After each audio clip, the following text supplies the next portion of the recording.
There was a story passed down from my great-great-grandfather about his time on the Oregon Trail.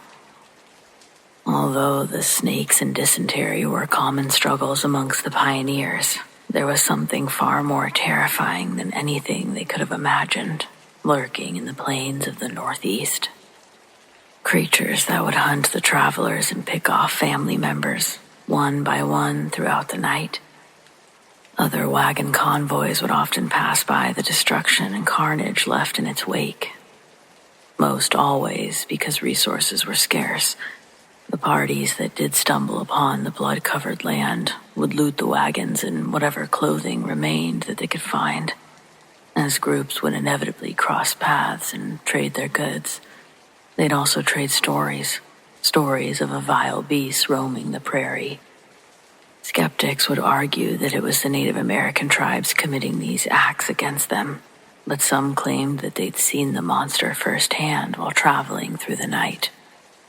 Whether the stories they told were nothing more than tall tales or based in reality, the tragedy that littered the trail was undeniable, and the families brave enough to pack up everything they had to go on this adventure were suddenly becoming more and more fearful of what was to come next. It was true that the pioneers had consistent run-ins with the Native American people. Most occasions were met passively. It was rare for them to engage with the wagon convoys.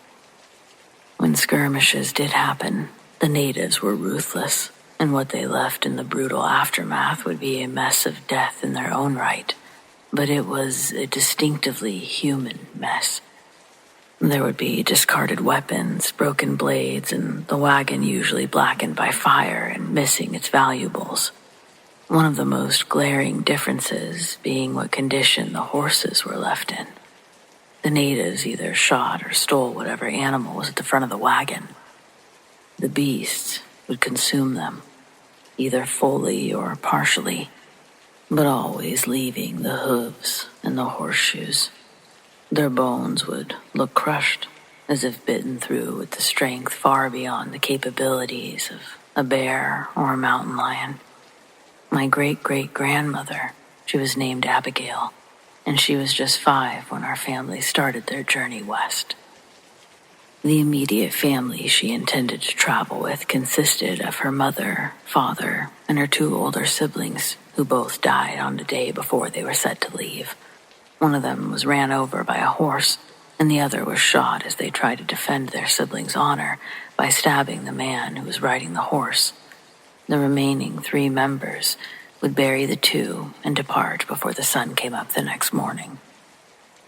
Abigail's dad, Amos, steered the wagon during the daytime, a male presence in the open to detour bandits. Then Livy, the mother, would stay up through the night and keep lookout. She could hold her own with a rifle, and during one of her nightly shifts on guard, she'd see something that she described starting out as a native woman. She rose up from the tall grass, seemingly appearing out of nowhere. Livy stood up from the small fire burning next to the wagon. She called out to the woman with a hello while waving the rifle in the air. The native woman stayed unmoving, all but her hair that was pushed around by the wind, and following its dance like the grass that grew past her hips, she was practically a silhouette against the night sky. And as the wind continued to blow her hair around, clumps of it began to fall away. She let out an agonizing, piercing scream that makes Livy lower her rifle. She moved her feet into a shooting stance. She watched in horror as the woman's screams transformed into a sickening gargle. Strands of what was originally thought to be the woman's hair began to move independent of the natural flow of wind. What Livy saw was explained to me as if it had come from the woman's throat, out her mouth, described like roots from a tree growing upside down. But the roots were alive and moving, stretching up to taste the cold air. What Livy saw before her no longer resembled a human, and it scared her enough to fire a shot from her rifle. The round hits the creature square in the chest, and it fell backwards, into the tall grass, no longer gargling. The commotion had woken up Amos, and he was able to see the woman right before Livy pulled the trigger. Quickly grabbing a lantern from a hook inside the wagon, he ignited the oil and began panning the light over the tall blades of grass while standing on the wagon's front bench as Livy loaded another round into the rifle. She raised it again and put the wooden buttstock against her shoulder, and with the flint stock ready to fire while Amos continued to slowly move the lantern's glow across the land. While Abigail laid undisturbed, fast asleep, under an assortment of fabrics and animal hide, her parents were wide awake, just outside, prepared to meet any adversary that entered in their distance of illumination. From the back of the wagon, the family's 2 oxen started to make noise. Their bellies jingled aggressively, and the wooden bar that their ropes were looped to broke off the wagon, nearly tipping it over in the process. Amos and Livy watched as both of their oxen gallop in different directions into the darkness of the pasture. Without words, Livy takes off towards the back of the wagon. Amos, who's still on the wagon, turns and faces the lantern into the covered wagon. Before Livy's able to get all the way around, she hears Amos scream. 2 more long strides, and she's able to see why he's screaming.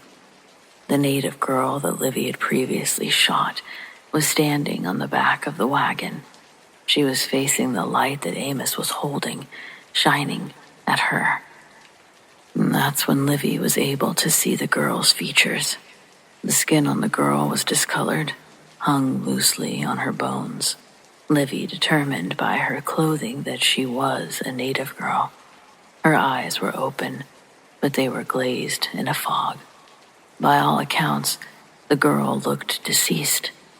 Then, her jaw slowly opened, and her deep gurgling choke began again. Livy aimed the rifle, and as the first tentacle slid from the girl's lips, she fires. It takes off part of the girl's skull, but it doesn't fall or bleed. It was like her body was being used as a shell for something Livy and Amos couldn't see. It let out a hiss that sounds comparable to a fast-moving river. It's a burst of noise, and the creature turns its attention to Livy.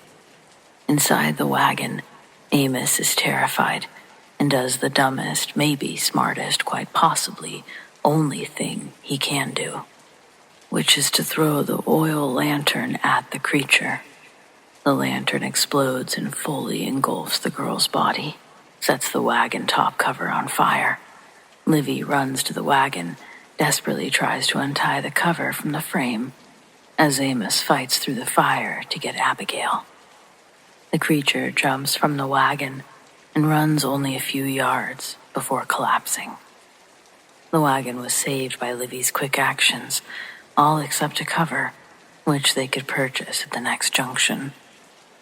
As the sun rose that morning, before continuing on, Amos located what was left of the girl's charcoaled remains, and it said that he did find the girl's body. It was completely blackened from the fire, unrecognizable of any features, besides being in the shape of a human. Amos noticed the head and the neck were missing, down to the curve of the body's shoulder blades. It revealed a hollow inside, the rib bones holding its skin like a tent, but no innards. It was believed that something was inside that poor dead native girl, controlling her, either as a shell or a lure. Then it crawled out when it could no longer use the corpse. Neither Amos or Livy spoke as they stood over that corpse. They never told the others in their convoy what happened either. But after that night, they noticed something strange. Stories of people disappearing, wagons left untouched, horses eaten. They stopped, as if whatever had been hunting them had moved on. Or maybe just moved somewhere else. The story's been passed down through generations in my family, always ending the same way. What Amos and Livy saw that night wasn't a person, and it wasn't just a creature. It was something else entirely.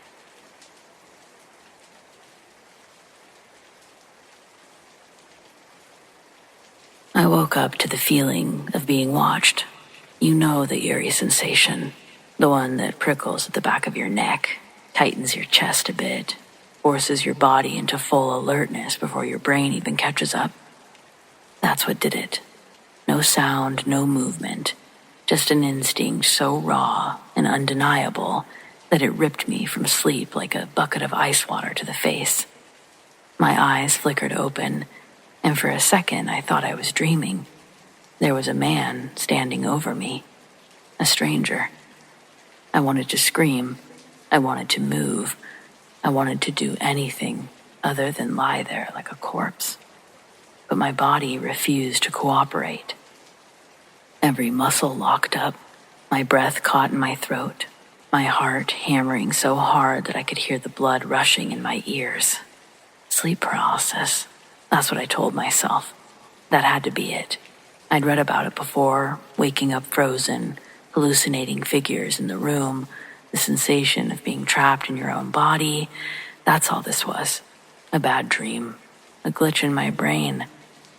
But then he moved. A slow, deliberate tilt of his head as he looked down at me and got closer, like he was studying something fragile. I forced my eyes closed. That wasn't a hallucination. That wasn't my imagination. That was real, and I was completely helpless. I don't know how long he stood there, watching me. Maybe seconds, maybe minutes. Time didn't make sense in that moment. I kept my breathing slow and even, forcing myself to stay limp, praying that if he thought I was still asleep, he'd leave. Eventually, he did. He turned and walked out of my bedroom, and after a few agonizing moments, I heard my front door close. I opened my eyes. I don't know how long I stayed frozen, waiting, listening, barely daring to breathe. When I finally convinced myself he was gone, I shot up, scrambling for my phone with trembling hands. I had to call someone, the police, a friend, anyone. But something stopped me. I had to make sure I wasn't crazy, that my brain wasn't playing some sort of trick on me.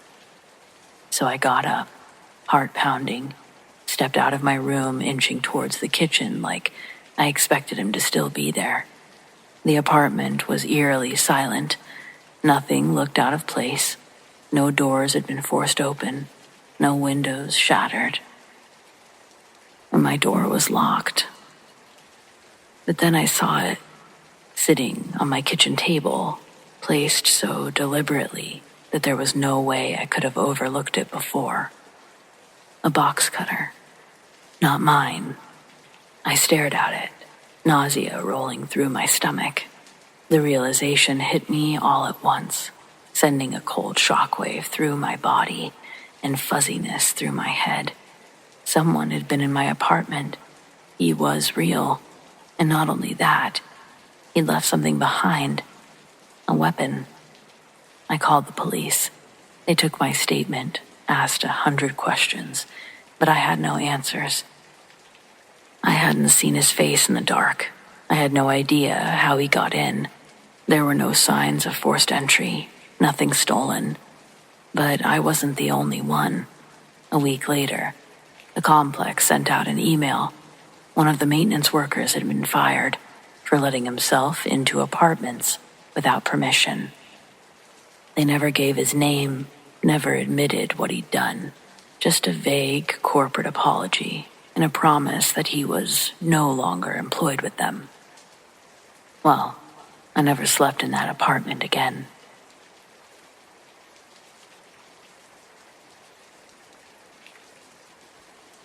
Look, I'll be the first to admit that I wasn't looking for anything serious. I'd just gotten divorced, moved back to my hometown, and wanted a little fun.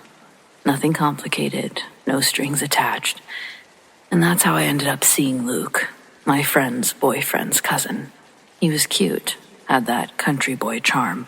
He'd just broken up with his high school sweetheart a few months ago. I guess by broken up, I mean that she was still very much in the denial stage. I just didn't know that yet. I'd never heard of Krista before, but I'd learned later that everyone in town knew about her. She was the kind of ex that didn't believe in the word ex, the kind that shows up at your job unannounced, the kind that makes fake profiles to see what you're up to, the kind that, apparently, wasn't afraid of a little vehicular homicide. Again, I just didn't know that yet. Luke and I were doing what country people do, driving around aimlessly at night, windows down, music low, talking about everything and nothing. We weren't in a rush, just killing time, rolling through empty roads when I noticed a car behind us, close behind. Luke, that car is... Before I could even finish my sentence, bam, the truck lurched forward. My seatbelt cut into my chest as my head snapped back against the headrest. My stomach dropped. What the hell? I gasped, turning around. It was Krista. And she wasn't just following us. She was chasing us. I remember Luke swearing under his breath and hitting the gas. His old truck wasn't built for high-speed chases, obviously, but that didn't stop him from trying. We whipped down the side street, but Krista stayed right behind us. Then, another hit. Bam. The impact sent us skidding sideways. My heart was pounding so hard, it felt like my ribs were rattling. I remember screaming at Luke, oh my God, what is she doing?" Luke was gripping the wheel so tight his knuckles were white. "Being f***ing crazy, that's what," he responded. I fumbled for my phone, hands shaking as I dialed 911. It rang once, twice. No answer. "You've got to be kidding me." I actually screamed at my phone. I tried again. Still nothing. Meanwhile, Krista hit us again. This time, hard enough that the tires screeched against the pavement. "Luke, we have to go somewhere." "The police station." "Yes, go." Luke swerved onto the main road, and for the first time, I thought we might actually get away. Krista's car fell back just a little, but I wasn't about to celebrate yet. My entire body was buzzing with adrenaline. My hands ached from gripping the door handle like I could somehow hold myself in place if she hit us again. We finally pulled into the police station parking lot, and for the briefest, stupidest second I felt relief, until I looked around. No cars. No officers. No one. It was completely deserted. "Are you f***ing kidding me?" I yelled, throwing my hands up, asking someone, "Where the hell are the cops?" Luke slammed the truck into park, breathing hard. This is some horror movie shit. Then, bam, she hit us again. I let out a scream, more from frustration than fear at this point. I couldn't believe this was actually happening. Luke threw his door open, stepping out with the exhausted rage of a man who had absolutely had enough. "Krista, stop!"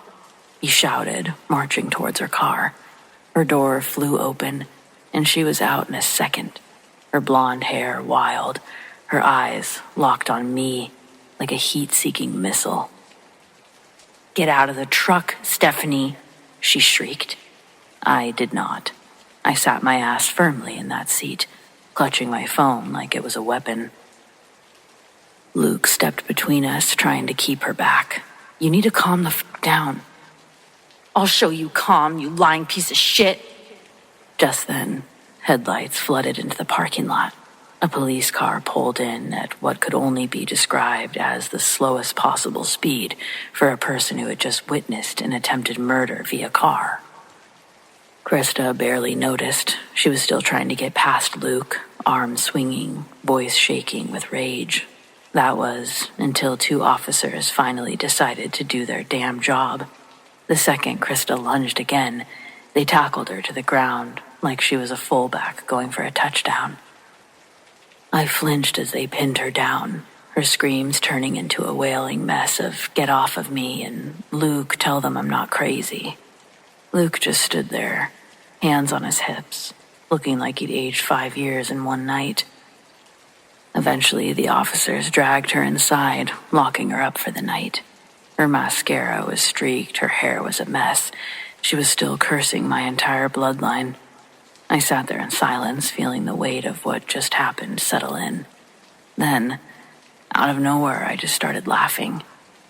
Luke turned, giving me a look like, "Are you okay?" I shook my head, still laughing. "No, this is insane. She literally tried to kill us, and the police show up after we get battered like a frickin' piñata, and I don't know, it's crazy." He sighed, rubbing his face, telling me that it was fucking ridiculous. I leaned back, exhaling hard. Well, at least she's going to jail. For a little while, anyway. Because the next afternoon, my phone buzzed. It was my friend. Guess who bailed Krista out? I frowned at my screen. No way. But before my friend could even confirm, a second text came through from Luke. "Sorry, I can't see you anymore, and I'm really sorry about last night." I dropped my phone on my lap and stared at it for a long time. And then I picked it back up and typed, "So, when's the wedding?" Luke sent back a laughing emoji. I don't think he realized I wasn't really joking. And yeah, they did eventually get married, which is fine. They totally deserve each other.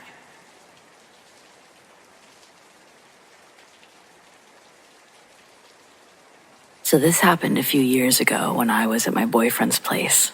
His bedroom has this massive window, but most of it is covered with this weird milky screen. You couldn't see through it, except for the very top, maybe about a 20-centimeter strip of clear glass. One night we were just sitting in bed talking. It was really dark outside and we weren't paying attention to much beyond our conversation. At some point I happened to glance up at the window, and there he was, a man, standing in the garden, face inches from the glass, staring straight in. For a split second, my brain just couldn't process what I was seeing. It was so surreal, like something out of a horror movie. Just a face, hovering up there in the darkness, watching us. But here's where my instincts completely failed me. Instead of screaming, hiding, or doing literally anything that would have made sense in this situation, I waved at him. And then, because my body apparently chose nervous breakdown over fight or flight, I started laughing. Like some kind of lunatic. Meanwhile, my boyfriend turned to see what I was looking at and immediately lost his shit. He scrambled out of bed, ready to charge outside, while I just sat there, still half laughing, half processing the fact that there was a full-grown man lurking in the damn garden. By the time we got outside, he was gone. Later, we found out how he had gotten up high enough to see through the uncovered part of the window. He had brought a pot from the garden, placed it under the window, and stood on it. Which means he didn't just stumble across the window and get curious. He planned to watch. He wanted to see inside. And I waved at him. So yeah, probably the creepiest thing that's ever happened to me, and I handled it in the worst possible way.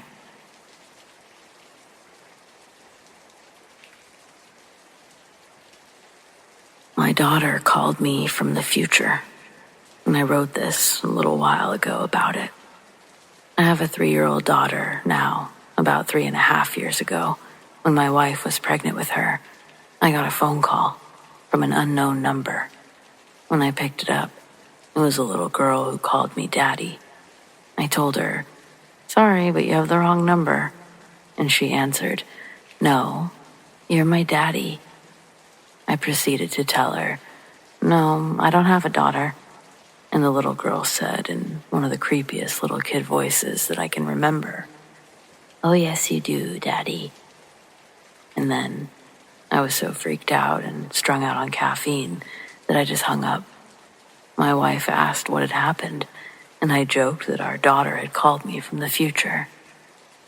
Sure enough, a few months later, we did have a little girl, and I was a daddy. Fast forward to yesterday. I was taking care of her and moving some boxes, and I heard her on the phone with Grandma. At first, I thought nothing of it, and then I realized she must have used the auto dial herself, and I was impressed. And then I realized I needed to ask some questions and put the phone out of reach to prevent unwanted 911 calls and the like. When they were done talking, I asked her who she had called, and she said, "Just Grandma and you." I'm 100% sure that she didn't phone me yesterday, even though she maintains it and says that we talked. I checked the call log. It has dozens of phone numbers on auto dial, ones that she tried, and our home number is one of them. So sure, maybe it's just a coincidence, but it's a bit spooky.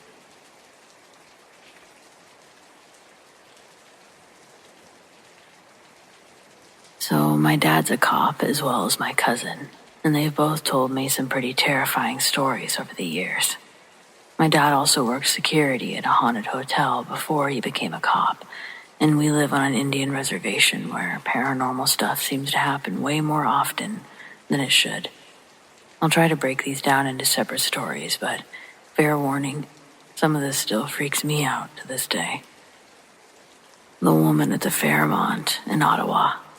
Before he became a cop, my dad worked security at the Fairmont Chateau in Ottawa. If you don't know, the place is rumored to be haunted, and according to my dad, that rumor is 100% true. One night during his shift, he was doing rounds through a section of the hotel that was supposed to be empty. No guests, no staff, just dark hallways and locked rooms.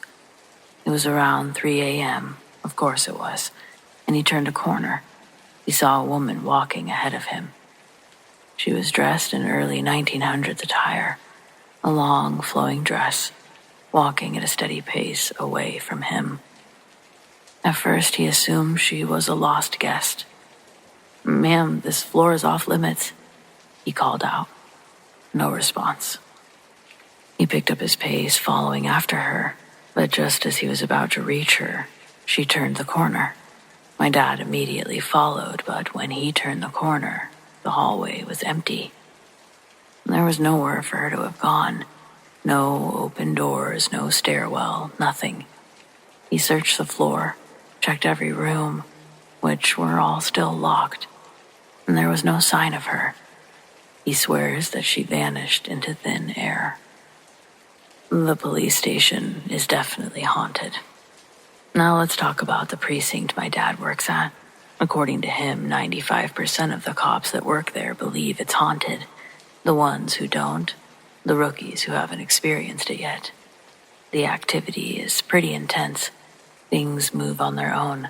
Cabinet doors swing open. Objects get shoved off desks. Chairs start spinning on their own. Doors slam shut with no one around. But the worst part, the shadow figure. Cops have seen a tall black mass with glowing red eyes standing at the end of hallways or at the bottom of stairwells. And it's not just the officers who see it. The criminals do too. They have security footage of people in the holding cells freaking out, staring at something just off camera, looking absolutely terrified. Some prisoners have refused to stay in their cells, claiming that something is in there with them. One guy told my dad, "This place is haunted, man." To which my dad just shrugged and said, "Yeah, it is." None of the cops like to be alone in the station anymore, because that's when the shadow figure likes to show itself. The demonic phone call. One of our close family friends had her own terrifying experience with whatever haunts the police station. She was at home when she got a call from a number she didn't recognize. When she looked at the screen, the number was 666 666 6666. She didn't answer. Just sat there staring at it, waiting for it to stop ringing. 5 minutes later, she got another call, this time from a friend of hers who's a cop. Her friend was panicked. "We need to do something about this thing. let's smudge the precinct." At that point, she understood. Whatever was haunting the station knew that they were about to try to get rid of it. It was fighting back. The next day, they went to the police station to perform a cleansing ritual. They smudged the entire building, but the entity did not go quietly. It got angry. Doors slammed. The air was thick, making it hard to breathe. When they reached the holding cells, the lights went out. The sage kept trying to go out. And then, the shell holding the sage cracked in half. That's a bad sign. They knew they had to leave fast. They buried the shell outside, but the haunting never stopped. Later, they realized that they'd made a mistake. They didn't clear the building properly. They'd moved sporadically, instead of sweeping the spirit out through the front door. Now, the entity was stronger than ever.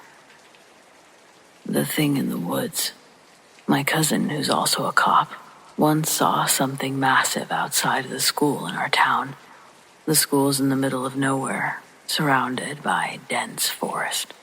One night while patrolling, he saw two huge figures walking near the tree line.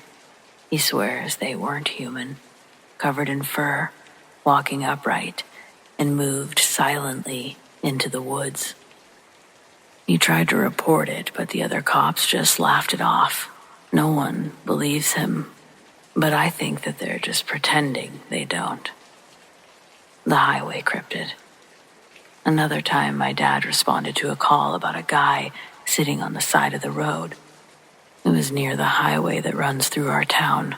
Turns out the guy was a long-distance cyclist who had just pulled over to rest. But when my dad got there, the cyclist looked terrified. He told my dad that earlier, while biking along Route 117 in Quebec, he had stopped at the top of a hill, saw something crossing the highway. It was huge, covered in fur, but walking on two legs. The cyclist froze. He didn't want it to see him. He just crouched down and watched it disappear into the woods. He refused to keep going for a full 30 minutes. He told my dad, "I don't know what I saw, but I know it wasn't human." The thing that knocks. One woman in our town kept calling the police 3 nights in a row. She swore someone was knocking on every window of her house. It happened all at once, like a group of kids was playing a prank.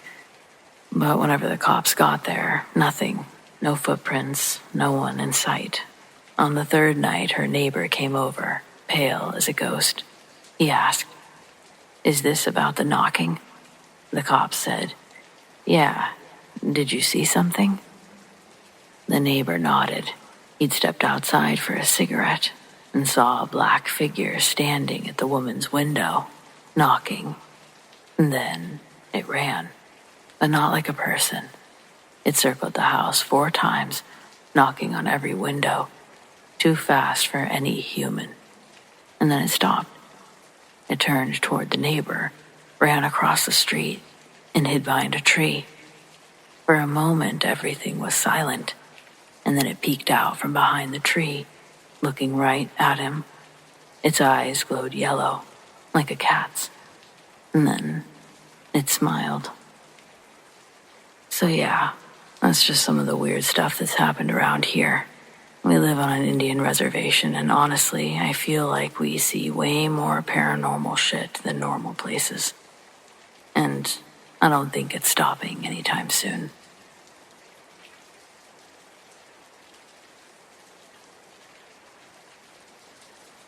Back in 2021, my husband and I were camping in Wyoming at the Boysen Reservoir. We got really lucky, and we were able to book a beachfront site directly leading to the water, but the downside was that it was very, very far away from the other campsites. We were essentially isolated from everyone else.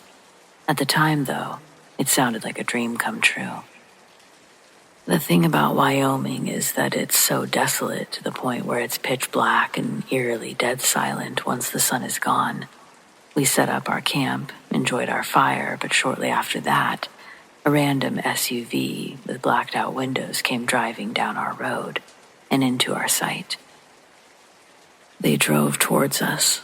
My husband tried to wave at them in case they were lost and needed help, but instead they ignored us and drove down to the beach, stayed there for about 5 minutes, turned around and went back up the way they came. We immediately got a bad vibe. My husband told me to throw everything in the car, and he kept shining the flashlight toward the beach because he had a feeling that they had dropped someone off to watch us. After we packed up, we got in the car and hauled ass. Lo and behold, the same car drove back into our campsite, and when they saw us leaving, they actually started to chase us. Mind you, the roads in Wyoming are bumpy and unkept, especially in the wilderness. On top of that, enormous wildlife that wanders in and out of the streets. My husband said, "I have to go fast. Are you okay with that?" And I said, "Just go and get us out of here." We were easily going over 80 miles an hour down these windy roads and even through a canyon. They were on our tail for about 10 minutes until we lost them after passing through the canyon. Most terrifying experience of our lives. We think about it to this day, wonder what could have happened if we didn't listen to our gut at that moment.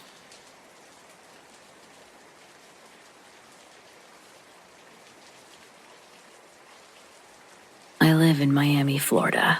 When I was in 5th grade, my best friend's family, though absurdly wealthy, loved picking mangoes from other people's houses. For one, they just flat out liked mangoes, and two, it gave their 3 boys somewhere to alleviate their need to break the rules every once in a while. Sometime during the school year, my best friend and his family introduced this fun little crime to me and decided to take me on a few of their mango heists. I'll admit it was really fun. The parents would wait in the car, and the 4 of us boys, all aged 7 to 12, would hop someone's fence and pick up all the fallen mangoes. Then head back to the car with a stash of 10 or so. Now there's a place called Homestead, around an hour from where we lived. I forgot the reason, but one day, my best friend's mom told us that Homestead was going to be the site of the next heist, and to be ready because there we could find the good mangoes. We head out, my best friend and I, 10, and his older brother, 12, with the mom driving. After what felt like forever, my friend's mom pulls up alongside this property with 4 vertical rows of trees stretching from the front gate down to the front of this house. So the mom parks up. We 3 boys hop out and jump the front fence. It was almost like a miniature forest within the property, with at least 40 to 50 mango trees, all lined up in rows in front of the house. My friend and his brother were working the right side, moving their way towards the house, picking up and plucking mangoes from this person's yard. I, on the other hand, worked the left side. But I decided to start at the trees near the front of the house and then work my way back. Mind you, one of the reasons my friend's mom chose this property was because there were no signs of life anywhere. I should also note our attire. We 3 boys were wearing all black, with masks made out of old t-shirts wrapped around the lower halves of our faces. We thought at 10 or 12 that we looked really cool, and the outfit really matched the whole mango robbing energy. As I'm picking up the mangoes next to the house, farthest from the fence, I see some of the blinds from the house in the back move. I was a fast kid, so the thought of the owner coming out and chasing really didn't bother me. So I just continued grabbing mangoes. All of a sudden, the front door of this old rinky-dinky shack busts open, and guess who's standing in the doorway? Yep, the owner, who was a short, heavy-set older man who looked like you could smell the cigarettes that he'd been smoking from a mile away. Well, dude takes one look out on the property and first sees my 2 friends near the middle of the trees on the right, then pans his head directly to me, standing maybe 30 yards from where he stood. All of us were dressed in our bad intentions apparel. I froze, not sure if I was about to be scolded. But this guy wasn't in the mood to talk. Instead, as he stood in the doorway, he reached somewhere behind the door and came back with what looked to be a double-barrel shotgun. Time started moving really slow as I pieced together in my tiny brain what was about to happen. The man raised his rifle, pointed it directly at me, leaned in to take aim, and fired. And let me tell you something, especially all of the young guys out there, the ones that think they're invincible, that no one can beat them up or hurt them, etc. When a bullet flies right past you, in this case, impacted a tree behind me, maybe a foot over my head, all that bullshit about wanting to be some superhero or saving the world by facing unimaginable forces of evil, it goes right out the fucking window. It was at that moment I realized I was about to sacrifice my life for a couple of mangoes. Quite frankly, I'm still surprised I didn't literally shit my pants. Well, after that first shot hit, the gears in my head started to turn, and I could only think of two things. One, I had to drop the mangoes. Two, I had to make a fucking run for it. I immediately dumped the mangoes and hightailed it back towards the property. Thankfully, my friend and his brother saw the man pull out his gun and got a head start back to the car. This one little event in my life just might have been my greatest display of athleticism so far, in that I couldn't even feel my feet touching the ground as I ran, since I was moving that fast, and on top of that, the front fence that we initially climbed over was maybe around 6 feet tall. Getting into the property was a bit of a pain, but getting out, I can tell you my body didn't even touch that fence. I flew over that shit, and I jumped through the window of my friend's mom's car that she'd already started to roll down. I made it in, and we got out of there. As soon as I was in the back seat, she took off down the road, and back to Miami we went. She was going absolutely crazy, telling each of us that we should have been faster, more careful, yada, yada, yada. As scary as it was, and I mean, I was pretty much shaking the whole ride back. It was pretty exhilarating. I could finally say that I had survived a near-death experience. Unfortunately, though, before I was dropped off, my friend's mom made us all promise that we would never speak about it with anyone again. It had to stay between us. What happens in Homestead stays in Homestead, she said. So much for that.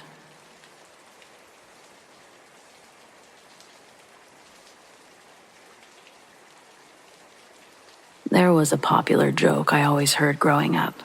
A man tells his bartender, "I bet you a free drink that I can bite my own eyeball." And seeing this as an impossible task, the bartender agrees. The man then promptly removes his glass eye and places it between his teeth before putting it back. Amused, the bartender pours his drink. Then the man says, "I bet you another drink I can bite my other eye too." Knowing the man can clearly see just fine, the bartender reasons that he can't possibly have two glass eyes, and so accepts his terms. Next, the man removes his dentures and gently places his teeth around his very real left eye. My Uncle Ty was particularly fond of telling it, because he already had fake teeth and used to joke that if he had a glass eye, he'd never pay for another drink again. Well, as they say, careful what you wish for. Ty owned a lot of land with a really big pond, and the whole family would often go over there on weekends to fish and have a bonfire. My dad is one of 9, so we're a big family. The adults got drunk while the kids ran around having sword fights with flaming sticks. When it started getting late, we would all sit around the big fire and eat hot dogs.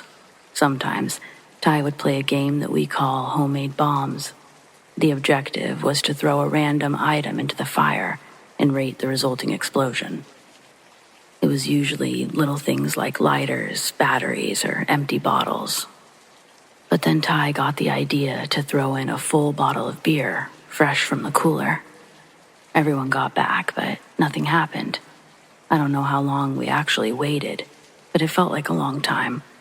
Eventually, Ty gave up and returned to the fire with his poker. He leaned over the flames, jabbed his stick right in the center, and then boom. Later, he said he never touched the bottle. That's just when it exploded. For a brief, flashing moment, the flames engulfed his entire head before he staggered backwards and fell into the dirt. His hands covered his face, and he was screaming like he got hurt really bad. My dad and another uncle ran over and pulled his hands away to see how badly he was burned. And that's when we saw the giant glass shard protruding from his eye. Much of his hair, along with his eyebrows and beard, were gone, and his entire face was turning redder by the second. We're a poor family from the sticks, so we don't really call ambulances unless death is imminent. We normally won't even go into an emergency room unless we break a bone bigger than a finger. But this one, it's one of the exceptions. We don't play about eye shit. Even if we had called an ambulance, we were out in the sticks. It would have taken twice the time for Ty to get help. So my dad and a few others drove him to the hospital while the rest of us waited for an update.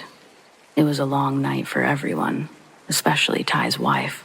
She was always on his ass about being reckless, and now his day of reckoning had finally come. It probably goes without saying that Ty's eye couldn't be saved. He was soon fitted for a glass replacement, and the only thing he wanted to do was go to a bar and try out his favorite joke. The problem is that we're in a small town, so everyone had not only heard the joke, they knew about his accident. Well, that man got a truckload of his buddies and drove 2 hours to the nearest city where he finally got to do his trick. It didn't take long for the word to spread, but over the years, he would occasionally go out and find a stranger willing to play. For the most part, people just didn't mind humoring him because he was a fun guy to be around. Sadly, he passed away 3 years ago. In the end, it was his heart that got him. But he had a long life filled with great stories. The real lesson here isn't to be careful what you wish for, but to be careful what you throw into a fire. I love explosions as much as the next country bumpkin, but you gotta throw some common sense in there too. If you're too drunk to walk straight, you're probably too drunk to play homemade bombs.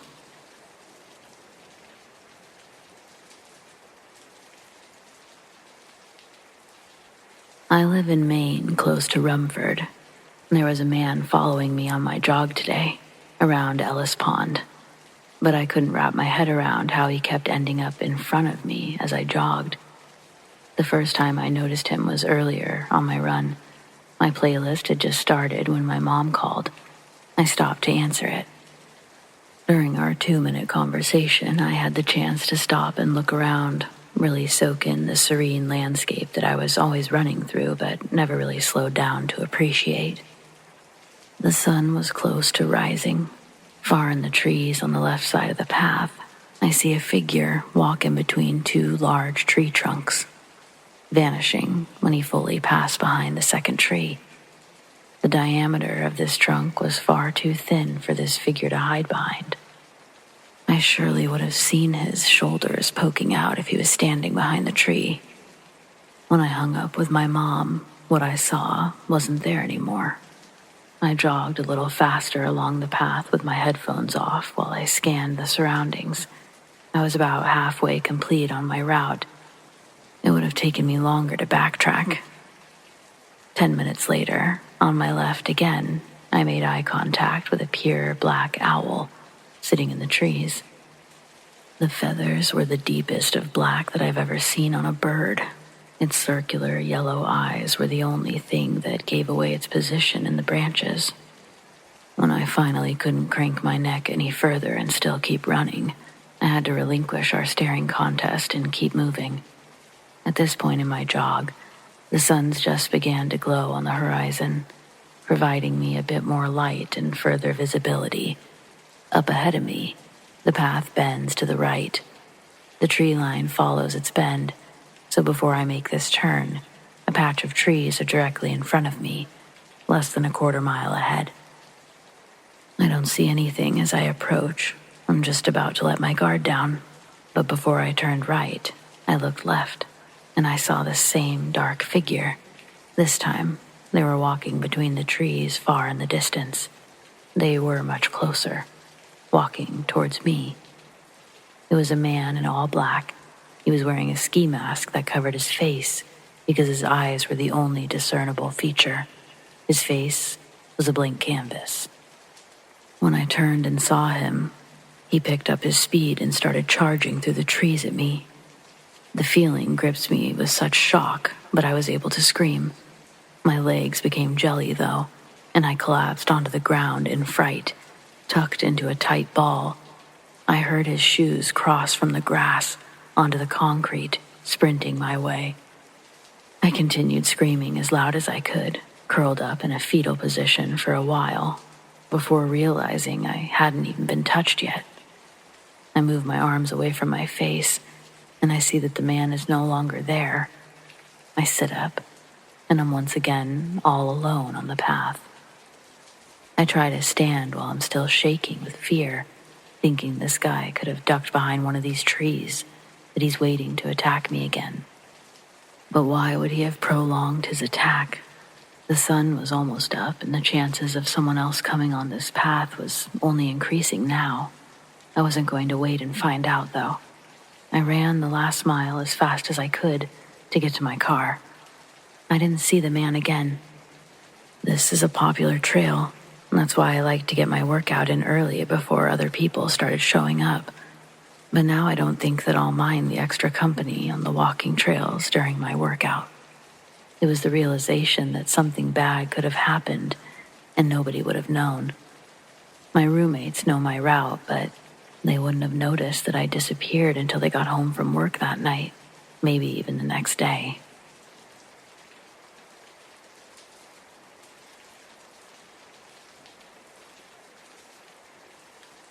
I've been on the force for over 20 years, and I've seen my fair share of missing person cases over that time.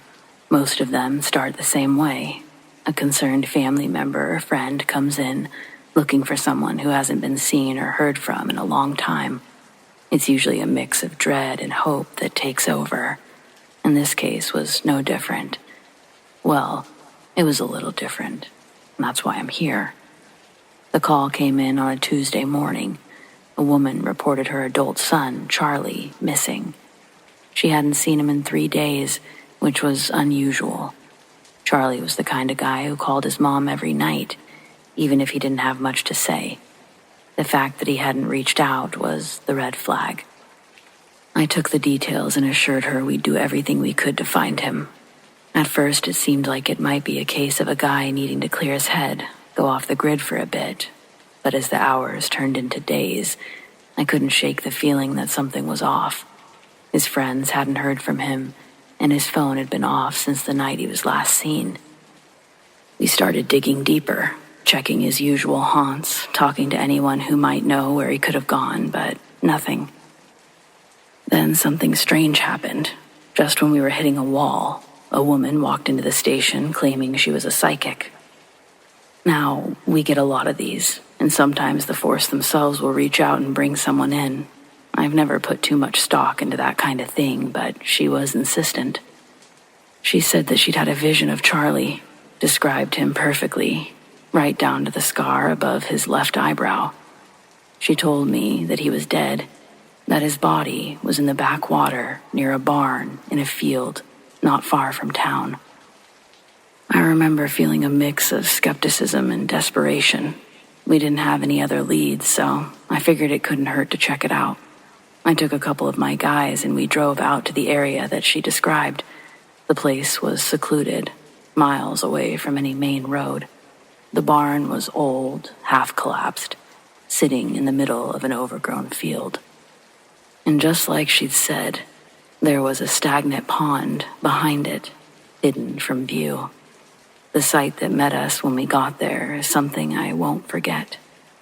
As we approached the water, I noticed something bobbing near the surface. My stomach dropped as I realized what it was. We called in the crime scene unit and they pulled Charlie's body from the water. The psychic had been right, eerily so. The location, the condition, everything. It was all exactly as she described. I couldn't explain it, but there it was, plain as day. We had our missing person, but now it was a homicide. It turned out that Charlie had gotten involved with some dangerous people. When he tried to back out of a deal, they made sure that he wouldn't talk. We eventually tracked them down and brought them to justice, but that psychic's tip still lingers in my mind. In all my years on the force, I've never had a case take a turn like that one. Maybe there's more out there that we can't see or understand, but I know one thing for sure. I'll never look at missing persons reports the same way again.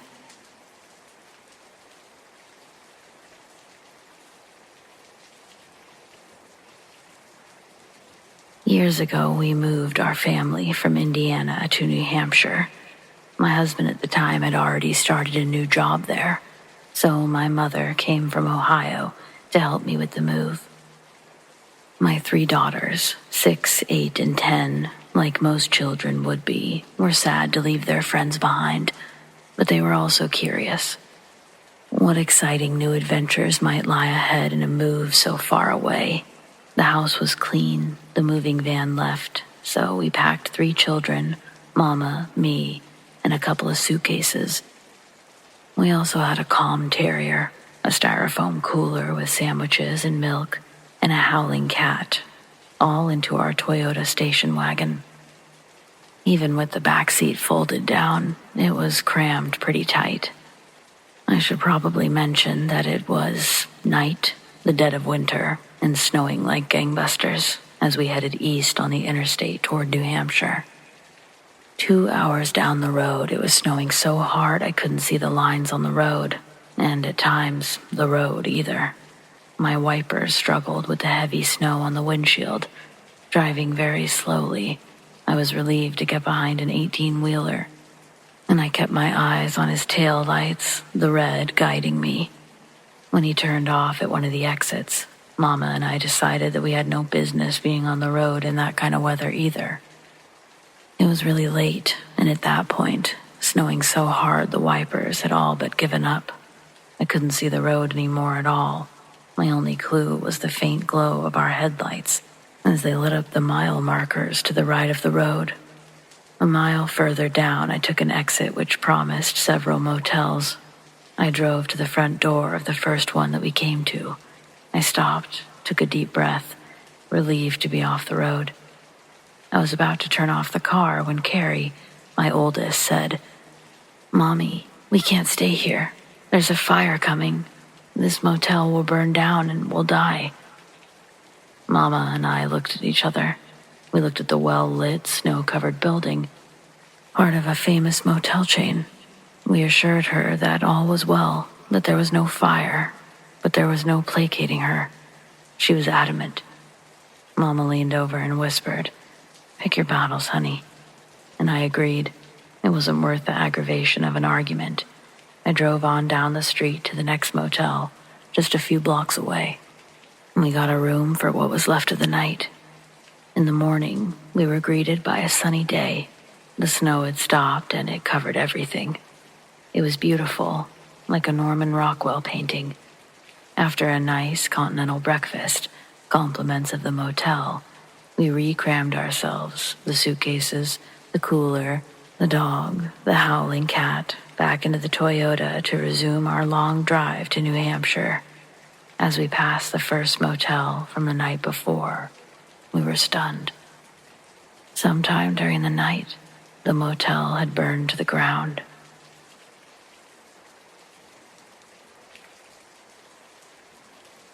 Apologies if this story feels scattered. Something new just happened, so I'm trying to get it all down before it leaves my brain, though I'm not sure that's ever going to happen.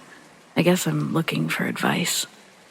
So first off, before tonight, 3 weeks ago exactly, my girlfriend Kayla and I experienced something strange while walking from my car to my house. Just as we approached the doorway, we both heard what sounded like laughter. We stood there silently for a moment, listening carefully. I think we both felt that the laugh wasn't one that we recognized. even more so, it felt manufactured. A combination of a high-pitched voice and an unnaturally low voice in unison. We didn't hear it again after standing there, so we thought nothing of it, decided to go inside. When we walked into the living room, I was expecting to see a movie being played on the TV, but instead, the TV was off and I see my best friend, his girlfriend, and one of her friends are all sitting around the coffee table in front of the couches. Probably playing Monopoly again. These two loved games, so I felt it was a safe assumption. When we walked in, the three of them practically jumped from sitting to a standing position, followed by exhales of relief when they set eyes upon the two of us. Who else did they think was going to be coming in anyway? I shrugged it off and we walked over to see what they were really up to. They'd reclaimed their seated positions, and as I got closer, I realized they were using a Ouija board. "What the hell?" I asked, almost laughing. My best friend responds while rolling his eyes. Julia's idea. His girlfriend's friend. I sort of laugh and tell him to have fun, and I start to walk to my room. But instead of following me, Kayla says that she wants to do it too. "Do what?" I asked. "The board." Before I could say anything, Julia pipes up. "Sorry, but we already started the session. It's bad luck to bring in newcomers mid-session." I laughed. I was sorry, but I couldn't help it. Was she serious? How could anything possibly be bad luck when it came to a board game? "Laugh all you want, but we can't just introduce someone new. Sorry." I guess part of me felt like they were making Kayla feel bad. I didn't know why, but it just seemed silly to me. But then Kayla said something that surprised me. "Oh no, I totally understand. I don't want to mess with something you guys already have going on. Next time, though." Everyone agreed, and then I was following Kayla to my room. We messed around, played video games for hours before finally deciding to go to sleep. Kayla fell asleep instantly. I, on the other hand, I couldn't shake this very uncomfortable feeling I had. Laying there, I tried to figure out why I was feeling this way. Without even really thinking, I was just looking around my room. The feeling, it was as if someone were watching me use the bathroom or something really personal. I was laying in bed and not half as vulnerable, but that's just how it felt. I felt like I was tossing and turning all night. In the morning, Kayla said that she woke up a few times. Each time, I was asleep. She sounded concerned, though, not just making an observation. So I asked her, "Did something happen?" Hesitantly, she tells me that, yeah, one of those times something did happen. There's a streetlight close to my house, specifically on my side of the house, and you can often get a glow of light in the room from it. The window itself appears lit up because of this. She was unable to fall back asleep and considered using the bathroom. Before getting out of bed, she had an intense feeling that she should look at the window. When she did, she saw a handprint form on the glass. Kayla told me it was as though someone had made condensation and then placed their hand there.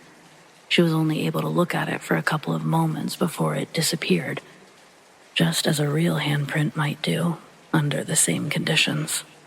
I was disturbed, honestly. My first thought wasn't even about the board, because, for the record, I'd never even bothered to consider what a Ouija board was, besides the basis of some scary movies. I thought someone was outside my window. I didn't want Kayla to think I didn't believe her, but I had to know, so I asked some clarifying questions. "You saw a hand form, but no hand? Like, was there a person standing out there, or?" She said that there was nobody there. The handprint appeared on its own accord, not attached to an entity or a person. I know Kayla well enough to know there's no reason for her to make this up. She didn't seem to be having fun anyways. She was actually expecting me to explain it to her. But how could I? I told her that I had no idea what the hell it could have been. Any chance it was a dream? Yeah, that question didn't go over well. I believed her, though. She described feeling like she was being watched after that. She said she almost woke me up. So what was it? A real person? A ghost? A demon? A dream? Honestly, it didn't matter at this point. Something did feel seriously wrong about the whole experience. I took her home later that morning, and on the way out we see that the group had passed out in the living room, with the TV on and the board still open on the table. "Huh, wow," Kayla said in almost disbelief at the sight. "They didn't even put the board away? I sure as hell hope they said goodbye."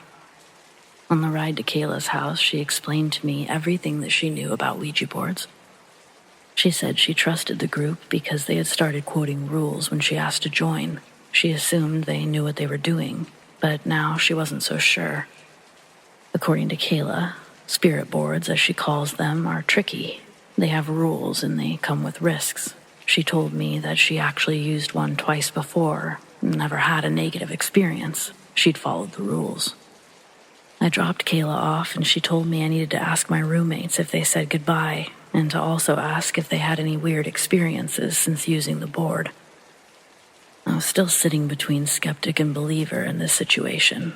I believed Kayla, but I'm just skeptical in general. I decided to look everything up that she told me, and I found it online. There's so much more information out there than I could have even imagined, like real stories of people using these boards and having seriously shitty luck, or genuinely terrifying experiences. One woman recounted that she'd been physically removed from her bed in the middle of the night after using one, and she had scratches on her leg and claimed that a demon had given them to her while yanking her out of bed. Sure, these could be fabrications, but the amount of information gave me major pause. Basically, I found several different sources that echoed what Kayla had said to me about the necessity of saying goodbye. What I didn't find were a ton of positive experiences. Even the ones that started that way seemed to end in horror. People believing they were talking to loved ones, only to realize that it was something else. So I asked my roommates, "Did you all say goodbye?" They all agreed that they had said goodbye, and that they hadn't had any strange experiences. I honestly don't know if I believe them. The following weeks were pretty uneventful, so much so that I started to feel like a nut for going down that rabbit hole. The only thing that hasn't gone back to normal was Kayla. She was no longer wanting to stay the night at my house, so we got into a routine of driving her home late at night, picking her up in the morning. Kayla lives with her parents about 2 miles away from my place. We both live in residential areas that are not heavily occupied. Our neighbors aren't stacked on top of each other. We've got space in between. But Kayla has a lot more space in between. And unlike my street, hers is a long stretch that eventually turns to gravel and has limited streetlights. Our routine is for me to park before the driveway and then walk her to the door. The reason for this is because her parents' bedroom is positioned in a way that any headlights in the driveway would shine directly into their room. So, cut to tonight. I parked my car under one of the few streetlights and we got out to walk towards her house. A few steps away from the car, we're basically walking in darkness. This part hasn't ever scared us before, but tonight we seem to walk closer to one another, and we both seem to pick up the pace at the same time. Walking through the darkness, maybe 30 feet from her driveway, we freeze.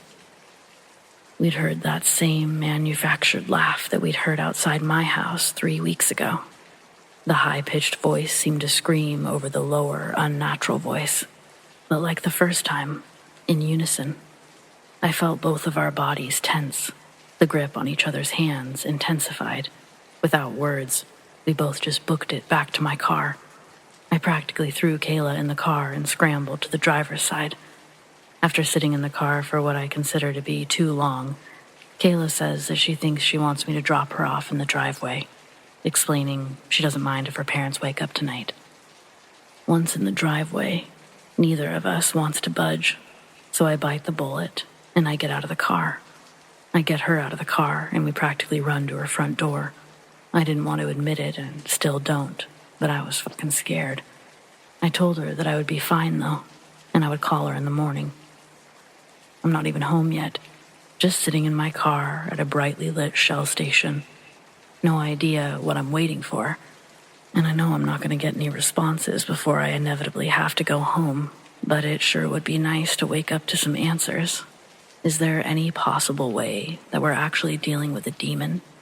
If that's even possible, what the hell do we do?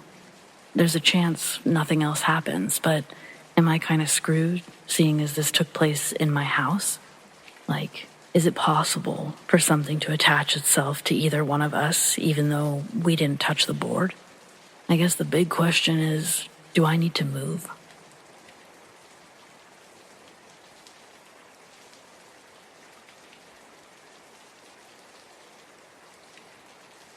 I've been living with ghosts since I was 8 years old, so I have lots of stories.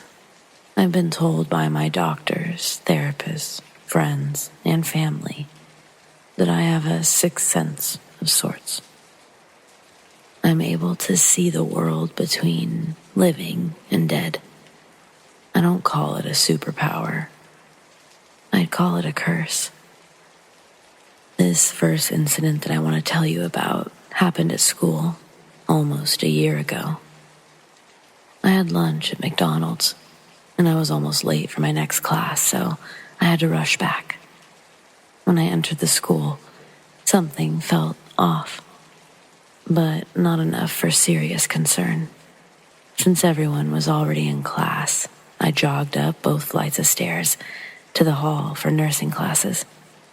As I continued down the hall, I saw a man walking towards me with his head down. When we passed one another, he bumped into me very hard, knocking me onto the ground. By the time I stood up, I was both scared and angry, but the man was gone, so I went to class. Afterward, I had one more class, but I began feeling uneasy once I sat down.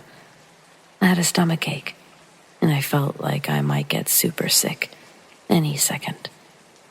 I kept my head down, and when the class was dismissed, everyone left except one classmate, the teacher, and myself. The other student asked me if I was okay, and slowly lifting my head, I started to say yes, but then I realized something else was in the room with us. It looked like some kind of demon, almost 6'5" tall, horns, purple-esque skin, and weird appendages. I just stood up and ran out of the classroom without another word. It probably looked weird to the others, but I couldn't tell them what I saw. I felt sick. I don't know what it wanted, but it scared the shit out of me. For the next incident I want to share, you should probably know that I'm an atheist and that I have friends from many cultural backgrounds. I think the angel of death is a religious thing, but please correct me if I'm wrong. I've had a few encounters with a woman, and even though it's scary, she's one of the friendliest ghosts I've ever seen. She was almost 10 feet tall, had pale skin, holes for eyes, a floor-length black robe, extremely long dark hair, and she hovered above the ground. She didn't smell bad, and she only made slight whisper sounds, like she was talking to herself. My first encounter with her was 10 years ago, when I was still doing parkour with a friend. I was never that great, but my friend was amazing. I still can't believe some of the jumps he made. One day, he and I were next to a very tall retirement home complex when we saw a husband and wife leave the building crying. We asked if they were okay, and we learned that the woman's mother was ill. They were outside waiting for an ambulance to arrive. When we finally heard the sirens, we quickly realized the EMTs didn't realize how to get into the complex. So my friend hopped on his bike and guided them in. Afterward, we watched from a distance as the woman was wheeled out on a stretcher and placed into the ambulance. That's when I first saw the woman I previously described, though at the time, I didn't think anything of it. Life continued as normal, and now we can jump to August 2020. I got a bad case of burnout and stopped going to school because I cared too much about others and too little about myself. Oops. I was on my way to bed late one night, and the house was completely silent. My sister, who's 4 years older than me, was already asleep in her room. But when I opened my bedroom door, I saw her door was open. That in itself was pretty weird. She always slept with her door closed. I looked in to see a figure hunched over her, and I quickly ran to the bathroom where I locked myself inside. I repeated to myself, "This isn't real, this isn't real," until the words stopped making sense. Then I emptied my bladder and my stomach before deciding to return to bed. When I opened the door, my sister's door was closed, and the figure was standing in my doorway, looking at me. Not knowing what to do, I stepped back to my sister's door and watched in horror as the figure moved upstairs to my parents' room. I darted into my room, turned on the lights, locked the door, and waited. I heard the figure moving around in my parents' room, and I heard it close their door when it left. Then I heard it go down the stairs, through the kitchen, into the garage, before finally leaving. I went downstairs to check things out, but there was nothing. It just left. Was it the angel, or was it a weird ghost? It's almost like it was looking for something. The reason I say this is my most friendly ghost is because most try to hurt me, give me headaches. Talking about this stuff, it always makes me tired too. Just remember, every person has their own unique stories, so treat them that way. Also, one last tip. If you meet a ghost, do not make eye contact. If you do, it'll make them happy because they can now break you. They can make you hate anything, even yourself. Bye.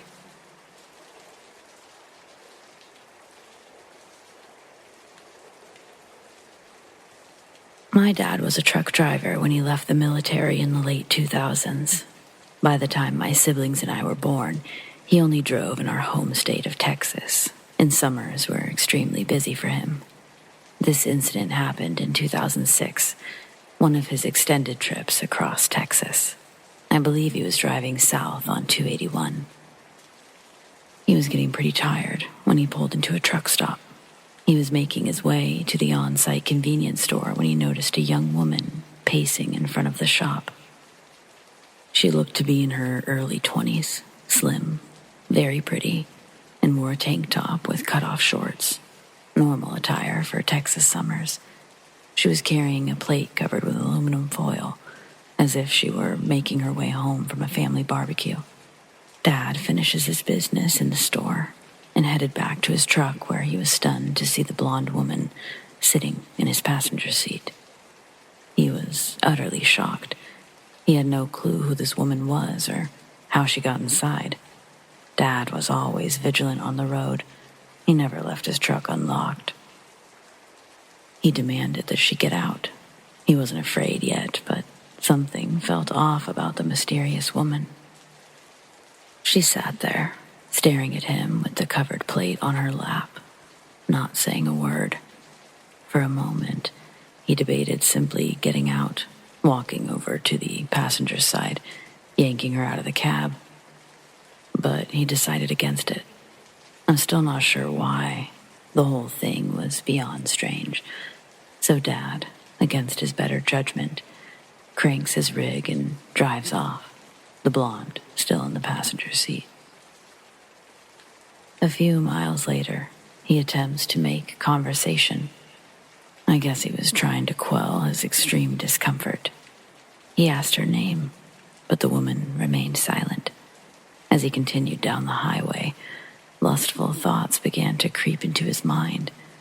I'm sure it had been a while since he'd last seen my mother, and they were way out here in the rural Texas roads. Who would find out? Just this one time. What could happen, right? Dad put his hand on her thigh, right above her knee, and the moment he touched her, The woman turned from a gorgeous young woman into a hellish monster. Her face became rugged, her eyes black, her teeth, they grew sharpened into fangs, and her tongue was unnaturally long. The demonic figure let out a guttural hiss, and the plate that she was holding suddenly began to move, as if it were a pile of withering worms beneath the foil. A putrid smell penetrated the truck's cab. Dad quickly turned his face away and managed to stop on the side of the road. As the truck came to a halt, Dad threw open his door and he jumped out. After his breathing returned to normal, he composed himself and looked back at the truck. The demonic woman had vanished. He was alone. He prayed for God to rebuke the evil spirit before eventually getting back into his truck and driving off. The woman never returned, but it took a while for the lingering stench to dissipate. When Dad got home, he recounted everything to Mom. He was so upset that she forgave him for being unfaithful. He'd seen a lot in his life, but nothing had ever frightened him like that. He blamed himself for impure thoughts, and it's possible that's why he attracted the evil spirit. Some might argue that people cheat all the time, but nothing like this happens. I can't explain why. I only know what happened to my dad on the very dark, lonely roads of Texas. When I was older, I asked about his experience, but he would never respond with words. He only just nodded.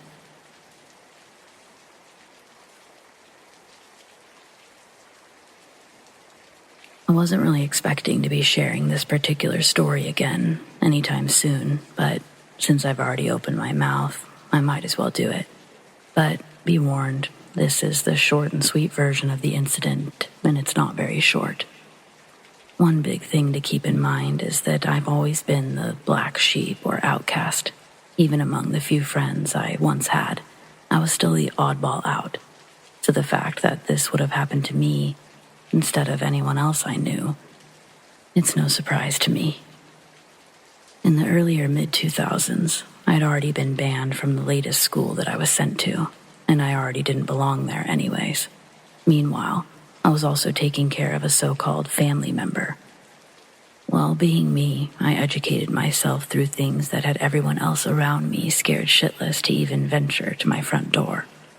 Naturally, because of this, even the local Catholic deacon, basically a priest who can marry, he would tell everyone who even mentioned my name, "Be careful about him. He's extremely unstable." Needless to say, at the time, I was already studying ancient witchcraft, along with a mound of other things. So, of course, this had the deacon terrified of me too, so he only used that to fuel his trash talk about me. It was right around the middle of summer, and I'm doing my usual, reading and listening to music. I get a call from the same man, the deacon. And this guy is panicking, like someone is about to slaughter his family, literally begging me to visit his house immediately. And mind you, it's the middle of the damn night. I'm immersed in my reading, not exactly in the mood for visiting someone who's basically little more than an enemy. But I agreed to visit him anyway. He lived across town. For me, that was a fairly short walk. I get to this man's house, and the first thing I hear is what sounded like a full choir of screaming coming from inside. But his family was all outside the house with him. By this point, I'm already wondering, what the hell is going on, and what or who did you piss off? Mind you, from outside, apart from this screaming I kept hearing, everything seemed completely ordinary. But I started hearing things from inside that house that I knew full well I shouldn't be hearing. The closest I can describe it would be starting as an almost impossibly deep wailing, similar to that of winds of a tornado or like, but much, much deeper, and slowly getting louder. After a brief conversation with the deacon, even his wife pipes up.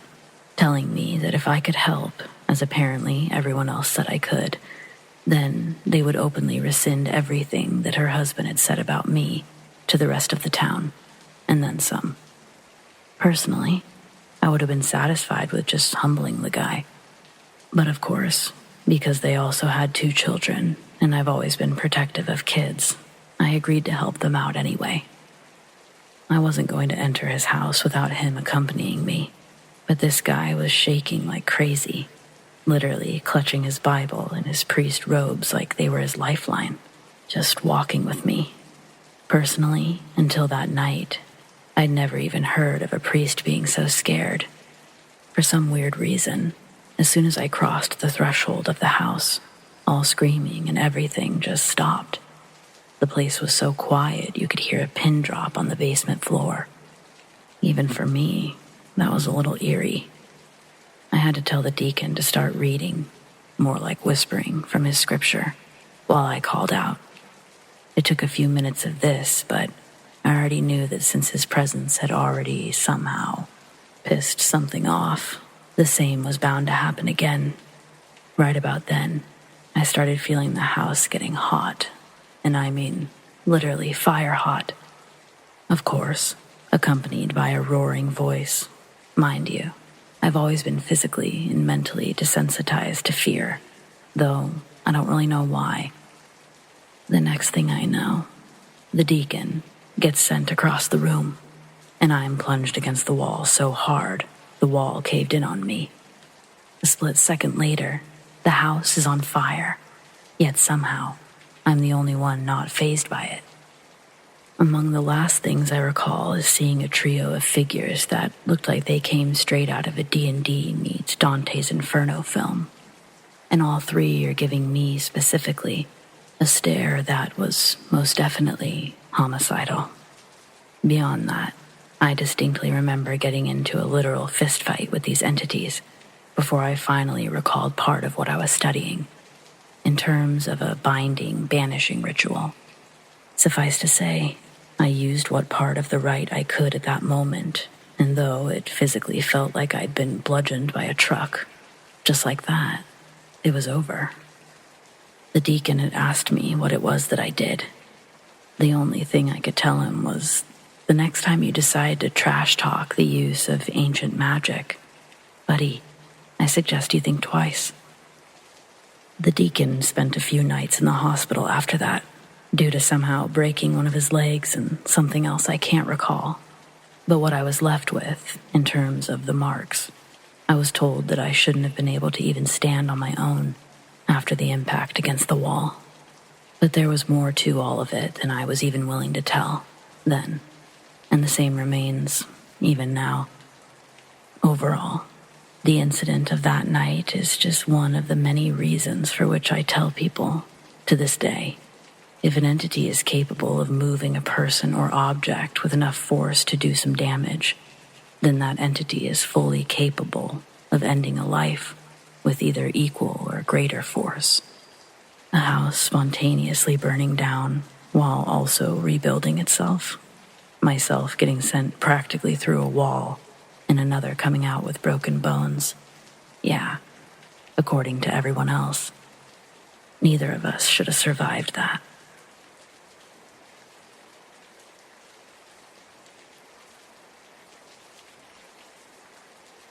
I saw what I can only describe as some kind of demon. I'd like to tell you what I lived through, but prefer to remain anonymous. I'll try to resume facts, but a lot of things happened. Though all bizarre, all very true. Some others witnessed these events, and they were afraid at the time too. I live in Belo Horizonte in Brazil. My grandmother bought a country house in the rural areas nearby, next to a very small town called São José de Lapa. It was a very big house, lots of land. My big family used to go there almost all weekends.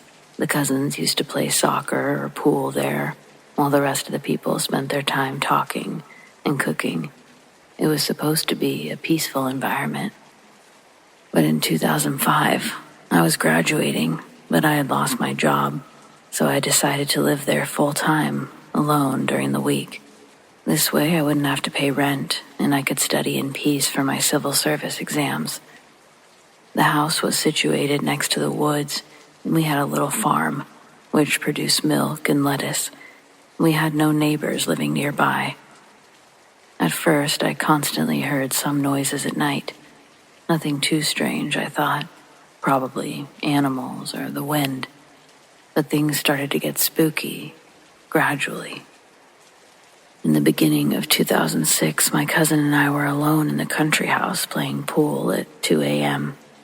Suddenly, we heard Ave Maria by Schubert playing out of nothing. We just froze. I thought he was playing a prank on me, and he thought I was playing a prank on him. Before we could do anything, the music stopped.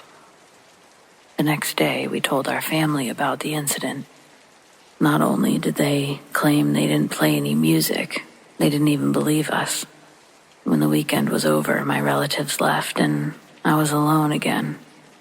Just a few days after this creepy episode, I heard out of nowhere a baby crying, very loud. It was like there was an infant screaming inside the house. I was honestly just so freaked out. I got a ridiculously old gun, and I ran to my bedroom where I locked the door. It was about 11 p.m. Obviously, I couldn't sleep. After a long night, it was finally the next morning. I called my relatives to tell them what had happened. All of them laughed at me, except my grandmother. She told me she sensed something strange at the country house, and since she's a spiritist, she decided to call a medium to see if there was something wrong with that house. The medium was a former priest who studied exorcisms but had to leave the Catholic Church because of his sightings. He went to our house, and when he arrived, he just started to feel bad. Then he asked for a minute alone and walked through the entire house. When he returned, he had tears in his eyes. He said that this terrain was in the past part of a much larger farm, and the place where the house was built is where the senzalas were. Well, senzala is the name in Portuguese of the place where African slaves were imprisoned during slavery age in Brazil. The priest added that he saw an African woman with a child, both very skinny, standing by the wall just where I used to sleep. After a ritual, this medium priest claimed that the house was free of erratic spirits, but that was not true.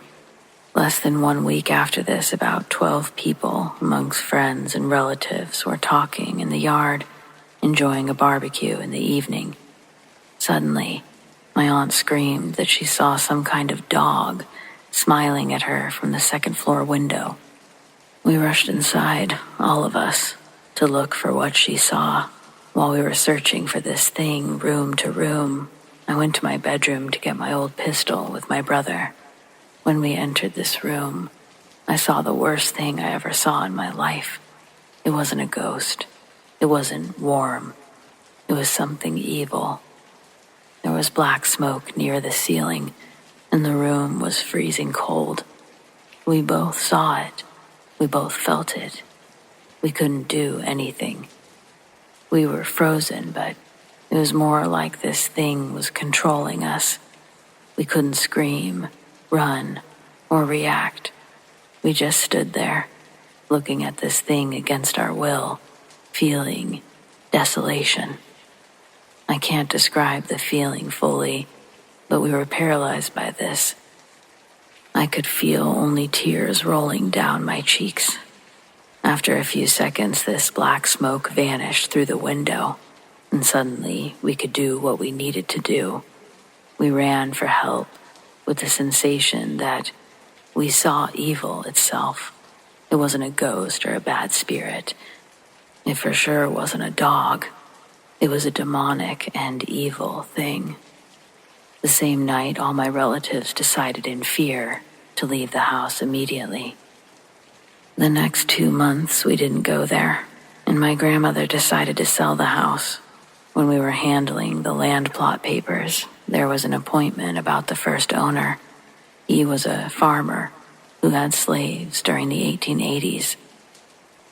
We managed to sell the house to a retired prosecutor, and my grandmother alerted him about the events, although she mentioned ghosts, not demons.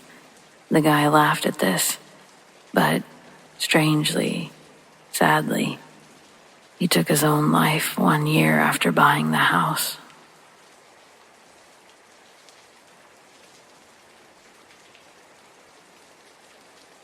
I've had people ask about my family's paranormal experiences with a cult, so here it is. Very soon after getting involved with them, we started having paranormal activity in our home. And when we moved to the same town as the leaders, the activity increased. During our time in the cult, the leaders decided I should move in with them and 4 other teenage girls. One evening, my friend and I were doing homework at the kitchen table when my back suddenly started stinging and burning. It was irritating, so I asked my friend to have a look. Rolled up my shirt. She stared at my back in confusion. There were 3 long scratches down the center of my back. It almost looked like a cat had its way with me, but they were way too big and far apart to be from a cat. Plus, we didn't have a cat. My friend seemed pretty freaked out by it, so I went to look in the bathroom mirror. There's no way I could have done this to myself. I wasn't worried. I assumed it had happened earlier, and I was only just now noticing. But then it happened again, a couple of months later, while I was playing on the computer. Out of nowhere, I felt that same stinging, burning sensation, again on my back. I went to the bathroom, lifted my shirt, and found 3 scratch marks, very similar to the first set. They were just a little shorter and off-center. This time, I was a little worried, but I figured it must be from the clothing I was wearing. Eventually, I pushed it from my mind until years later, when I heard about it happening to many others. And it happened to me again, just before I moved out of the cult house. It was late morning. My sister and I were chatting in her room, which was in the basement. Next to her room is the utility room and the staircase. Her door was closed, and we were about to go upstairs when we suddenly heard a growl. It was coming from the utility room. It wasn't like a cat or a dog. It was the deep, low sound of something like a lion or a bear. It's so hard to describe. When I first heard it, I was confused and frightened. My mind was racing, wondering how a wild animal could be in the house. Then, I thought someone must have an aggressive dog outside, even though it sounded nothing like a dog. I was just trying to make sense of it. Some sort of primal instinct kicked in. I became filled with dread as the growling got louder. It sounded like it was getting closer to the door. Panicked, I looked at my sister, and I see she's completely frozen. Her face was filled with fear and confusion, and I was seriously considering an escape out the window. She said to sit still and be quiet, but I couldn't. The growls were getting louder and closer. I couldn't sit there doing nothing, so I started screaming for my mom. The growling stopped immediately. I screamed for a solid minute before stopping to listen, and it was totally silent. My heart was pounding, but I told my sister we had to run for it. She tried to stop me, but I opened the door and didn't see anything. We raced upstairs and told our mother everything. There was an incident when I spent the night in my sister's room. We had just gotten into bed, and as soon as the room was totally silent, there was a loud whisper from the end of the bed. It said my name as clear as day, and nothing else. I couldn't tell if it sounded male or female, I grabbed my sister, totally freaked out, and she had heard it too. I clung to her, terrified, trying to process what we had heard. She said not to give it any attention, but I was too frightened to stay there. I got a glass of water to calm down and slept on the couch that night.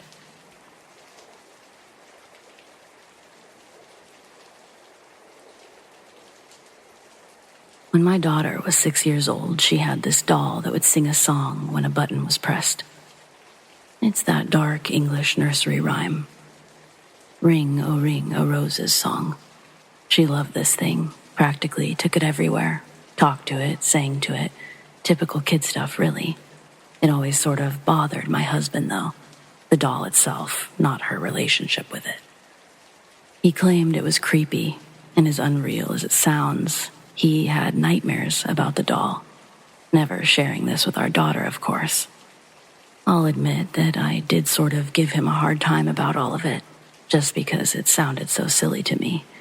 But for a period of time, he sort of blamed me for playing jokes on him, as he'd find the doll in random cabinets he was meant to open, or sitting upright on a counter, places our daughter couldn't reach, and especially our son couldn't reach. He was just 4 at the time. However, I never did any of those things, truly. Eventually he believed me because apparently it happened while I was away. So that's the doll. Here's the story. One spring, we decided not to let our daughter take the doll with us to a hotel and water park. The doll wasn't water-friendly, and we feared that she would get lost or ruined. This was a bit of a fight. Our daughter was upset, told us the doll was upset. All the things a child would try to do to get their way. But my husband was more adamant than ever, putting his foot down, saying it wasn't that kind of vacation and we wouldn't be bringing any of our toys. Eventually, the meltdown was over, the doll was forgotten, another normal child reaction. We were staying just outside of town, had only been gone for 2 of the 3 planned days. That evening, around dinner time, a neighbor who'd been watching the home called to report a house fire. They explained the damage, and all I could think was how lucky we were to not have been inside. We made the drive home that evening, and as soon as we arrived back home, it was immediately obvious we couldn't stay there. My sister took the kids while my husband and I stayed behind, sorted out the details with the fire brigade. According to them, it was faulty wiring in the master bedroom. We've never had any issues with the home's wiring. Not to mention, it wasn't a very old house, not like many neighborhoods around us. Once the fire was out, the brigade was gone. My husband and I walked around the smoking house until about 3 a.m. Our room was destroyed, while the kids' room was completely intact. Other rooms had smoke damage, but it was clear the bulk of the disaster was our room. We had a large wardrobe in the room. It was an antique. Still standing, but completely destroyed from the smoke and fire, except for the top smaller cabinets where we stored pillowcases and such. I about jumped out of my skin when I walked near the wardrobe and heard my daughter's doll start singing that song. I felt no ease when I realized the irony of her song. Ashes, ashes, all fall down. My husband heard it too, running to where I was, immediately asking me, "Where did you find it?" He sees I'm not holding anything, but the doll is still singing on repeat. I go to open the cupboard, but he stops me, telling me he'll do it. He pulls the doll out, unscathed and still singing. He asks me point blank, "Did you put this in here?" I was about over the accusations at this point, and I asked why the hell I would do that, especially now. Reason must have reached him as his facial expression changed. He very seriously told me to call my sister to pick me up, that he was going to take care of this. I wasn't sure if he meant the mess or the doll, but I called my sister, and that's where the doll story ended for me. For my husband, it ends with him literally incinerating the doll to nothing but ash.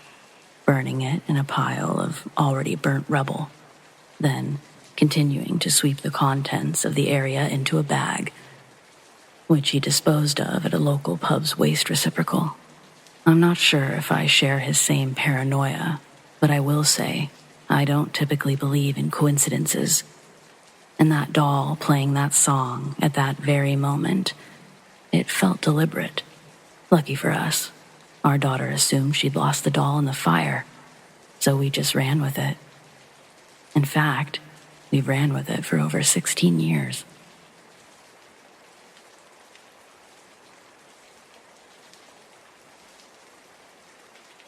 I am a professional paranormal researcher with over 40 years' experience. I hold many degrees and certificates that aid in my research. Some are strictly paranormal, while others are more general. This is a true story about when I was being oppressed by a demon, how it felt, and what I did to resolve it.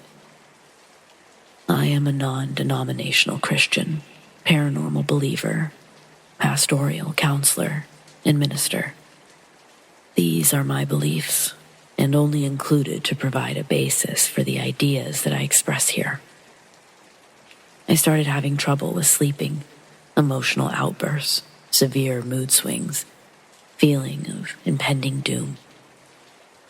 This went on for 2 weeks before I took action. I believed it was related to my many health issues. My doctor ordered blood work, various tests. They all came back normal. Within 6 weeks, I'd exhausted all of my personal resources to address this issue. I didn't immediately assume it was paranormal, but I attempted to intervene with my spiritual beliefs and practices. This did provide some relief, but it only lasted a couple of hours to a few days. Eventually, I sought the help of another minister. He wanted to perform a minor exorcism to see what effect it might have.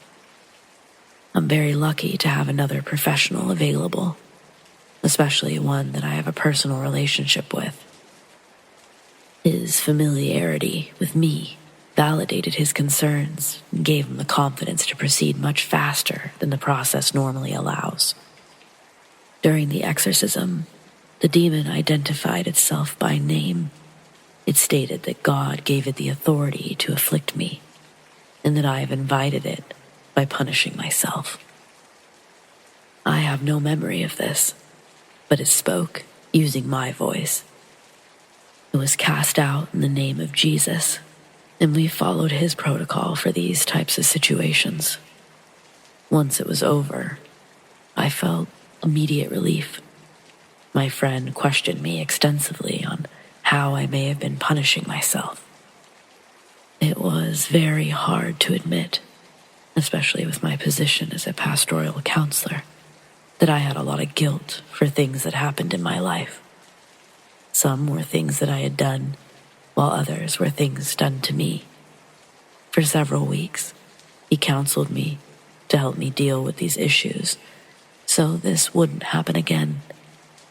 As a result of this whole experience, I have questions. This was a demon, and though it was oppressing me, it seemed that it was for my own good. I've seen this happen when helping other people, but is this the norm? Is this the mind part of the spirit? I've seen entities carry mental afflictions that they had in life. Should there be more of an investigation from a parapsychological point of view in all of these cases? I appreciate any input and thoughts.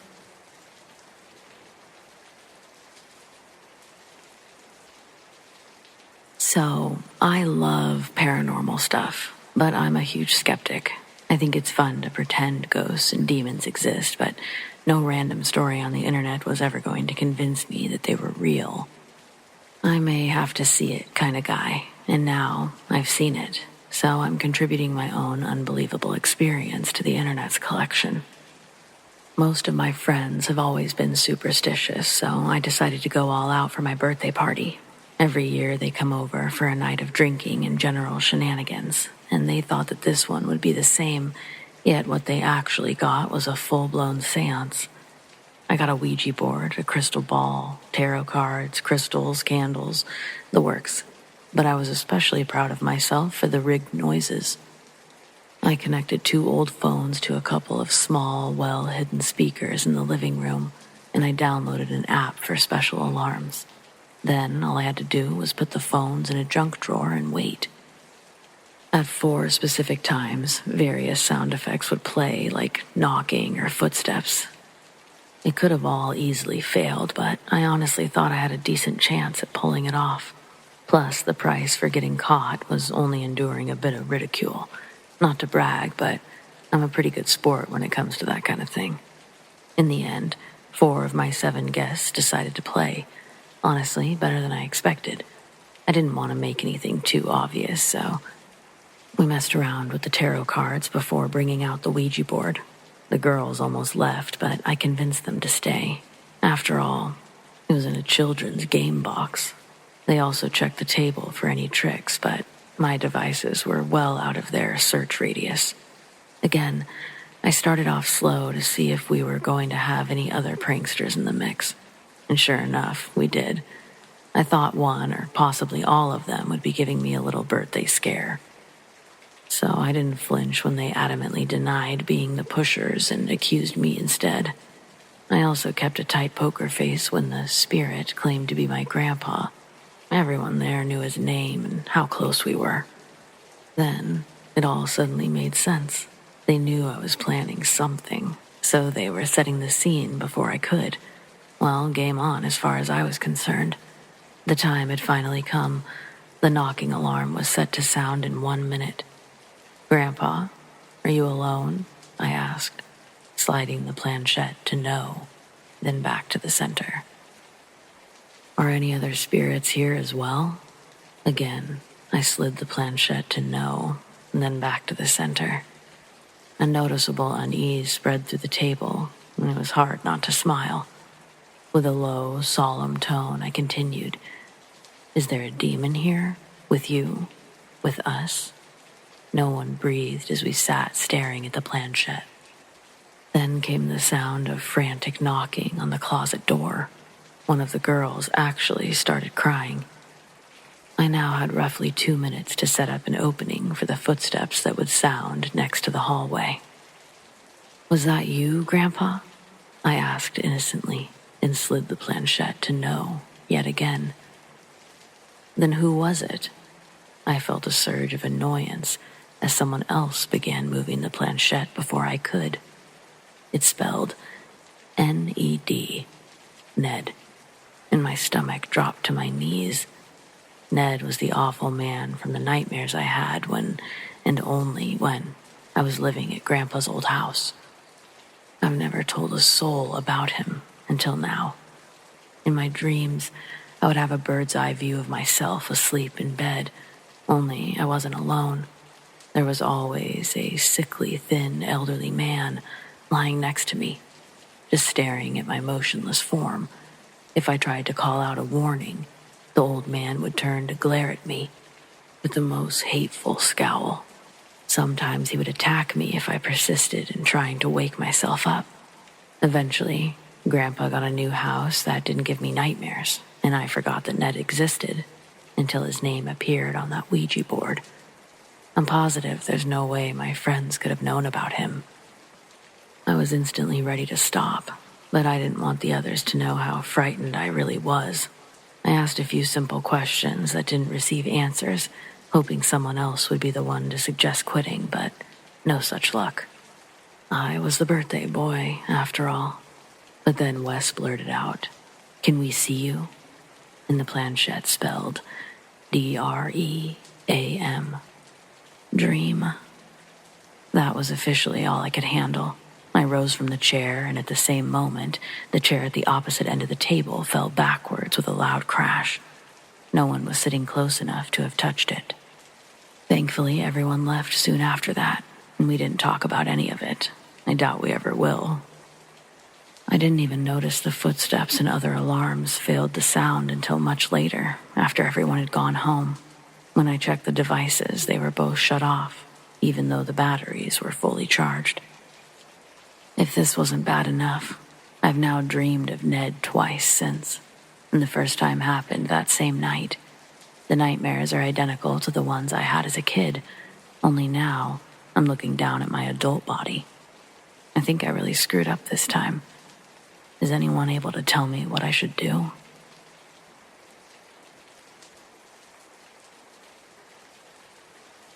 Okay, before I tell my story, yes, I realize now, 14 years later, I did some dumb shit when I was 18. The question is how I got it to stop, leave my family alone, as we want to have a normal life. All of this is true. No, I don't think I have mental illness. I go to the VA. I've been tested for all kinds of mental illnesses, which doesn't check out. I was raised semi-Catholic, only been baptized, no other sacraments. There is a preface to this story, and now that I'm older, it makes a lot of sense. I didn't sleep in my own bed until I was around 13, because I used to see things at night which scared the absolute dog shit out of me. Like most parents, they didn't believe anything I ever said. One time, playing hide and seek when I was a kid, around 6 or 7, I was hiding under the covers. I was looking at a shelf, and I saw a bin full of Legos get tugged, like someone pushed down on it. 2 minutes later, the bin gets pulled out of the wall by itself. My dad runs in to see what's happened, to which I have no explanation. I was across the room, by myself. I used to see figures at night in my room. They never approached my bed, but would kind of look at me in the closet. They were real fuzzy around the edges and took on different forms. When I went to Yosemite on a camping trip, I remember being awake, terrified in my bed next to my mom. There were black figures walking around in hiking clothing, but no faces or anything. They made no sound as they walked around our cabin around 5:30 in the morning. I was the only one who was awake, who saw it, and I can vaguely remember one standing next to my bed. My mom and I were asleep, and it was standing, looking down at me. The day after I turned 13, I started sleeping in my own bed because my dad had had enough. I had a radio in my room. I turned on NPR at night for white noise so I could try to sleep. I kept the lights on a low dim and the closet door closed so I wouldn't have things looking at me. None of these figures ever made noises. Okay, real story time. I joined the Marine Corps in the infantry in 2009 at 17 years old. By 18, I went to my duty station in Kaneohe Bay, Hawaii. Those who don't know Hawaiian folklore, Kaneohe Bay used to be the meeting place for native Hawaiian tribes to do battle. The movie Paranormal Activity also came out that year, and we all got drunk, went to the movies to see it. There's this stupid scene where they get a Ouija board. Yes, I know this is where I got stupid. And they leave it on the table, then it moves by itself. Drunk me asks on the drive home if that stuff actually works. We go and find one the next day at Spencer's Gifts in the Windward Mall. We take it back to our squad bay. We stayed in open bays when we first got there. And the person on duty, like RA for a dorm or security, who's Catholic Hispanic, he turns white and he says, "Get that shit out of here right now." We laugh and go to our bay on the top floor. We pull couches around the table and start drinking because we're Marines and dumb, and then we start reading the directions on how to do it. I text my girlfriend, now wife. She also tells me to stop messing with this stuff. She Googles it and tells me to put sterling silver on the board, to which I magically have a St. Michael's medallion that my mother had given me before boot camp. I put it on the board. Again, I don't believe in this stuff. None of the people participating believe this. We put our hands on the pointer, start asking stupid things like, "Is there anyone who wants to talk to us tonight?" This goes on for a while. till all of a sudden the pointer starts moving slowly. I look at the other people and I say, stop fucking around. I want to see if this works. Everyone claims that it's not them, and it slowly moves over to yes. So we start asking if it's anyone that we know. It goes to yes again. We ask, who does it know? It says our friend, Nathan, who's sitting on the couch across the bay with a beer in his hand, not touching anything. He's drunk and says, very funny, guys. He sits up and says, okay, if you know who I am, who are you? And the pointer spells out, Grandma. He laughs again and says, okay, Grandma, what's your first name? The board spells out his grandma's name correctly. We look at him and say, okay, who did you tell your grandma's name to? To which he kind of gets quiet, and he says, no one. He started to ask the year that she died, answered correctly. Her husband's name, answered correctly. His mother's name, answered correctly. He gets extremely quiet after this and asks if she has anything she wants to say. And she says, I love you, and goes to goodbye immediately. He looks freaked out after that, and it's no longer fun. We kept talking to different entities, but it starts to get really weird, where the board starts naming people with birth and death dates from the 1800s, which we Google, and they're all 100% correct. Then I talk to an entity who says it was my mother's unborn child, which was killed by an axe. I text my mom about what I'm doing. She tells me, you need to stop immediately. She has her own story, where something tried to contact her. At this point, a Wiccan Marine walks in and he says, what the actual fuck are you guys doing? This is not a fucking toy or a game. You need to give this to me right now. I need to close this fucking board. He jumps on and he starts doing some weird praying or rituals, saying that we're talking to all sorts of things that we shouldn't be. The Hispanic duty man from before walks up to our floor and says, hey, can you guys please stop? There's a lot of weird stuff going on downstairs and everyone's freaked out. There's weird orbs of light at the end of the bays and things are getting knocked over by themselves. Please, stop. By the end of this, I'm done messing with the thing, but word got around that this was going on, and around 20 more 18 or 19-year-old Marines show up wanting to talk to spirits on the board. One guy even asked to talk to Satan, and the Wiccan Marine got pissed because he had to sit there the whole rest of the night, essentially babysitting the board. The next day, I felt kind of weird, like there was a pit in my stomach. I went into the bathroom and I kind of started dry heaving till I felt something leave my mouth, but there was no puke or anything. I thought it was too much drinking and ignored it, went about my business. There was one Marine who started acting weird for a week as he took the board into a closet by himself, tried to contact his grandfather. People in his platoon said that he started acting weird and distant. I don't really know what happened after that. I don't remember what happened to the board, but I never touched it again, not after that night. And when a coworker brought one to work as a joke on Halloween, I immediately turned and left. We were up on a mortar range on the Big Island at a training area called PTA. We would get thick fogs that would roll in, this on top of a remote volcano, being on the Big Island, with nobody except military personnel and training. Everyone would hear children laughing off in the distance in the morning. They'd always ask each other, am I the only one hearing the children laughing? We all agreed that we heard it, but no one ventured out into the fog to see what it was. It usually happened in the mornings. This was my last paranormal encounter in the Marines. Okay, fast forward 13 years. I'm married. I've got a 1.5-year-old who's now walking and talking. We move into our new house with no issues. It's a new house and we bought it from the original owners, who are still alive. No deaths or anything that we knew of. I posted about this instance before, but just about what happened next. One day, my daughter is running around the house, bouncing around normally like she always does.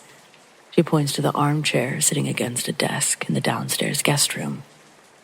The door was sitting open, and she says, "Daddy, there's a man in the chair," and runs over to me immediately.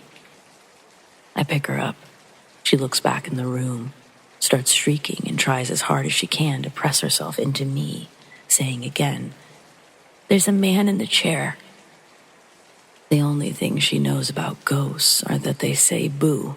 She's super friendly with people that she sees all the time, so I have no idea if there was an actual person in the chair or why she would be so terrified. I have no idea what she saw, but I believe that it wasn't nice. She's inconsolable with crying, shrieking. I can't comfort her. All of my childhood experiences and Marine Corps stuff comes back to me. I tell my wife about it. She actually believes me. We take her to my parents' house and we go into town immediately to buy a feather, incense, other stuff to do a smudging. It was recommended by someone. We proceed to do the smudging throughout the entire house, while I carry around my Catholic Bible commanding all spirits to get out of my house in the name of Saint Michael, Jesus Christ, and the Lord Almighty God. I don't go outside, but we go in every closet, garage, etc. We bring my daughter back with no issues, and life goes on for a while. Every now and then, before we put her to bed, she's now 2. "Daddy, there's a bad man in the house." We always misdirect or read her stories and such, and she goes to sleep with no issue.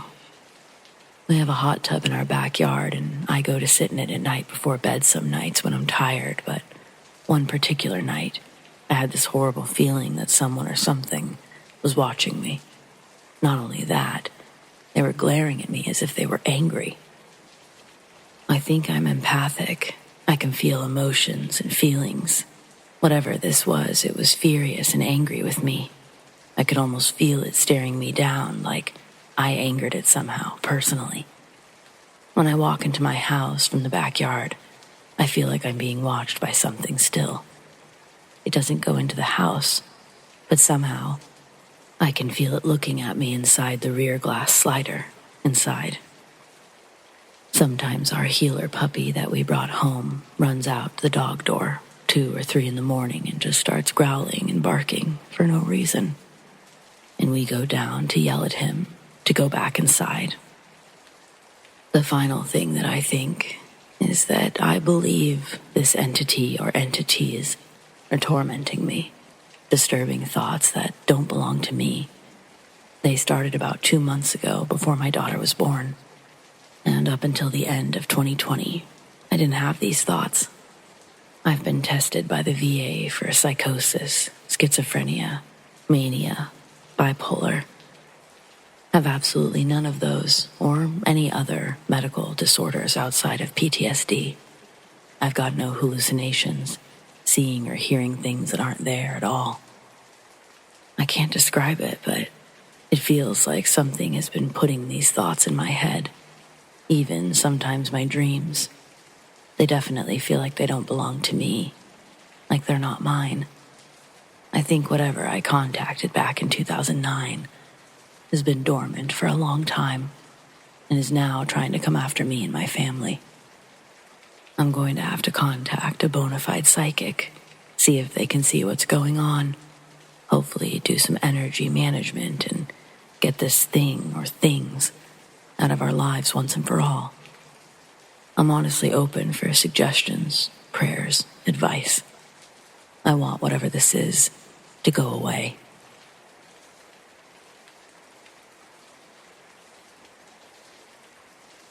When I was a teenager, I got into using a Ouija board. At first, I did it with my friends. We thought it was fun. But eventually, curiosity got the better of me. I started using it alone, in my already paranormally active 115-year-old house. First things first, I do not advise using Ouija boards, ever. I regret my choices as they were dangerous, filled my already creepy house with More bad energy. At best, they're either powerless and or have a good sense of humor. I won't be mentioning any of them by name, except Dave, who was harmless, as I don't want to invite that energy back into my life. If you decide to do it against all warnings, do it away from where you live. I became particularly close with a little boy who had drowned, along with his sister in some Eastern European country.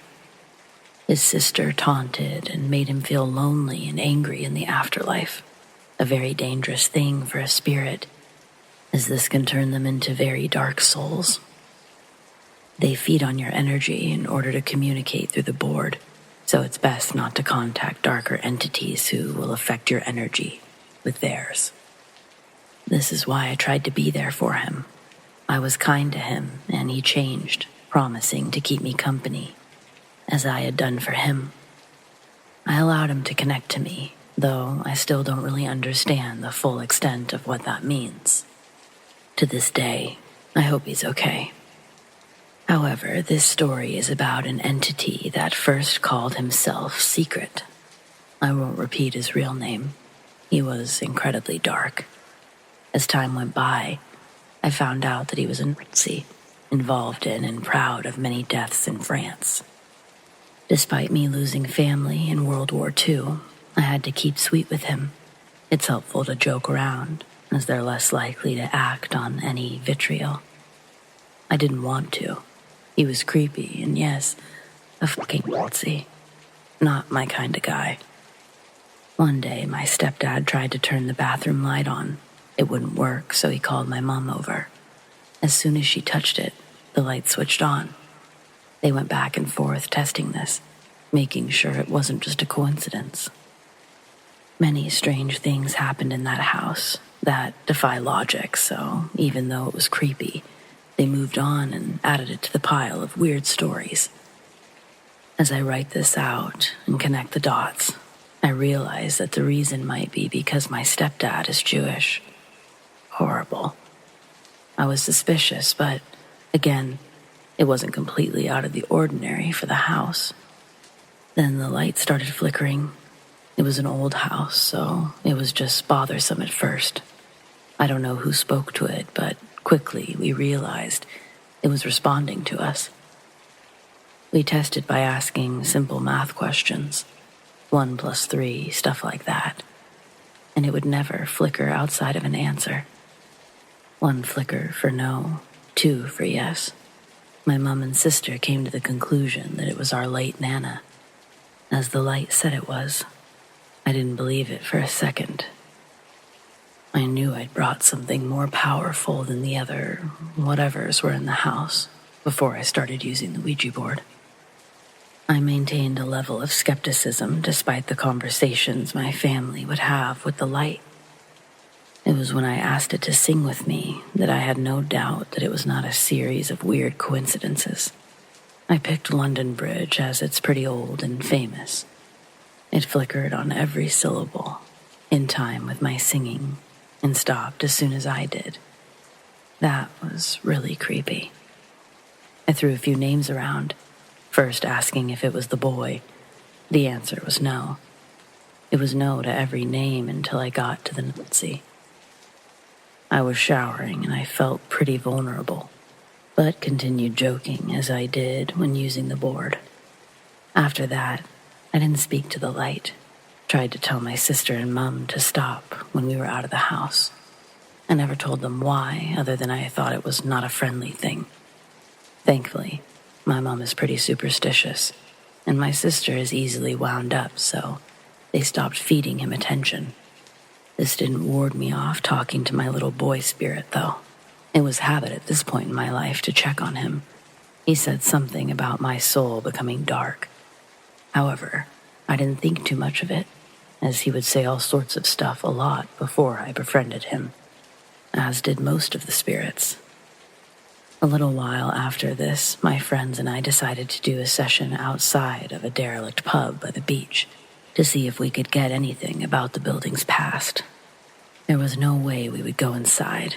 It was dangerous, probably full of homeless people that were squatting, pitch black inside. Instead, we sat out front, not far from a road where passerbys could see us, but we picked a day with bad weather to limit attention. We contacted a spirit called Dave. He was pretty friendly and funny. Apparently, he died from falling in a balcony in a drunken stupor, but wasn't bitter about it. We were all laughing as two ladies walked by. They asked what we were doing, but I'm pretty sure they already knew. We explained, and one of them warned us that it may seem fun, but it's the devil, which, admittedly, we did know. The other lady, however, revealed that she was a witch. At first, she told us stories about her and her witch friends, but then gave us a piece of advice. Your energy is sacred. These activities corrupt you, lead you to dark thoughts and traumatic events. Sadly, I think my friend may have been a victim of this, as shortly after, she entered a depression and we don't talk anymore. There were many factors to this, and I don't want to blame it entirely on the Ouija board, but it's a possibility, I guess.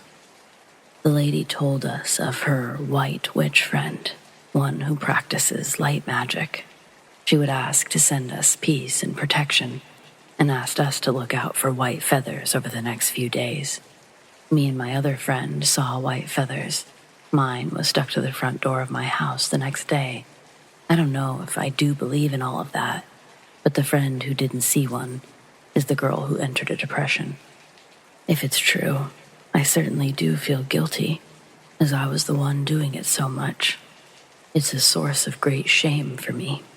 We didn't have any Ouija sessions from that point on. It's wise to listen to a witch.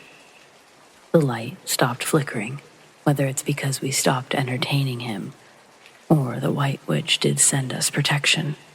I don't know. It's most likely the former, as they feed off of energy. I stopped talking to my little boy, though I did call out for him, wish him well in the house from time to time, just in case he was listening. I've never really felt any bad energy around me since.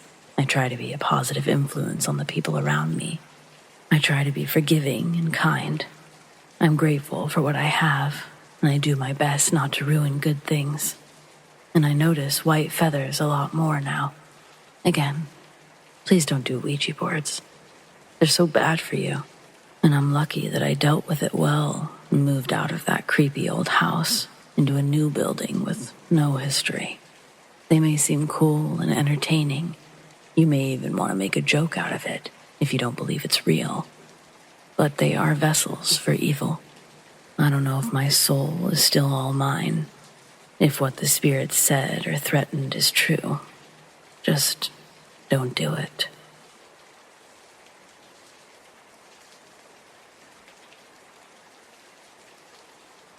Not trying to date myself with this story, but I once met an edgy goth girl on MySpace, and we used to talk every night on AOL Messenger. This isn't a catfishing story. She was real. Her name was Desi Lamont. She went to a high school in Middlefield. Our schools played each other in sports, and we met after one of our basketball games played there. After meeting in person and verifying we weren't in fact getting catfished, our relationship got way deeper. Real philosophical shit. I confided in her just as much as she did me. Both of our homes were far from cookie cutter. Both sets of parents shared the same substance abuse issues, stemming our own subjective traumas from our own subjective stories that we would trade. Months into this relationship, it's 2 or 3 in the morning on a school night. Desi and I signed off hours ago, but I'm woken up by the AOL chat bing, letting me know that someone sent me a chat. The second bing gets me up and out of bed. I groggily go to my computer and swivel the mouse a little to turn on the monitor. When the screen gets bright, I'm blinded by its light, but when my eyes adjust, I see the notifications were from Desi. The first one said, "You dead," with a capital U instead of spelling the whole word. Then the second one below it said, "I dead."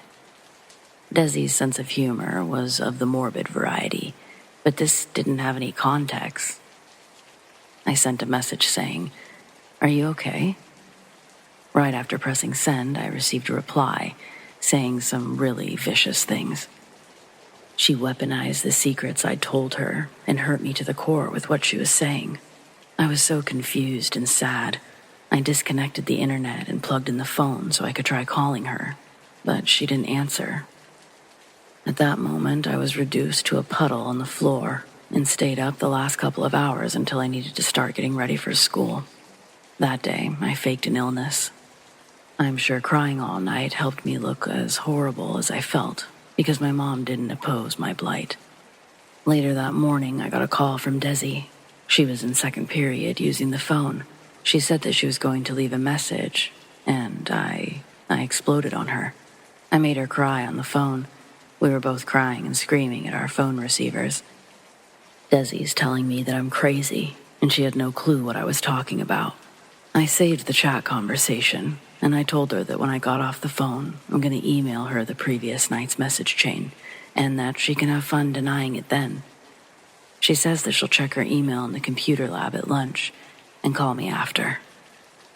I remember I paced circles in my room. I did feel sick. I was heart-stricken, and my soul ached. When she called me, she again was crying, but this time the defensive tone that she had was gone. She begs me to believe her. She tells me that she never wrote these messages. Still angry, I ask if her dad had snuck into her room to message me on her computer. Desi says no. And then she says, "Do you remember when I told you Megan and I were going to use a Ouija board in her attic last weekend? I think something might have followed me home." So she tells me the rest. When Desi and Megan were both touching the planchette, they were already under the belief that Megan's house was haunted, with most of the activity going on in the attic. They asked questions and instantly began to feel it move under their fingertips. They talked to a lonely, sad spirit, one who called themselves Mala. Mala had not died in Megan's house. Rather, she was a wandering spirit. I heard the bell ring in the background of our phone call, and I knew that I was going to have to wait until she got out of school to hear the rest. Young love. I hung up equally confused, but feeling less hurt. Desi's crazy story was just what I needed to have faith that she wouldn't hurt me like that. Next phone call.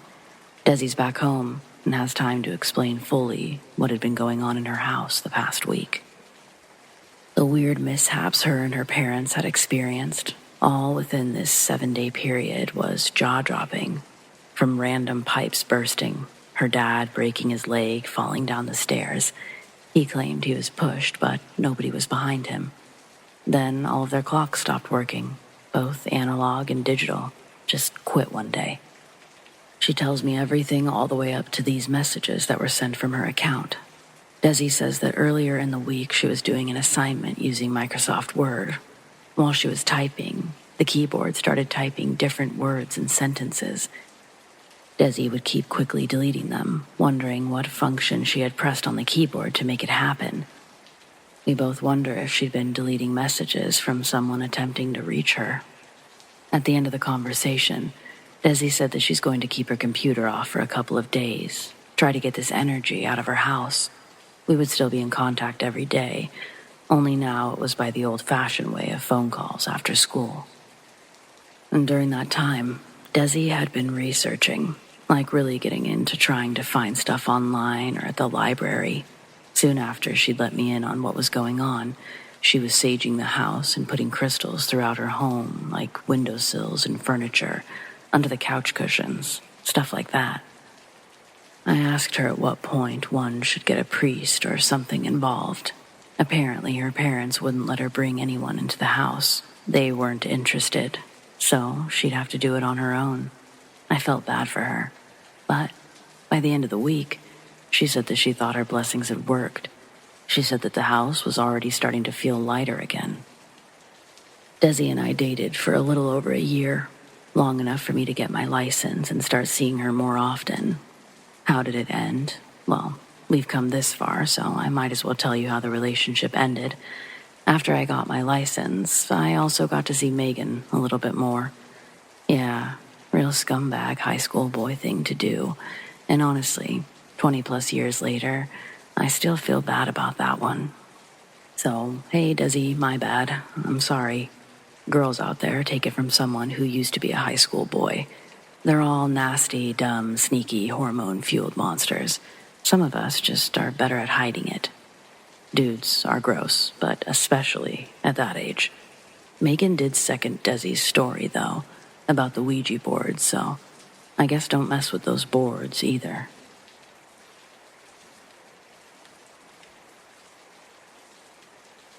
Okay, I got a story about a girl named Mary and her goat. I grew up in an Amish community, but I never went back after Rumspringa. I warn you all now, I'm more than happy to answer questions about Mary and her lamb, but I had a hard childhood. So if people start flooding the comment section with stupid questions about life in the 1800s, this post is getting deleted. So, Mary was my age, and we were friendly but not particularly close. In fact, that's how Mary was with everyone. The only living creature she shared a connection with was that damn goat. I think it was possessed by something, but you can decide for yourselves. When we were 11, Mary's goat was born and rejected by its mother. It's rare, but it happens. Sometimes one of the other mothers might adopt the outcast, but that wasn't the case here. Mary's father wanted to put the goat down. That's just how they handle that sort of thing. But Mary threw a fit, and her parents decided that it would be good for her to learn a hard lesson, so they agreed. She named the goat Cotton and treated it like a human. At first, it was like her own baby. She cooed and cawed at it and pulled it everywhere in a wagon. Then, as it grew older, it became more like her friend. It followed her to school, to town, to church, everywhere. She didn't even have to tie it up. It would just sit outside waiting for her to return. Finally, when we were 13, she began treating it more like a parent. She was afraid to linger after school because Cotton might get angry, or she would become unreasonably upset if Sunday service was taking too long. Everyone knew it was a problem by then, but her parents didn't know what to do. They didn't expect it to survive, but once it did, they couldn't very well take it away from her. Plus, looking back with an adult's perception, I think they were scared of it. I bet that they had some terrifying experiences while living with it for years. At first, it just creeped people out. Everyone, including me, felt like the look in its eyes was a little too knowing. I understand how that sounds, but I literally mean everyone. I just can't explain it except that when he looked at you, it felt exactly like a human stare. Like it really saw you. Then there was the weird stuff that would happen when it was around. One Sunday, we had a picnic after church. All the kids played while the parents talked and visited. I was with Mary, Cotton, and 3 other kids. One was a boy our age named Peter, who was known for climbing trees, especially the one that we were gathered around. He didn't even climb as high as he usually did. He just sat on one of the lower branches while we all laughed and joked. Then he said something about the goat that involved cooking him with his grandmother's special sauce. Cotton was eating grass right in the middle of our little group, but we all watched as it stopped and turned its attention upwards. The branch Peter was sitting on, and only that branch, suddenly began to shake. There was no wind whatsoever. Nothing else moved, and it didn't shake dramatically or anything. Just enough for Peter to lose his balance. We screamed when he fell, and the adults rushed over. He broke his arm, but was otherwise fine. On a separate occasion, my dad was helping the other men build a new barn when Mary came along with her goat. She was bringing her father some lunch, but one of the other men began giving her a hard time about Cotton being in the way. He was just an ornery old man who didn't like children, but most kids didn't have a demon goat to take offense. A few minutes later, that same man fell from the top of a ladder and broke his back in 2 places. There were a ton of stories like this about Cotton. I could spend hours listing them all, but I'm trying to stick to incidents that I or my family witnessed firsthand. The kid who lived next door to Mary said that he once looked out his window to see the goat walking on its 2 legs in the middle of the night. But I don't know if he was telling the truth, and I don't want something like that to take away from the very real issues our community experienced with this thing. By age 14, none of the other kids wanted anything to do with Mary. We avoided her like a plague, and Cotton seemed to prefer it that way. He especially hated other males. If anyone but Mary's father approached her, the goat would lower its head and try to ram them with its horns. Then there was the night Mary's family lost 7 cattle. I'll never forget the next morning when their neighbor came knocking at our door. He was gathering the men to help dispose of the bodies and Cotton. My mother made me stay inside that day. All the women and children had to, while my father didn't return until late that night. I stayed up so I could eavesdrop on my parents' conversation. Otherwise, I would never know what really happened out there. When Mary's father went out to the pasture that morning, he discovered 7 cows lying dead in a perfect circle, and the goat standing in their center. It didn't move or make a sound as he approached. It only stared at him. He said it felt like Cotton wanted him to come into the circle, like something was pulling at him. When he came to his senses, he was much closer than he believed himself to be, and he was officially done with that goat. He retrieved his rifle, but the weapon wouldn't fire. That's when he got his neighbor, but they had no better luck with the other man's rifle. Finally, they threw a rope around Cotton's neck and drug it into the woods. But just as they began taking it away, Mary ran from the house screaming. Her mother had kept her away all this time. She shouldn't have known anything about what was happening. But somehow, she did. The neighbor's son had to help keep her inside while her goat was dragged into the woods. My dad said it sounded human, that the further they took it, the more it sounded like a frightened child. But when they reached a clearing and tied it to a tree, it suddenly began to sound like some kind of demon. Even tied up, it fought them every step of the way. Several men were cut by its horns, and one man inexplicably cut his own hand instead of Cotton's throat. But eventually, they were able to kill it. My dad's voice became even softer when he described the black blood that first poured from its neck.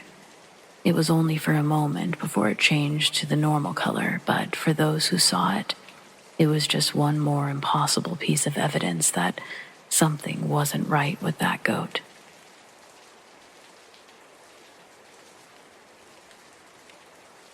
As part of a history project in college, we were tasked with exploring a piece of our own family history, specifically connecting with information from those no longer with us.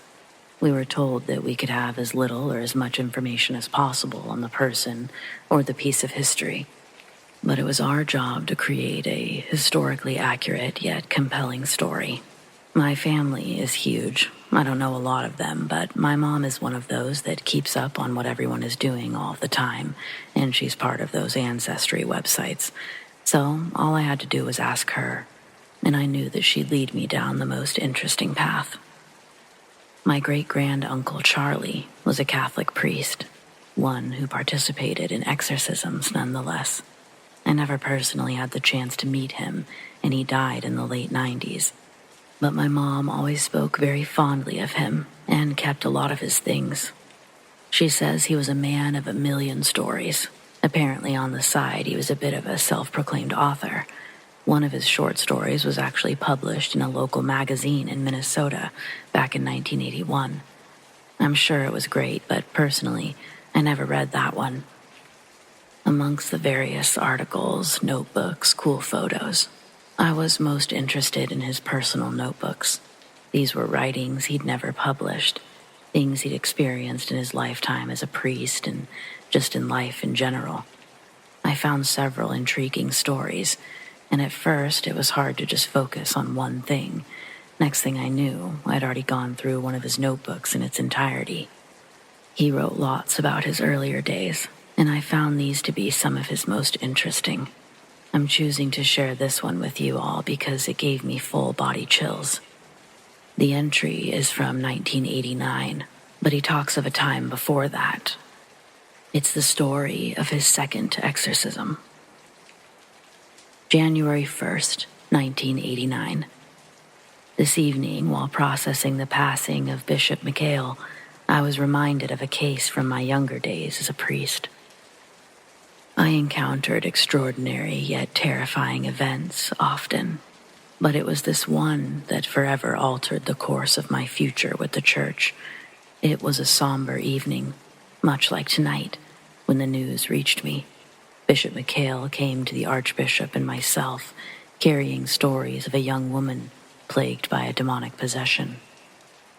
Shortly after Bishop McHale finished reciting the various ailments which had been reported to him, Archbishop McAllen granted permission for us to move forward. With a heavy heart, I embarked upon the solemn duty of performing an exorcism. It was new for me. It was only my second one, but I was honored, ready, and I was not alone after all. There was Bishop McHale, but there was also the Heavenly Father, too. That's what you can never forget, never lose sight of. Arriving at the family's humble abode, I was struck that it wasn't so far away from my own. I could sense a palpable darkness hanging in the air where the afflicted woman resided. The family was desperate for salvation. This was obvious at once as they greeted us with a mix of trepidation and high hopes. They guided us to the room where the young woman lay. My first observations of the woman were that her eyes were vacant, almost blackened, and her body was contorted in unnatural ways. Compassion and fear intertwined within me. The woman was restrained, gently but still. The ties on the pieces of satin were secure. The family feared the young woman, but loved her greatly. The room became even more tense upon the arrival of Bishop McHale and myself, so we began the ancient ritual of exorcism almost immediately. Not long after we started, the room was filled with prayers, the scent of incense, and the flickering light of the candles. I recall their glow casting eerie shadows on the walls, shadows which couldn't compare to the real evil inside the room. The demon within the woman fought vehemently, its presence becoming increasingly malevolent with each passing moment. The woman writhed and convulsed, her voice transforming into an otherworldly growl before once again mimicking the cries of a natural woman. For a moment she was lucid, crying and pleading that she couldn't see, that she couldn't hear. She begged and pleaded with the room, trying to understand what was happening to her. We told her to be strong, to fight it. Though she didn't stay long, her voice distorted again as she screamed and laughed obscenities at the room. It was that moment which I caught a glimpse of the demon that had taken a hold of her. Its eyes now reflected the depths of its wickedness. The creature's voice echoed with a chilling resonance, one that was filled with hatred, so much so that it shook me deep to my core. She spoke and spat vile things at everyone in the room, focusing heavily on Bishop McHale and myself.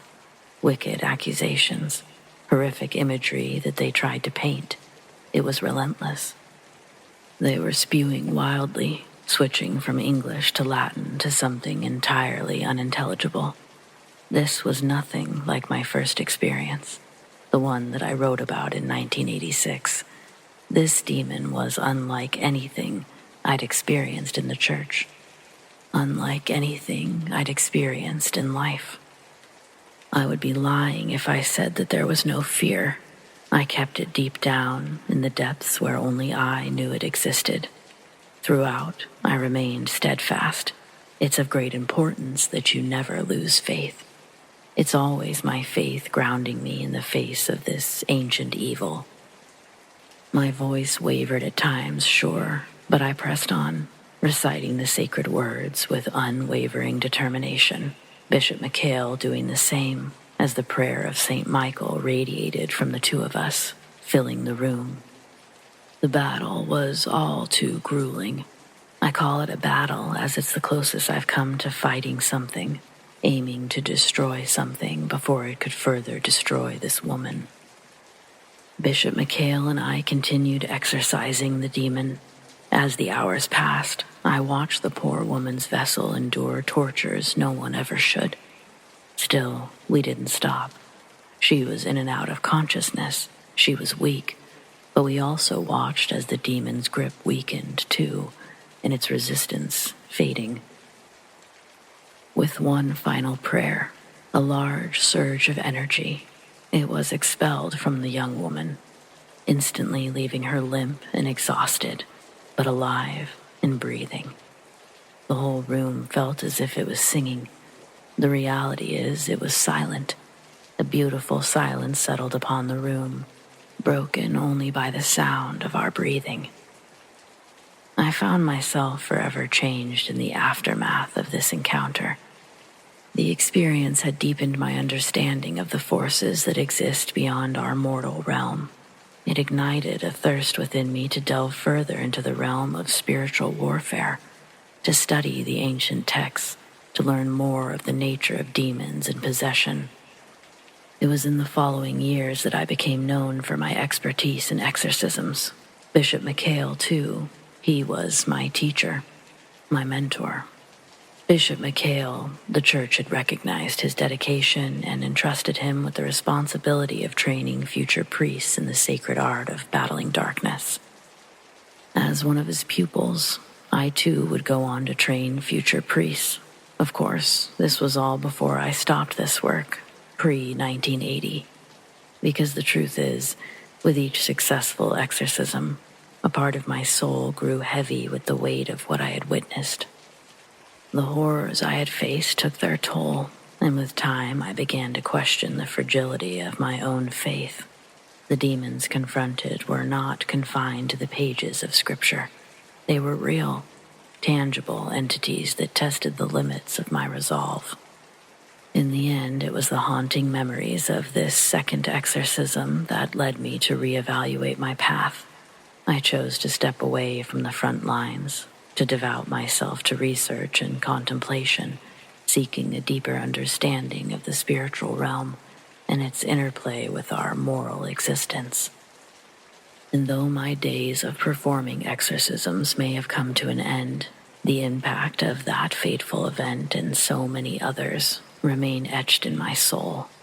It forever shaped my future, guiding me towards a different kind of service, one that seeks to illuminate the shadows, one that seeks to offer solace to those who find themselves entangled in its ominous grasp. It also brought me closer to my dearest friend, Bishop McHale, whom I will see again one day. Then my great-grand-uncle ends it by inserting a prayer. I've included it here, but don't expect you to read it. I did some research, and this is a prayer often used during the passing of a member of the clergy. Thanks for listening.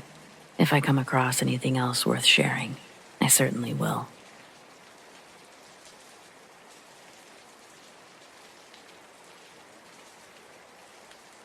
I've always enjoyed the paranormal. I've never believed in it, but sometimes it's fun to pretend. Life is boring and depression is tricky. I wanted to shake things up, so when I saw a Ouija board at the Goodwill, it seemed like a perfect fit. Technically speaking, I suppose I was right. It's true what they say. You really should be careful what you wish for. Anyway, I played alone, partly because I don't know anyone else willing to touch this kind of stuff, and partly because I didn't want to wonder who was moving the planchette. Fun fact, planchette is French for little plank. I live on a small country road with nothing but a patch of woods separating me from an abandoned church and its small cemetery. This sounded like the perfect place to give the game a whirl. I drank a few glasses of wine, lit some candles, and set up the board in the middle of the floor next to the altar. With 2 fingers on the planchette, I started the session by asking if any spirits were present. Nothing happened. I asked a few more random questions with the same result, and reality began to sink in. I had broken into this old church, walked through giant cobwebs, sat on the dirty floor of splinters, just so that I could play pretend for 5 minutes. It was both annoying and a little embarrassing, but hey, in for a penny, in for a pound. If there's one thing that all the ghost hunter shows agree on, it's that the dead do not appreciate being taunted. So that's exactly what I did. I ranted that spirits don't exist and it wouldn't matter if they did, because they would still be too weak to communicate. It was during this time that I noticed a sudden chill in the air, but I'm always cold. I assumed I was just psyching myself out and continued on my tirade. Afterwards, I decided to try one more question before calling it a night. Only this time, I got an answer. When I asked if anyone else was there with me, the planchette began moving beneath my fingers.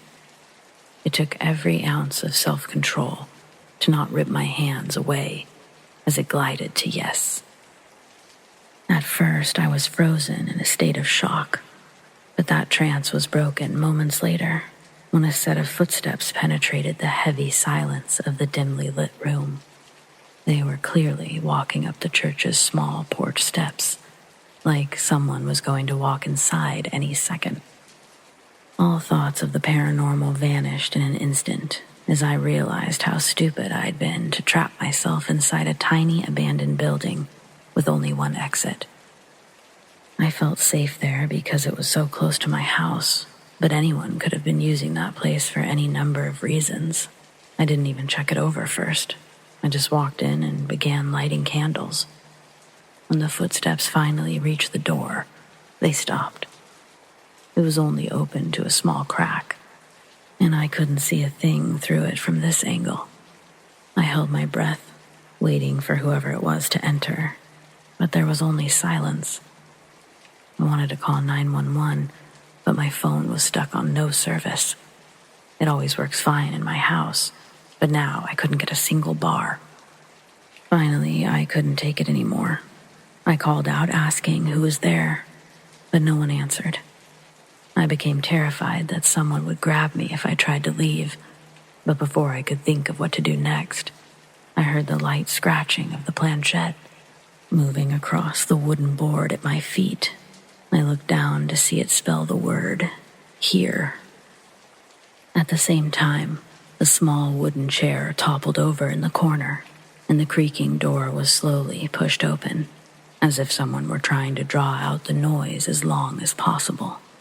It didn't stop until it hit the wall, and there was just enough light to see that no one was in the entrance. It would have happened much faster and been far less dramatic if the wind had simply blown it open, but this felt incredibly deliberate. There was a small window on each of the 4 walls. I began to wonder if I could fit through one. I couldn't shake the feeling that someone was waiting just outside that door, but the windows were no safer. As I approached the one facing my house, I saw the shape of someone's head and shoulders pass right by. It was too dark to see any of their features. It just looked like a shadow person, and I didn't know what to believe anymore. I still don't. Backing away from the window, I tripped over the Ouija board, fell flat on my back, but the planchette never left the board, even though it had been flipped over in the process. When I picked it up, they were stuck together like it was magnetized, but it's not. I double and triple checked before disposing of them. While my attention was still focused on the board, the window behind me suddenly shattered, and I screamed. What little remained of my composure instantly washed away, and I ran straight through the open door. Part of me still expected to be grabbed, but by that point I just wanted to get it over with. I couldn't be in that church for another second. The moment I crossed the threshold, the door violently slammed behind me with a loud bang, and I fell down the porch steps. I'm sure it was due to sheer panic, but it almost felt like something tripped me. Either way, I didn't see anything else. I got up, ran all the way home, and burned that Ouija board first thing the following morning. I can safely say I'll never be touching one of those things again.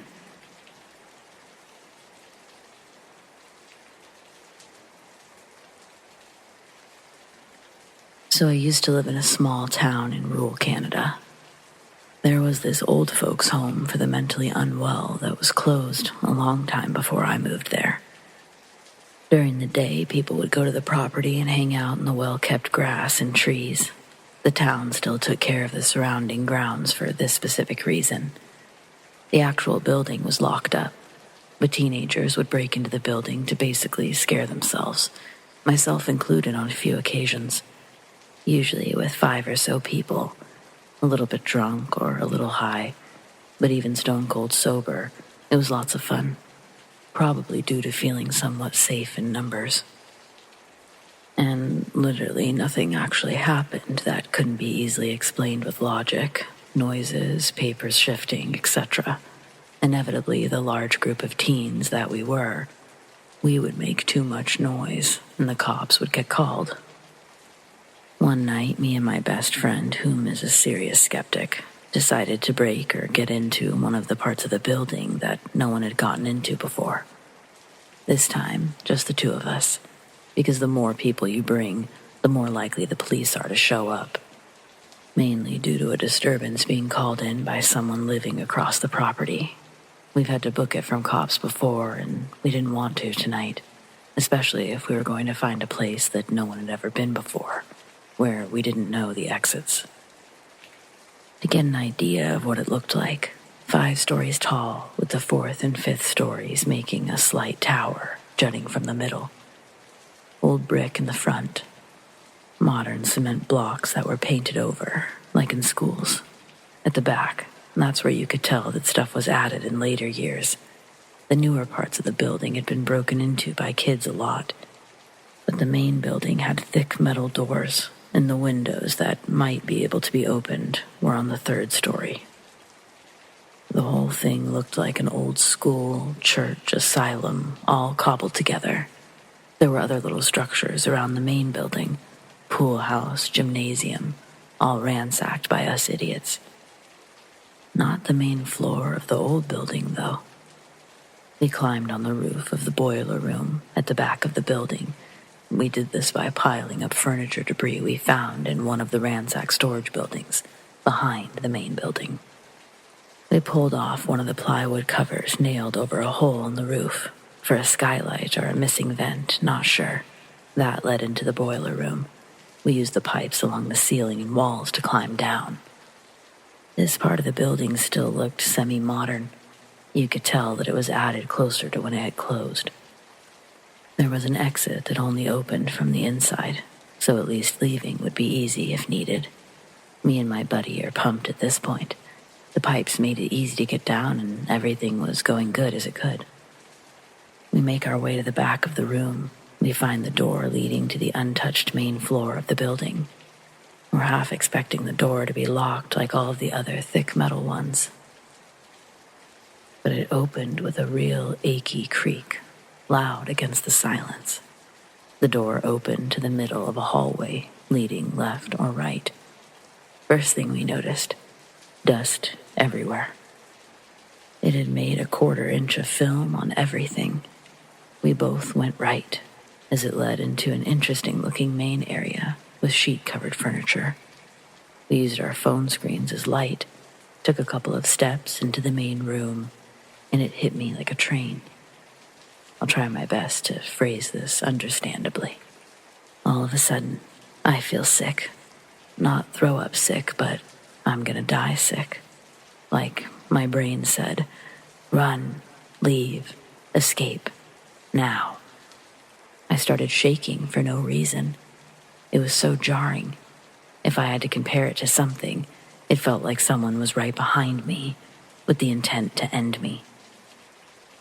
It was weird because of how sudden it was, like a switch went off. I was excited and positive, right up until that point, and then I was convinced we were about to get jumped or murdered. I looked at my buddy, and his face had the same expression of what I felt. Genuinely terrified, white as a ghost. I think that might have scared me even more, honestly, because I've never seen him like that. Neither of us saw anything at this point.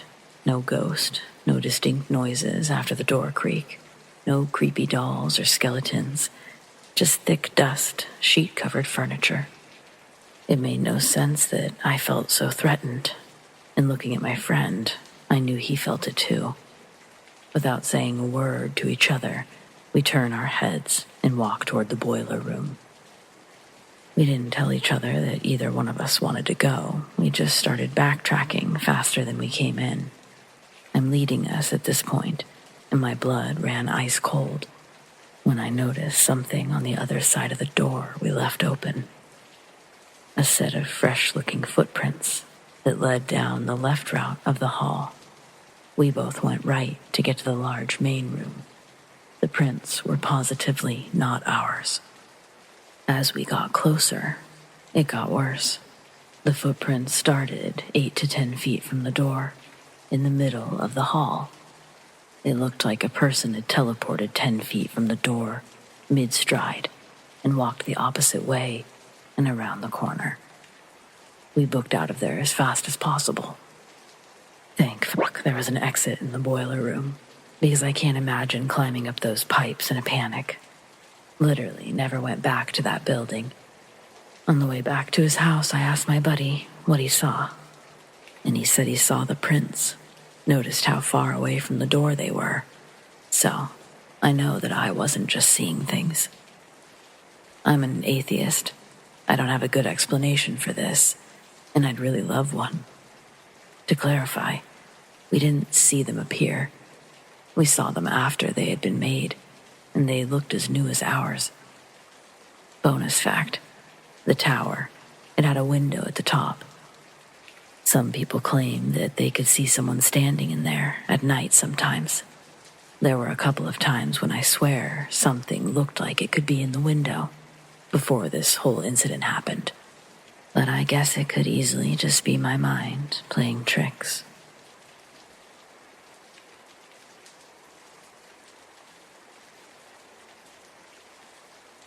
A few years back, I ended up working in a small, privately owned restaurant. It stood out to locals and tourists alike due to their multicultural variety. They served American, Indian, Thai, French, and Middle Eastern foods. The small restaurant was formerly a popular Chinese restaurant and local favorite, but the older man who owned it passed away while still inside. So suffice it to say, the townies didn't take too kindly to the foreign city woman that swooped in to purchase the restaurant right after his death. Not only was my former boss flaky and irresponsible, but she could also come off as quite rude at times. She had a rough go of obtaining the proper permits to renovate the historic building. When you do certain renovations in an old building like that, the local laws require you to update a lot of other things that can be quite costly. That meant it was easier to just use her staff for most of the renovation work. Everything was going fairly smoothly until one overcast, drizzly day. We were all gathered in the dining area for a staff meeting. As we sat quietly, listening to the boss lady, something a little strange happened. The front door suddenly opened halfway and then carefully closed again, as though someone had simply stepped inside. Of course, no one was there. The door was almost entirely glass, so we could have seen if someone was out there. We all looked at one another, confused, but we just blamed it on the draft since the back door was open. Though there was a set of closed kitchen doors in between. The second odd thing that happened to another employee when she was alone one night. She turned the corner past a shelf with some tools on it when an empty cordless drill case went flying past her head. It barely missed her, smashing into the wall instead. She seemed pretty put off by the incident when she told us about it the next day. Following that, random small things would happen occasionally. Sometimes our boss would ask why we didn't come into her office when she saw one of us walk by, but it was always when none of us had been in the area. Besides that, we'd get the occasional strange sound, like a faint voice or a door.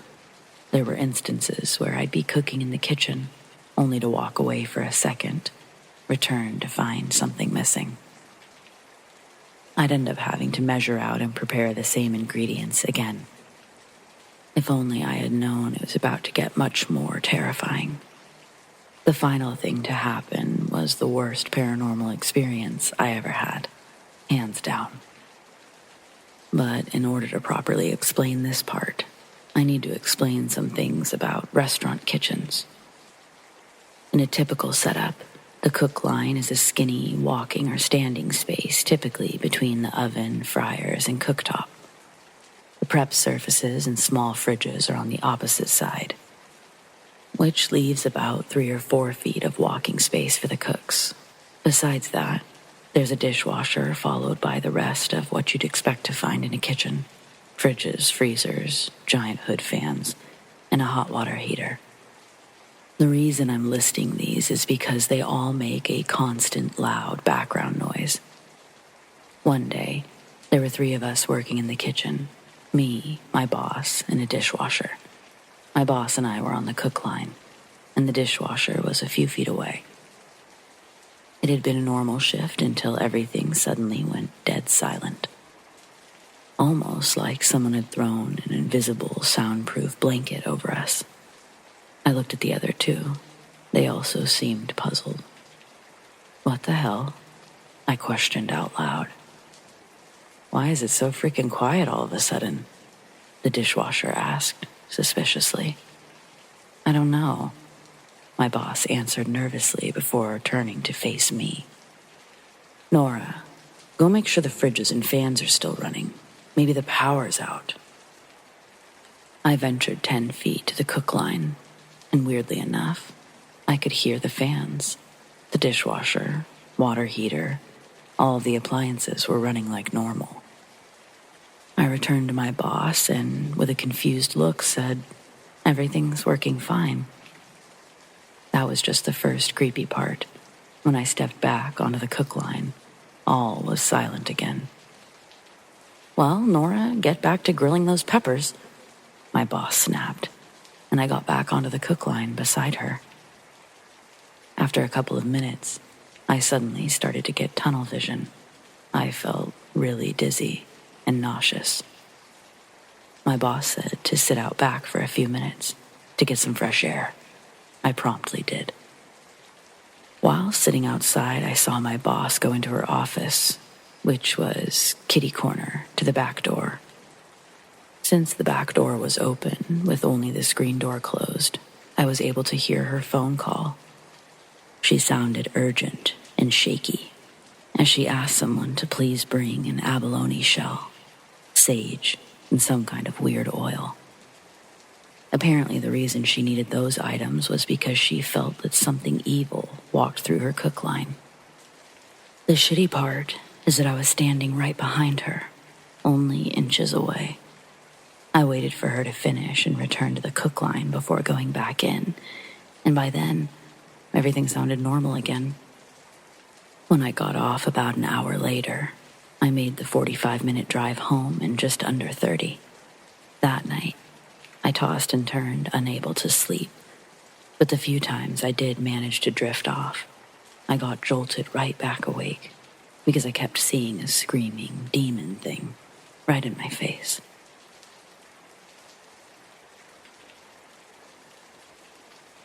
When I was younger, I spent half of the week living with my ex Christopher in central Paris, near Rue Carducci Park.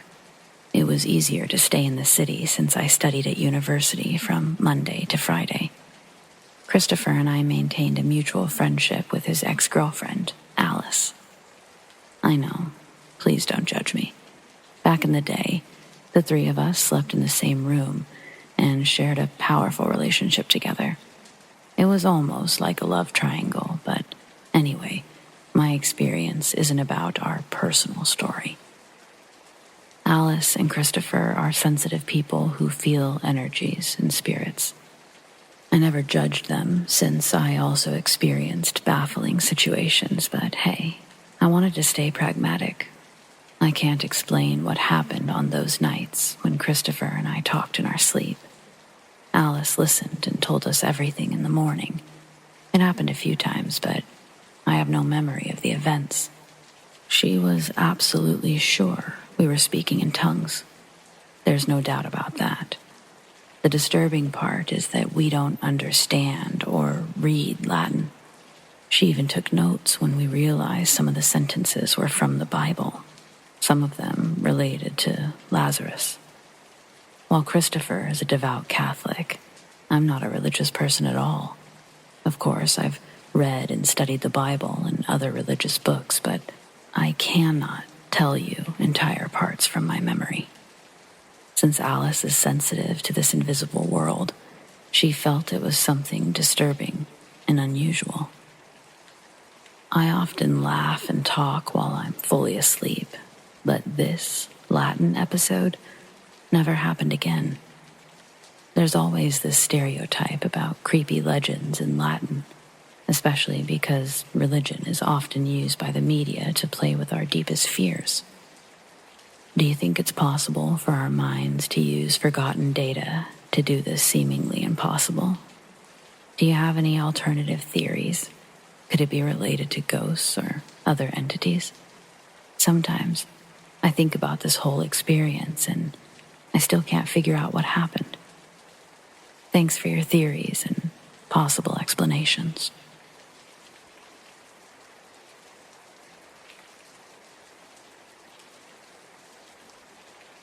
Every summer, I go through all of my junk and make a trip to Goodwill. While I'm there, I like to browse for hidden treasure. And so long as I take home less than what I brought in, I'm technically still winning. During my last visit, I discovered an antique doll that looks like a horror movie prop. Her brown hair is in ragged pigtails, her yellow sundress faded, and she smells like mothballs, but her blue eyes are wide and shiny, as if brand new. It really felt like she could see you. Upon returning home, I put her on the mantle and thoroughly enjoyed my friend's reaction that evening. After we shared a laugh, I threw the doll in my closet and promptly forgot that she existed. A few hours later, my friend left and I went to bed. That's how this story should end, only it doesn't. The next morning, Dolly Dearest was sitting on my dresser, but I was willing to write it off as temporary insanity. Instead of arguing with myself, I just tossed the damn thing back in the closet and went about my day. Until I returned from work that evening to find her back on top of the dresser. I live alone. I don't even have a pet. I couldn't explain it, so I blamed my friend and instantly regretted it. Not only was she completely innocent, she took the time to educate me on haunted doll lore. By the time I got off the phone, I only knew one thing for certain. Dolly had to go. I put her inside of an old purse, filled it with rocks from the parking lot, left her in my car for the night. I almost expected to see her inside the next morning, but I didn't. The purse was still right where I left it on the passenger side floorboard. On the way to work, I threw her into the river like an unwanted prom baby and felt a weight lift as I watched her sink. Unfortunately, that feeling of relief was short-lived. The rest of the day sucked. Everything that could go wrong did. When 5 o'clock finally rolled around, I wasn't even sure if I was coming back the next day. Then, on the way home, I almost caused a wreck when my brakes failed. I would be dead right now if I hadn't thought to use the emergency brake. Once safely back at home, I leaned across the center console to reach my bag, which had fallen into the floorboard during the drive. I think that's when the doll got inside. All I know for sure is that a few hours later, I went into my purse for chapstick. And I got the surprise of my life when those glassy eyes were staring up at me. I probably gave my neighbors a fair surprise with my screaming, too. I reflexively threw the doll across the room like a sticky thing peeled from the bottom of my shoe, and she hit the corner with a soft thud. I sat motionless, staring at her for a long time, before finally tearing my eyes away. Her body was bent into a sitting position, with her legs propped against the wall, her head turned away from me. I would have never been able to stare into those eyes for that long. I'm just trying to say, I was positive about how she landed, because I went outside to catch my breath for a minute. When I returned, the doll's head had twisted around, backwards. It was staring right at the spot that I'd been sitting moments before. And it was like her facial expression totally changed. Before, it was like happy, but now it looked furious. She felt furious, like she was radiating anger. This time, I left her on the mantel where I could keep an eye on her. Nothing else happened until after I fell asleep. When I woke up the next morning, she was sitting next to me, staring at me. I was done. I drove out to a secluded spot, soaked it in lighter fluid, burned it, till there was nothing but a pile of ashes left. I'm safe now, right? It's over. It has to be over. If that thing comes back again, I swear I'll lose my mind for real. There's going to be no coming back from that.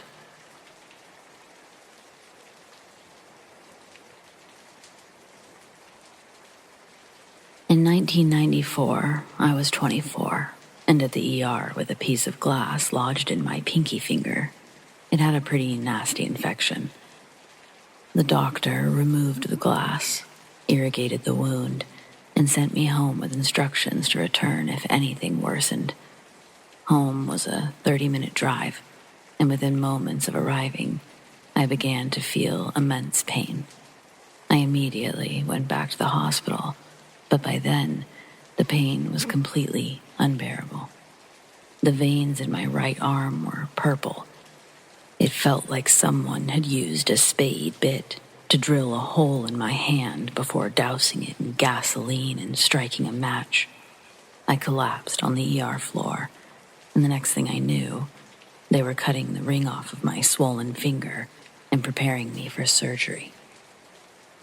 The doctor asked if I was willing to lose my hand to save my life, and I told him to do whatever was necessary. I later woke up in the ICU with a severe strep infection. I still had my hand, but they cut open my pinky, palm, and wrist to scrape the infection from my nerves and tendons. I stayed in the ICU for 2 weeks, but my blood counts weren't improving. One night, I had a dream, or a vision, if you will. I woke to a black shadow lifting and dropping the end of my bed, but it disappeared after startling me awake. Terrified, I rang the nurse's bell several times, but when there was no response, I got up to find the nurse's station. The hospital was different. The lights were off in my room, and the door was open. I walked down the dimly lit hallway, and it was nasty. Filth was dripping and oozing down the urine-colored walls. There were a few people roaming around, but they were dead. Slowly shuffling about in their hospital gowns with their IV stands, I ran back to my room and jumped into bed. The black shadow returned, and I realized he was neither death or a demon.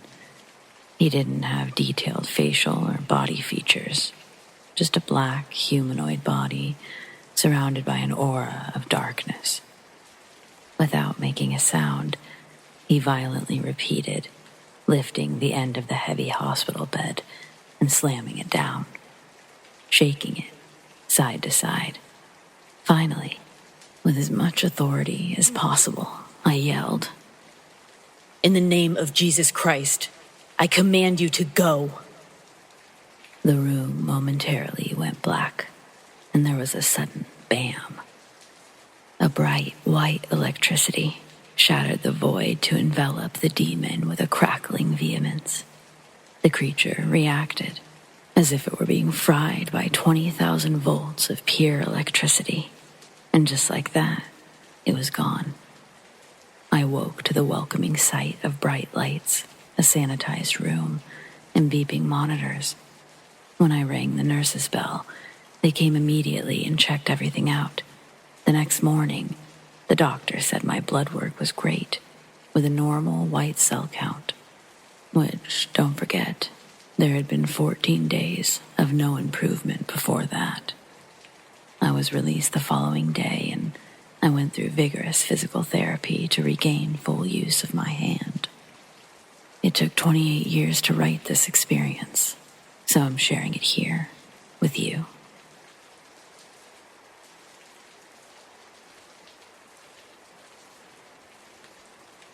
At first, I didn't know if this belonged here, but it actually completely does, so on that note, let's proceed. My sister moved to New England at the beginning of March 2019. She and her husband, Lou, purchased a beautiful forever home after they got married. This was all against my parents' wishes, and the relationship eventually blew up in her face. Let's put it this way. It was her first beautiful wedding. It was his third. But geez, I'm really getting into stuff that has nothing to do with the actual story, so let's take it back. Sis moves to New England at the start of March. Mid-May, she calls me in hysterics.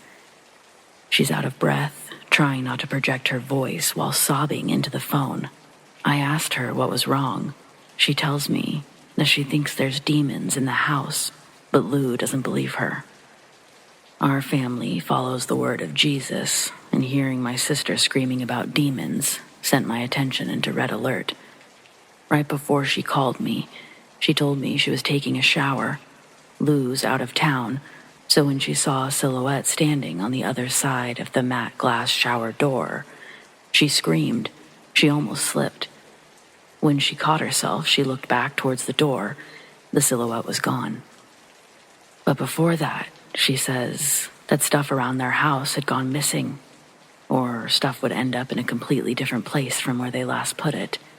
My sister is extremely OCD, and so she immediately noticed the oddities around the house, but she kept them to herself for the most part. She certainly never told me, until the silhouette. The terror set in for her a lot more while Lou was gone on business, and the disappearing acts continued. This was the first time the entity presented itself in physical form. It solidified my sister's conspicuous beliefs about everything that had been happening up to that point. A big house echoes a lot louder when you're alone, is one of the depressing quotes my sister would tell me. Apparently, her footsteps weren't the only ones to make noise up and down the hallways. She didn't care to chase the demon, though. She waited until morning, and then drove 4 hours back to mine and my parents' house. We live right next to each other. My dad's the one who taught us about the Holy Spirit, so he took it upon himself to drive back to my sister's place and disperse that evil energy plaguing her home. When they got there, it did not go at all how either of them expected. As they walked inside, my dad held his Bible close to his chest. Then, they heard the toilet upstairs flush, and the sink turned on. Demons don't use the bathroom, right? My dad didn't think so. He ushered my sister to stay where she was, and he starts to quickly and quietly make his way up the stairs towards the upstairs restroom. When the faucet turns on, my dad gets in a caveman-looking fighting stance, ready for the door to open, and confident a demon won't be what exists on the other side of that door. Dad, fireman, kicks the door right when it unlatched, sending some homeless 40-year-old creep backwards into the counter behind him. Before the guy can get up, my dad gives him an old-school ass-whooping, mainly to make sure that he didn't get away before the cops got there. My sister called the cops, and they came to pick the creep up. Another cop comes to look around. They discover that he's been living in the attic since before they moved in. How was this missed by the inspection? Well, obvious answer is that they cut corners. And I guess that's the downside of having these things done while you're out of state. You gotta have a lot of trust in companies, which are just people that you don't know. The police also later alluded to the fact that the man likely suffered from schizophrenia. After the cops would leave, my dad would do some more digging. He found a makeshift tunnel that was hidden, even little passageways that this guy had built for himself in the attic that connected through the walls of the house, all stemming from their attic. They also found most of their missing stuff, aside from jewelry. The guy had also kept a butcher knife up there. Less than 3 months later, we'd all find out that Lou was cheating on my sister with a coworker. My sister ended up moving in with my family for a couple of months before she ended up in a new place of her own, and this time, we all went to the inspection, which I highly recommend if you're in a position of buying a home. You trust your inspector, or better yet, get a second opinion if you can't view it yourself.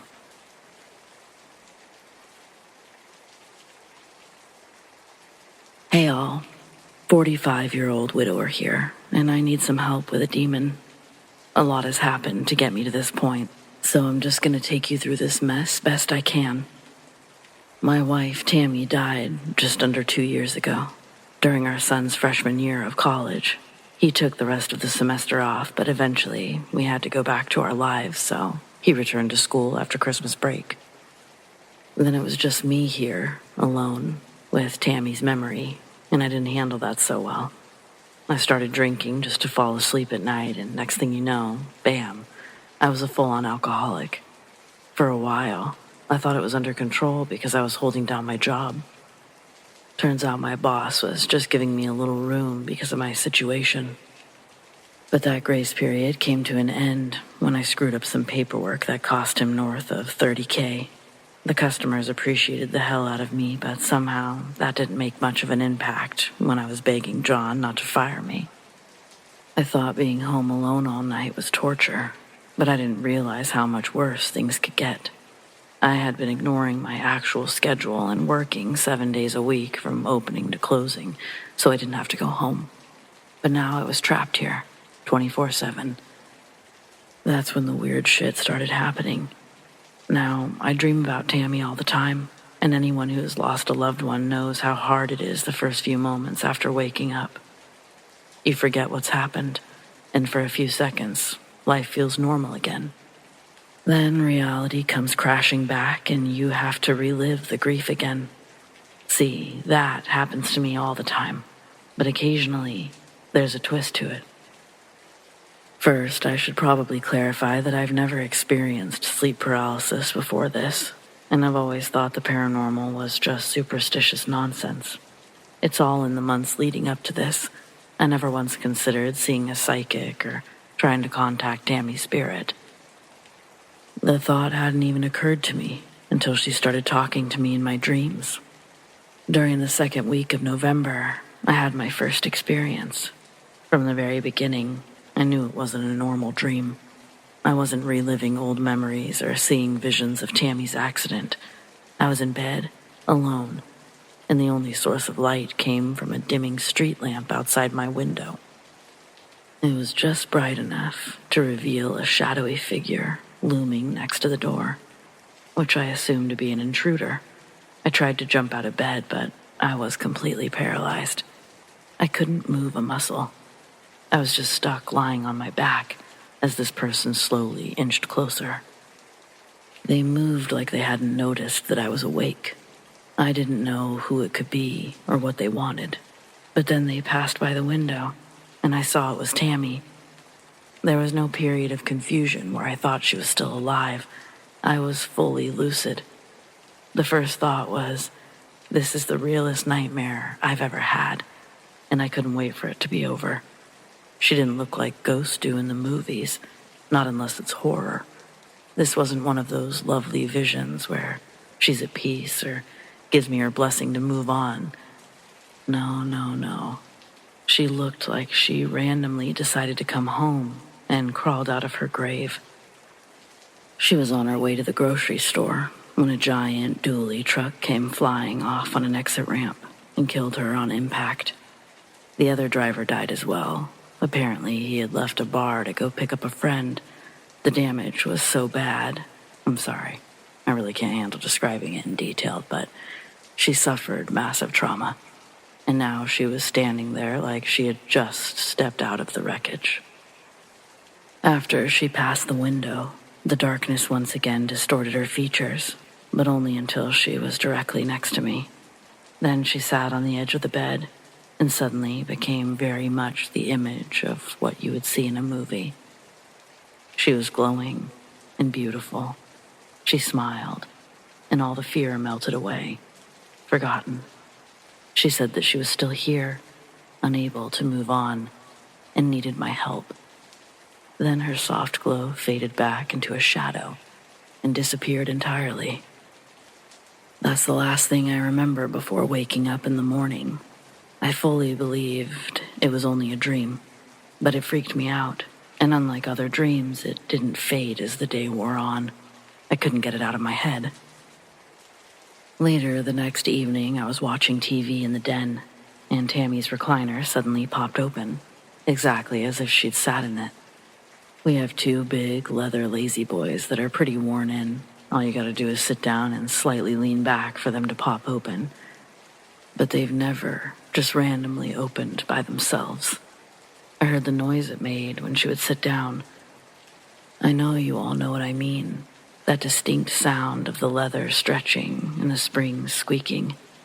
I looked over in confusion to literally see an imprint of someone sitting there as the chair leaned back and the footrest came out. A few nights later, I had another nightmare where I woke up paralyzed again. It started with the same horrifying image of Tammy after her accident, but she was glowing by the time she sat next to me. And again, she said something about being stuck here, but she almost sounded far away. Then, the last thing I was able to understand was something about a box in the back of her closet. When I woke up in the morning, there was an awful stench of rotten meat. It almost made me forget about the dream, but then I thought of how random the thing about Tammy's closet was, and I wondered if I smelled something in my sleep. Like maybe my subconscious decided it was coming from the closet. All of Tammy's stuff is exactly where she left it, because I just can't bear to go through it. But I had to get rid of that smell.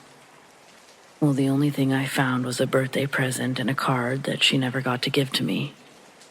It had never even occurred to me that she had probably already gotten one. I sat on the floor reading the card over and over for a long time before suddenly realizing the bad smell was gone. I couldn't explain it any more than a dream leading me to that present.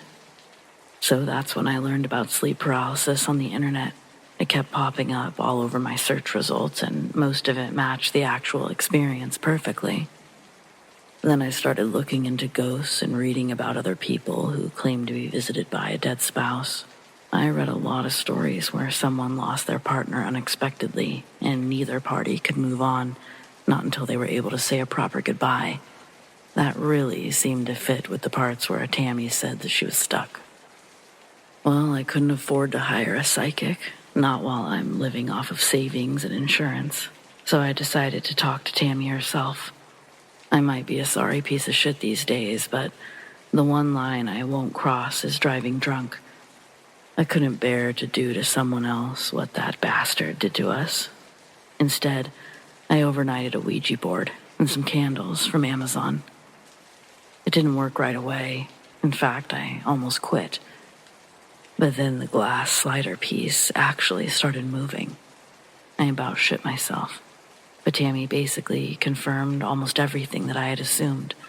She didn't have the closure that she needed to move on and needed help. But that's as far as we got the first night, because it just suddenly stopped working. Still, for the first time, I had hope again.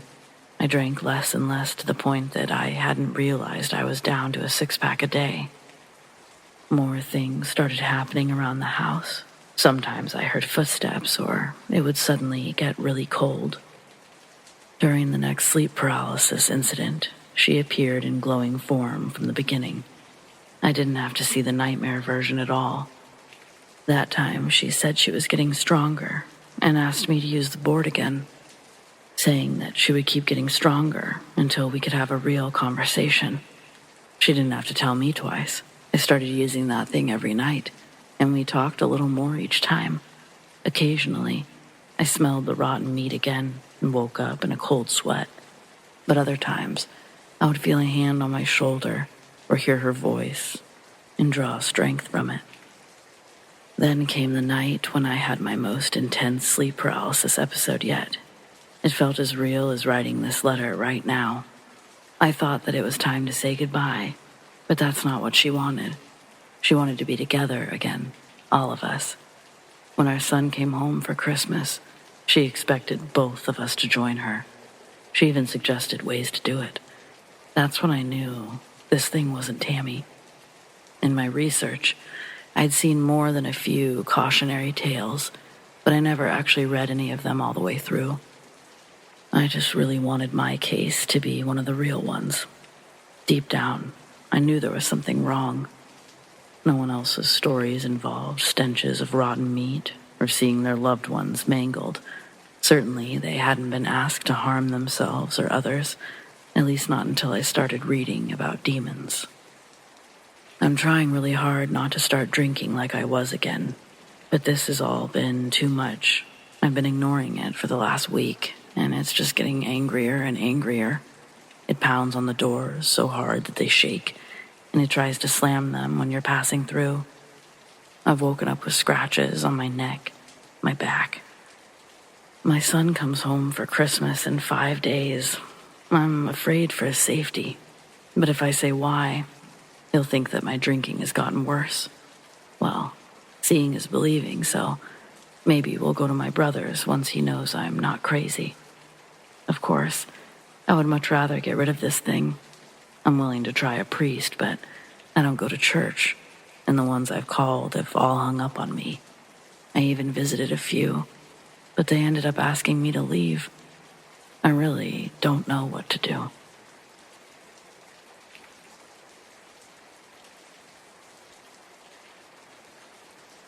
I retired from the school district back in 2008. God bless those teachers out there continuing the good fight. In this field of work, you get to see the best and the worst of humanism. The most common childhood trauma doesn't come from ghosts, but in my 30-plus years of working in elementary schools, you're bound to encounter at least one anomaly. Mid-90s, I had a student whose younger brother died over the summer. It was tragic for the whole school. We held a vigil for him right before that year started. They were a very religious family. Prior to that, I'd only known the family in passing and from school events. Their children were well-behaved, never dirty. Both parents were members of the school's PTA. I'm not saying every parent on the PTA board is a good parent. I'm simply saying this as a preface to emphasize that this family, on all accounts, seemed normal. Needless to say, after that summer, it all changed. First day of school, the student, Jason, comes into class somber and pale. Around his neck was a silver chain with a small plastic piccolo attached to it, no bigger than a couple of inches. During our morning math, I had my back facing the class. I was writing equations on the blackboard. I hear a high-pitched whistle. I quickly spin around, turn, and I catch Jason with his hand clasped around his necklace.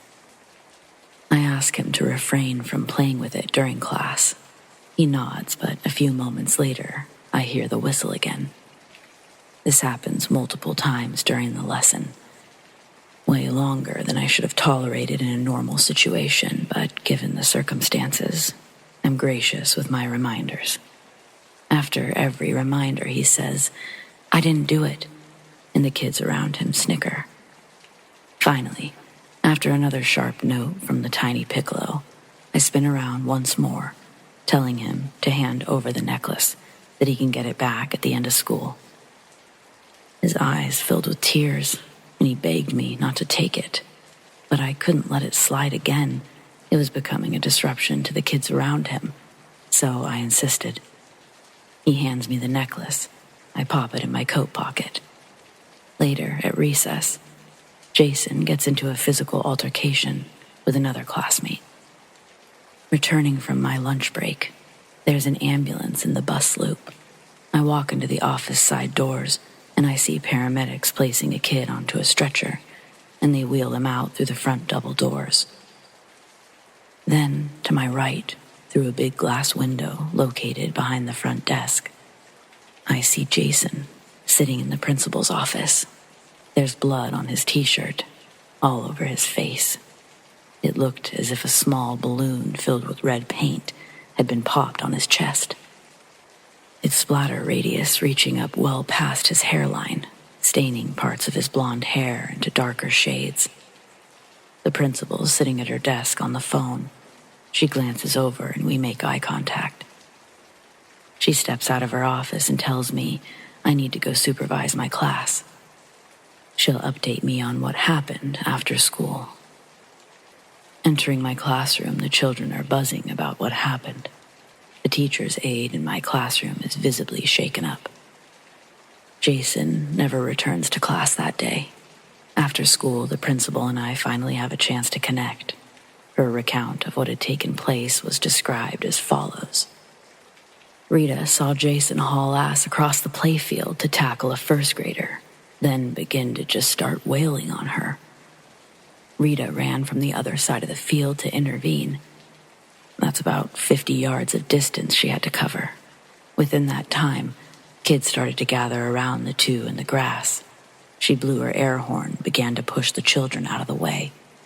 Like theater curtains, the crowd of small bodies opened, revealing a scene of absolute madness. Jason was on top of the first grader, arms extended completely straight, both hands wrapped around her face. He dug his thumbs into her eyes, pushing them into the sockets, down to his knuckles. Everyone was screaming, including Rita. She tackles Jason off of the girl, lays on top of him, while calling for help on her walkie-talkie. The girl would be permanently blinded after the attack. Nobody knew why he did it. Jason's friends said that they were playing. He just turned and ran to the girl. It scared everyone. Another teacher whose classroom's windows were pointed in the direction of the drama thankfully ran out to help. It gets a little bit worse. When Rita and the second teacher pulled Jason off the ground, he'd bit Rita in the arm, tearing a big chunk from her forearm. I think one of the lunch ladies drove her to the emergency room just to avoid an ambulance bill. America. Well, it was a horror show, to say the least. When the principal left, I remember just sitting at my desk for the next hour, trying to grasp the story that I'd just been told. On my way out of the parking lot that night, I walked through the large empty playfield to see where it had all taken place. The janitors had poured rock salts and disinfectant litter over the scene, but they'd missed a couple of dark streaks where the blood ran down the little incline. From the amount they used, it looked like a lot was spilled. Getting home that night, I burst through the door, tossing my coat on the couch, running to my husband Callan's home office to tell him everything. Finally able to expel my thoughts unprofessionally. His expression looked how I'm sure mine did when I was told the gruesome details. Any spouse of an educator knows we provide some of the craziest stories imaginable at the dinner table. Later that night, I'm sitting in bed reading a book. Callan's brushing his teeth in the bathroom that's also in our bedroom. The sink's not on, and the TV is off, but my ears instantly pick up a soft, high-pitched whistle. Not a constant hum from a faucet or electricity. It would start up for a couple of seconds and then stop. Then whistle a couple of times and stop again. When Callan stopped brushing his teeth, I asked if he could hear it. So he listened. And after a moment, he heard it too. It was loud enough to make me get up to investigate. I open our bedroom door, walk to where I think the sound is coming from, which is the living room. The sound crescendos as I enter, and then becomes silent. Almost instinctually, I start checking around for my husband's pager, even though I know he has it next to him at all times. Then I hear one more little whistle, and I pinpoint where it's coming from, and my stomach fills with rocks. I walk over to the arm of the couch, pick up my coat, pull out a small silver piccolo necklace. It couldn't be, right? I had to find out, so I put my lips to the small plastic instrument and blew. The tone matched. My husband shouts from the bedroom that he heard it again, so I bring the necklace in to show him. I tell him how it came into my possession, and he tells me how off-putting all of this is and to get rid of it. I throw it into the trash bin under the sink in the bathroom. Then I shut the door, hop back into bed. We try to fall asleep, but no sooner do we shut our eyes, we hear the metal trash bin start rattling and shaking up against the pipes and linoleum floor. For a long minute, he and I just look at each other, wide-eyed, wondering what to do next. Callan gets out of bed and approaches the bathroom door, but as his hand touches the door, the noise stops. He opens the door and flips on the light. The trash bin had been knocked over, the rubbish spread on the ground. Callan screams and swears that he saw the necklace move towards him on the ground before he shouts and stomps the plastic with his bare foot. He then gets on his hands and knees, rushing to clean up all the little shards with his fingers, then dumped it all along with the chain down the toilet, flushing it away. Callan slams the door, runs back into bed. Thankfully, it was a Friday night because sleep definitely wasn't in the cards for us after that. Jason never returned to the school, and the parents never showed up to any of the meetings to discuss things. I'm sure they assumed he was going to be expelled, which he was, but the legal paperwork had never been filled out or returned, even after we mailed it to the address on file. As the year continued, I was also surprised no other school district had called looking for information on him. Recently, I looked for them on Facebook with no success.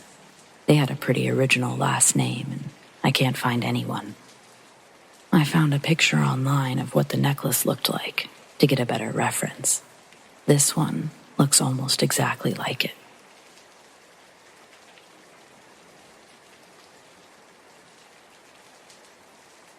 I think my experiences started with the violent abuse of my childhood. Entities would try attaching themselves to me, and it kind of darkened my presence. At a young age, my dad asked why I stopped smiling, and that continued for decades. Meanwhile, I've always had visions, and in my 30s, I moved to a place with a heavy, hidden, satanic element. I definitely disturbed the energy in that place, because I had powerful dreams when I was there. Plus, I think something cursed me. That brings me to 12 years ago, when I met an attractive woman who was treating her depression with meth. She even admitted to doing very bad things to people. At the same time, I was also having visions that didn't make sense until I met her. She was a black magic practitioner, and through phone sex, she was somehow able to attach a demon to me. I went to a Cherokee shaman named Raven, who said the black magic practitioner was actually a djinn, and she was spiritually attacking others through me. It was bizarre, to say the least. The more I learned, the more I tried to help others who were being attacked by covens. And because of that, the covens in turn began to target me. It was brutal. For years, my energy was drained daily to the point of delirium. Eventually, I had a vision of a dark cloaked figure coming into my mind's eye, and he said, "I can't destroy you. Your faith in God is unbreakable, but I will devour the ones who attack you." Then, I saw several groups of people standing around altars and performing blood rituals, summoning demons to attack me. The figure said his name was Az, and that only 3 fallen angels have that sound in their name, which I took that to mean that he was Azazel. Several days later, I felt the death of the Jinn's sister. All that time, I'd been praying, surrendering to the divine, and just not specifying God or Christ. It helped me to see that there were other solutions to attempt. I tried praying to every culture's deities, but to no avail. Finally, I found a guy that had traveled the world looking for the same solution. He said that prayers to the Christian God were the only solution that worked. Well, I tried it, even though I wasn't very big on the Bible when living in that satanic place. Before all that began, I had rage issues, PTSD, was diagnosed as borderline paranoid schizophrenic. But as the years passed, I started praying to God every day, all day.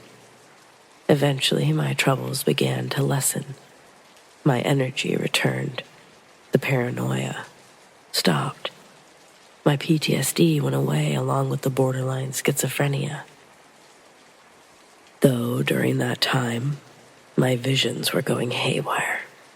I've had a handful of instances where demons entered my mind's eye for a chat, and this has been a heavily condensed summary of those experiences.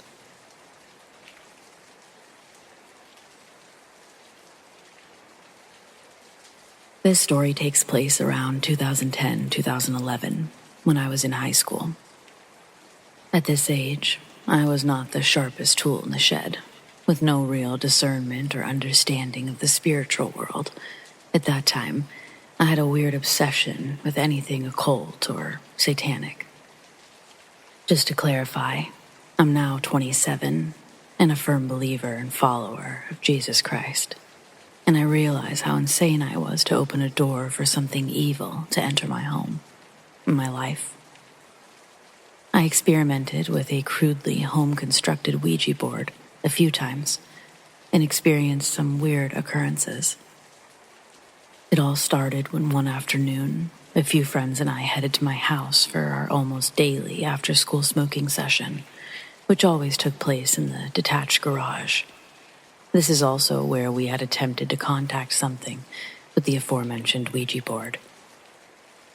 We succeeded, and when we asked the entity its name, the planchette moved and spelled out, Keith. Keith answered all of our questions, explaining that he died in 1990 and that his favorite band was Nirvana. I can't really remember anything else that was exchanged. But I awoke the next morning to scratch marks on my side, and though they were only superficial, my stomach dropped when I examined it closer. The scratches were all placed methodically to form a perfect drawing, if you will, of the Nirvana logo. For those who don't know what I'm talking about, it's a smiley face with X's for eyes and a squiggly mouth with its tongue sticking out. My friends came over to my house again the next day, and we confronted Keith, asking if he'd been the one to do this. I already knew, but it was confirmed when the planchette moved to yes. Sometime after this, during summer break, I had a group of about 7 people over for a bonfire in the backyard. One of these friends lived in another city, and they were staying at my house for a week. We'll call her April. It was dark, and still, not even a slight breeze could be felt that night. The friends which had been present for the Keith sessions and I had been talking to the rest about what we'd experienced, and we all agreed to try the board, see if it would happen again. I can't remember exactly what was said, or if the planchette was responding, but what I do remember was asking if whatever I was addressing hated me. Instantly, the planchette flew over yes, and a huge gust of wind started blowing all around me. Just me.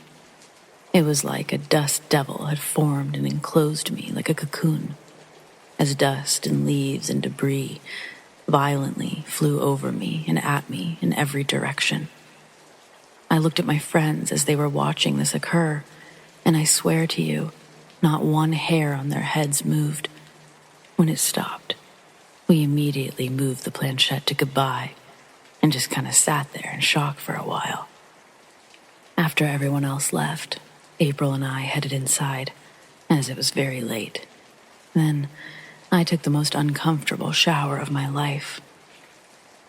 You know how, when someone is standing near or enters the room, you can just feel their presence?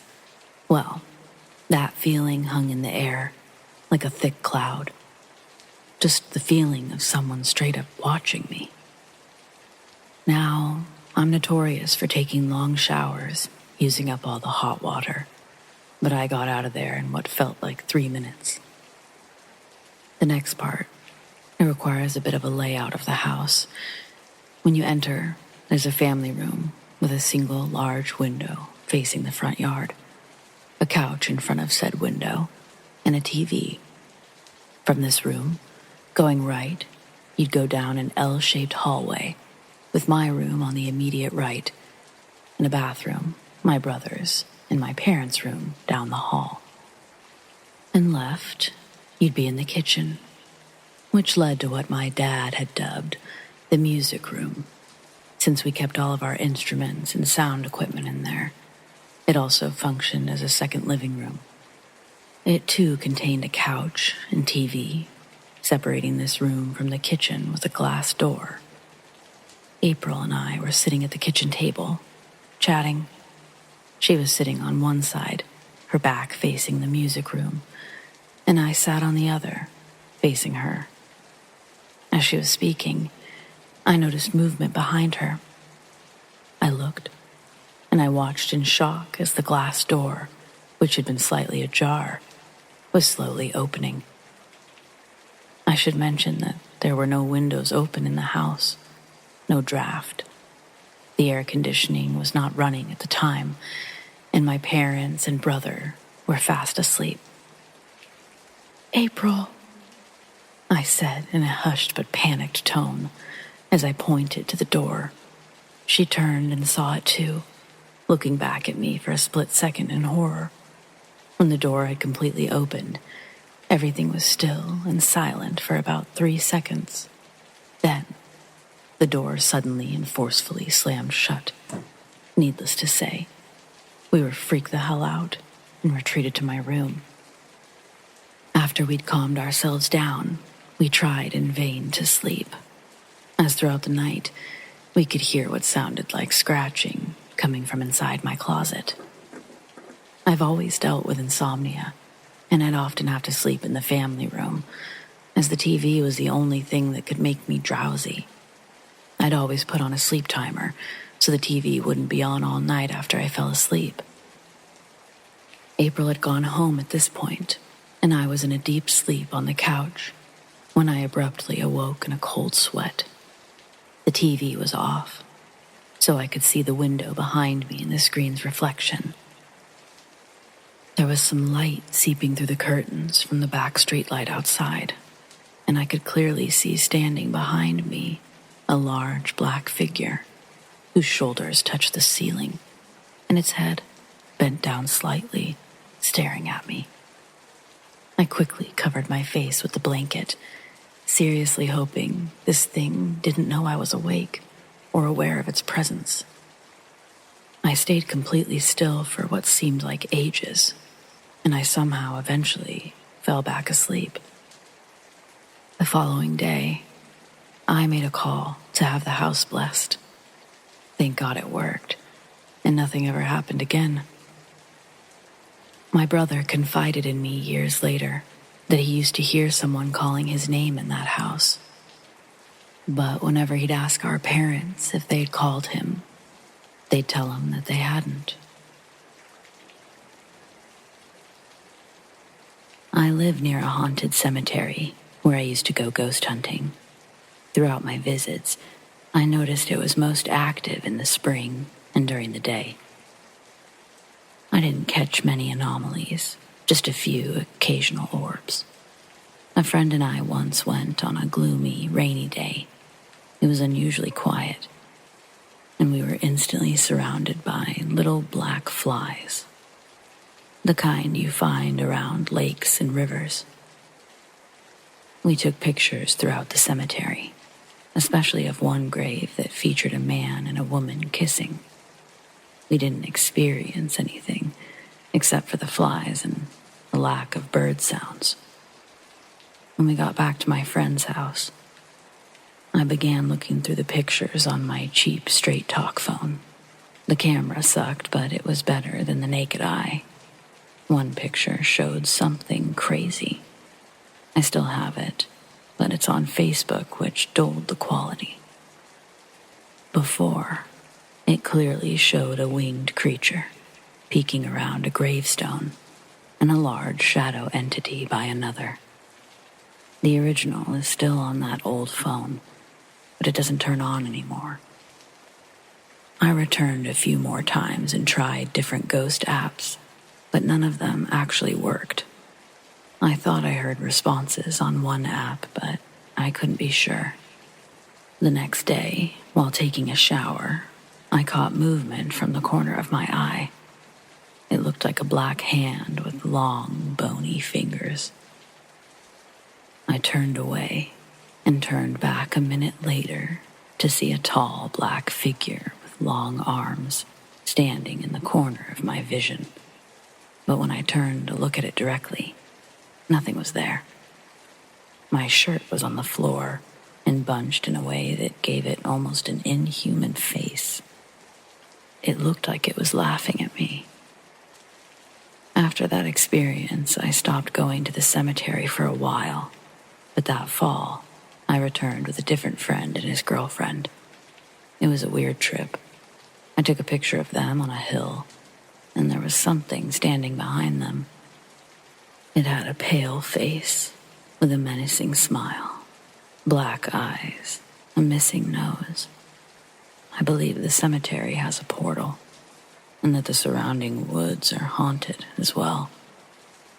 Many entities seem to pass through the area, but I believe one is serving as a guard, and I think it's a soul collector.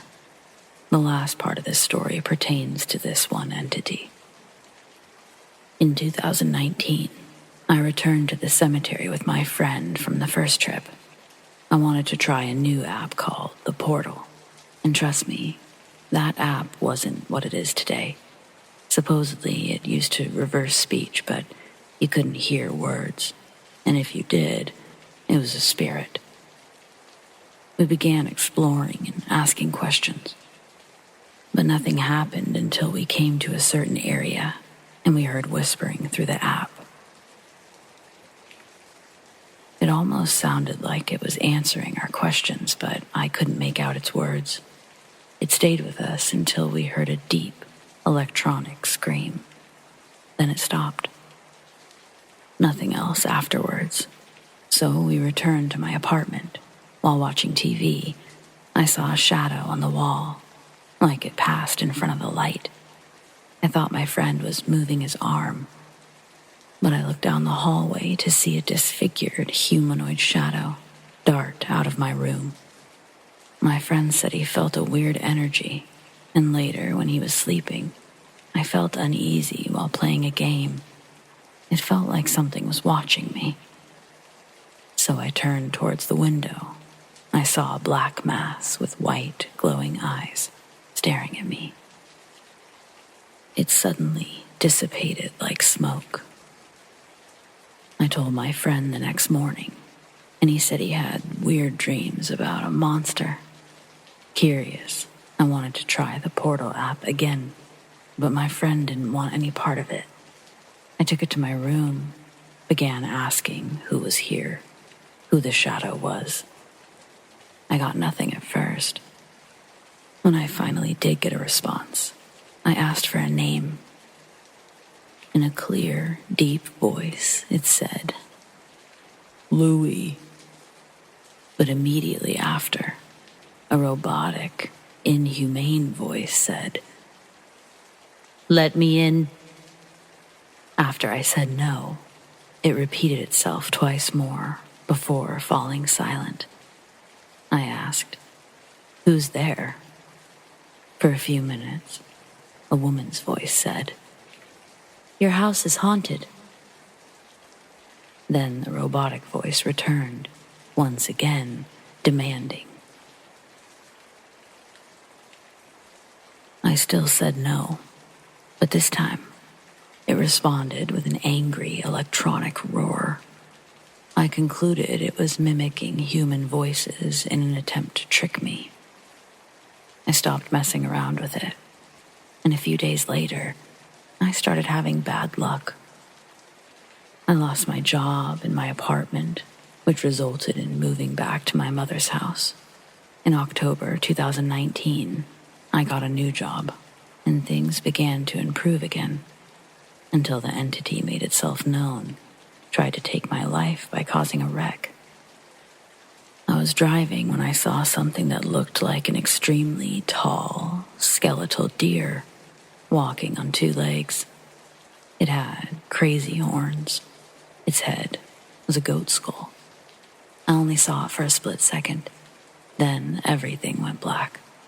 I woke up to someone knocking on my window. I had a broken eye socket, 2 meniscus tears in my knee, and a bad cut on my head. They said my SUV rolled a 1/4 mile. I didn't mention the cemetery's name because it's a dangerous place. I've never gone back. I truly believe that the entity that's always there is either a soul collector, some kind of portal guardian. I've encountered lesser demons, but I've never seen anything like this. I have a photo of this entity, but it manipulated the background to form a face.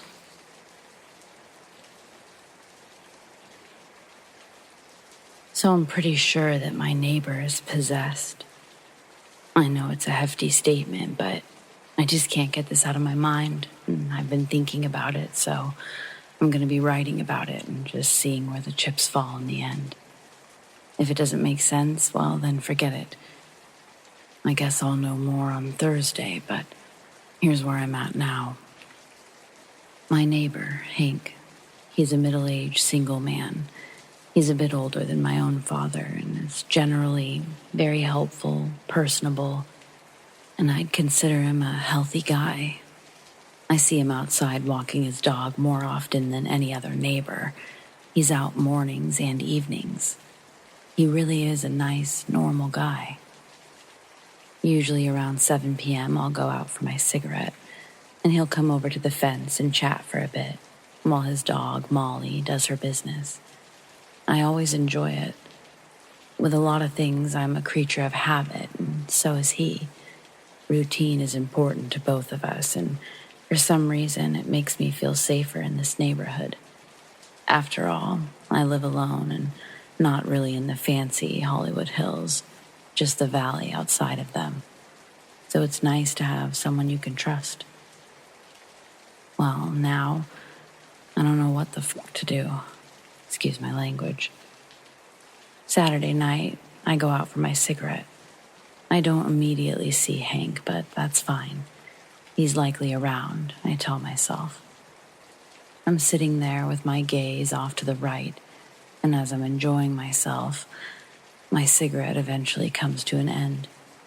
I turn to put it out, and there's Hank, standing almost where he normally does, just staring. He looks unwell, bags under his eyes and expressionless. Even though the sight of him just standing there is unsettling, I sort of rush over to him. I'm concerned by his color, and at first, he says nothing when I ask if he's all right. But then he just smiles, and it's an out-of-place smile, one that made me straighten up my stance and back up a bit. I hear something on his side of the fence, and that's when I realize, no Molly. I ask him, "Is that Molly? Does she want a treat? I can go grab her one." I really wanted to go grab my phone more than anything. I was feeling uneasy with the lack of conversation coming from Hank. He doesn't answer me about Molly, and now the fact that I'm not seeing her, combined with his stance and behavior, it's making me nervous. That something happened to her and he was in a state of shock. Then the sound again, or still, catches my eye. The scratching. It sounds like it's against the wooden fence, but I still don't see Molly. I start to sort of lean over my side of the fence to his, and he abruptly says, "No." He didn't put his hands on me or anything. He actually never moved his hands at all, not that I could see. But the way that he said no, he sounded mean. Then, just past him, through the window, I see Molly. She's now pressed against the glass, barking. The whole scene feels tense, and I don't really know what to do. I still hear the sound of scratching, and Hank, he's still staring at me. I decide to leave. I tell him that I'm going to head inside, but I'll see him tomorrow for church. Another routine of ours. At first, still nothing. And then as I'm walking away, he laughs. It's longer than necessary, and it's an out-of-place laugh. Just like his smile. I ignore this mostly by waving goodbye and walking inside, locking the door immediately. I head straight for my kitchen window, which gives me a view of where I just left Hank, and a bit further towards our backyards. He's still standing at the fence, staring forward. I'm truly panicked, thinking I'm going to have to call the police or something. Someone other than me is going to have to check on my friend if he basically stays out there all night. As I stood there, watching him, I realized that he was scratching at the fence. Eventually, I really don't know how long, he seemed to snap out of it. He seemed scared for just a moment, and then he ran back inside his house through the front door. It was all so wrong, but now it was out of sight, out of mind, for the most part. Until it wasn't. 10 hours later, I head over to see if Hank is ready for church. But as I reach his side of the fence, making my way up his front steps, I'm horrified to see that his fence is just covered in bloody scratch marks, right where he was standing the night before. I stop in my tracks, but I know that I have to keep going. This is my friend, after all. I get to his door, and I'm immediately faced with more blood. This time, it's across the front door. It looks sort of brown, but I know it's blood. I ring the doorbell, and almost immediately, Hank opens the door. He looks like my friend again, albeit he's messy and distressed, but his color is different. His eyes are more lively. He asks me if I want to come in for a second. I explain that it's Sunday, so it's time for church. He looks bewildered. He reaches for a non-existent phone and looks at a non-existent watch. He tells me that he's sorry he doesn't know what's happened to all of his things or the time. "You're sure it's Sunday?" he asked me. I shook my head and I told him, "Hey, it's okay if you need a minute to get ready. Or if you're not feeling well, I could take you to the doctor's." Almost cutting me off, he snaps back at me. "You think I'm going to spend my day sitting in a fucking church?" I'm taken aback. I've never heard him swear, yet alone raise his voice like that. He sounded awful. A deep rasp I'd never heard from anyone, yet alone Hank. Dumbfounded, I tell him, "Well, if that's all, I better get going. I'll check on you after church." I start to leave before he stops me. "Look, oh gosh, I'm so sorry. Gosh.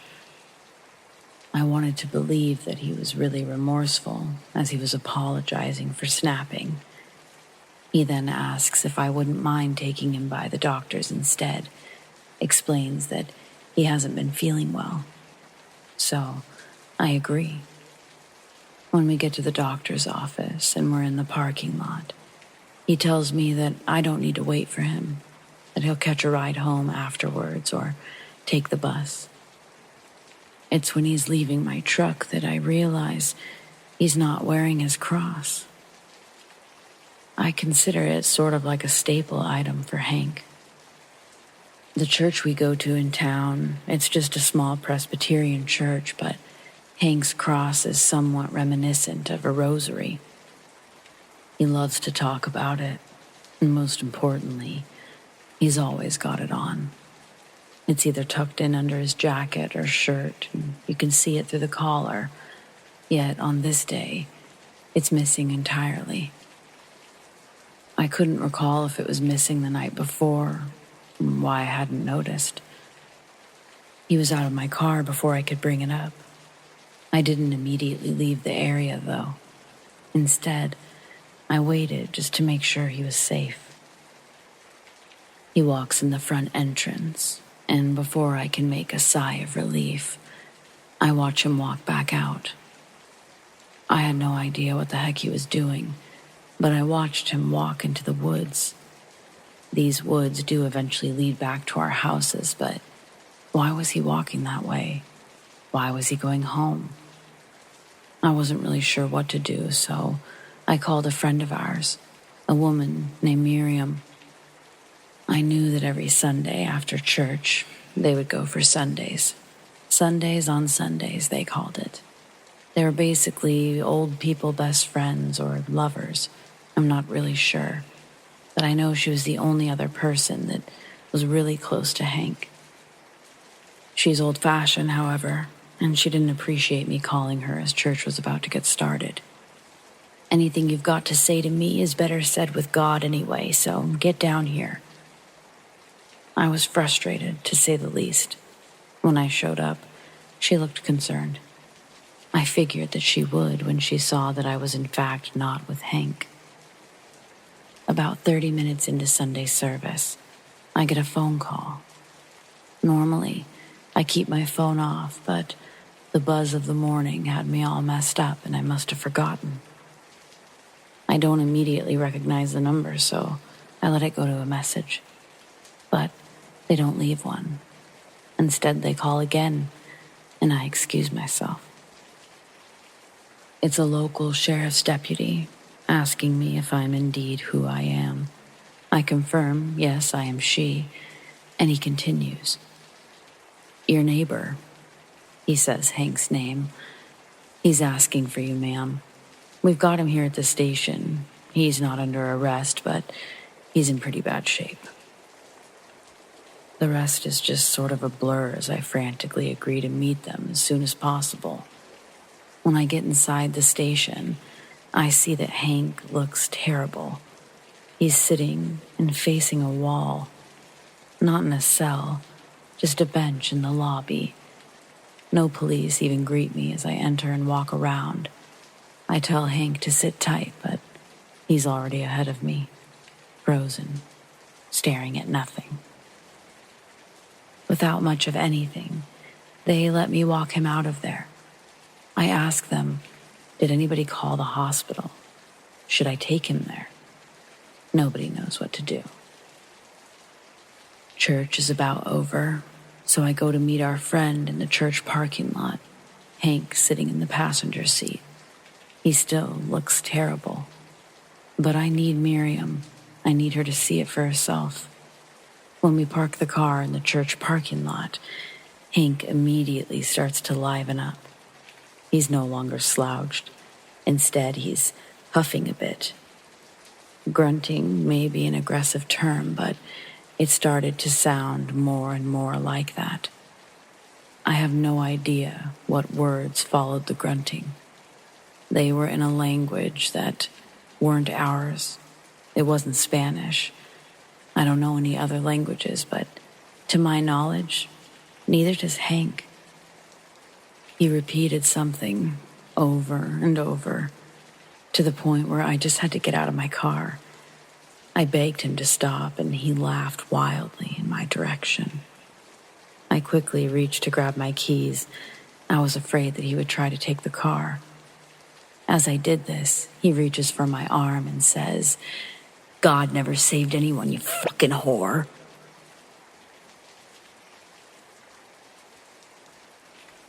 And he continued to laugh wildly. I ran in the direction of the church doors, and as everyone filed out, I grabbed Miriam. She grabbed 3 others and followed me to my car.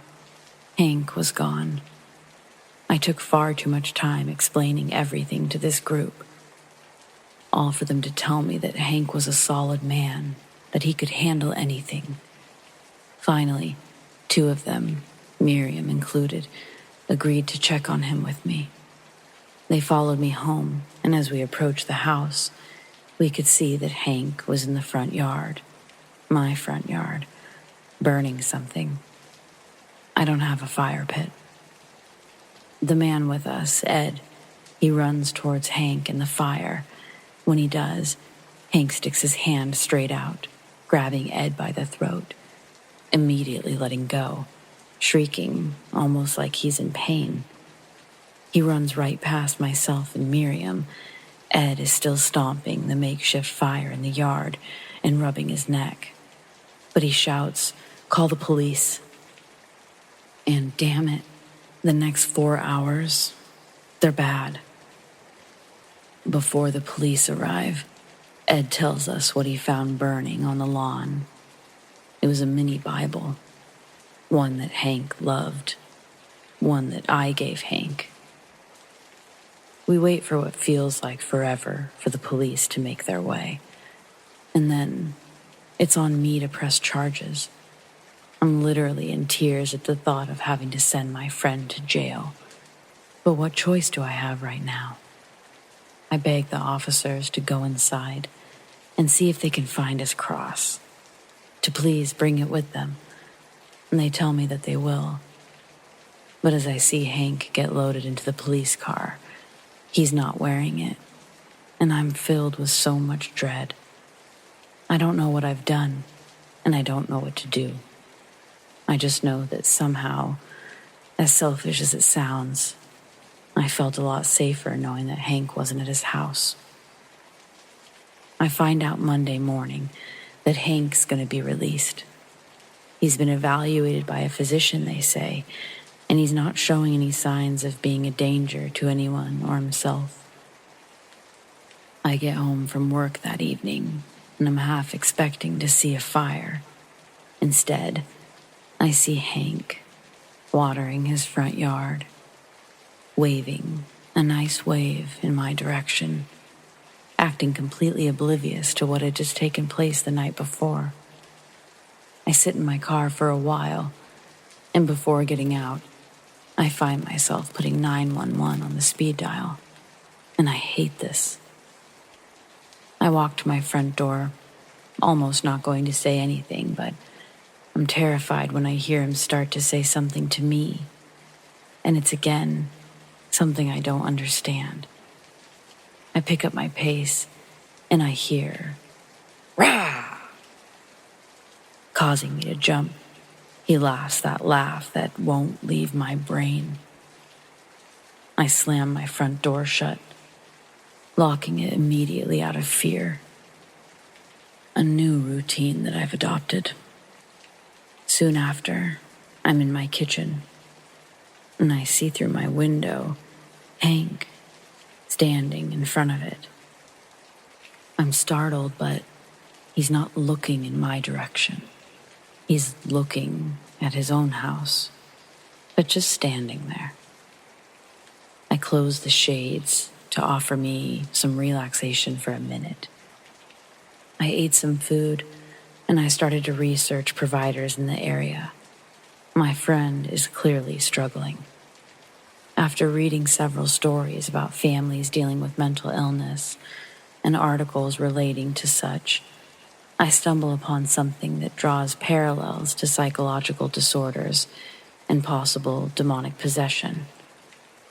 And that's when I needed to take a break from reading. It was about 7 p.m. I go outside for my cigarette, and I see Hank.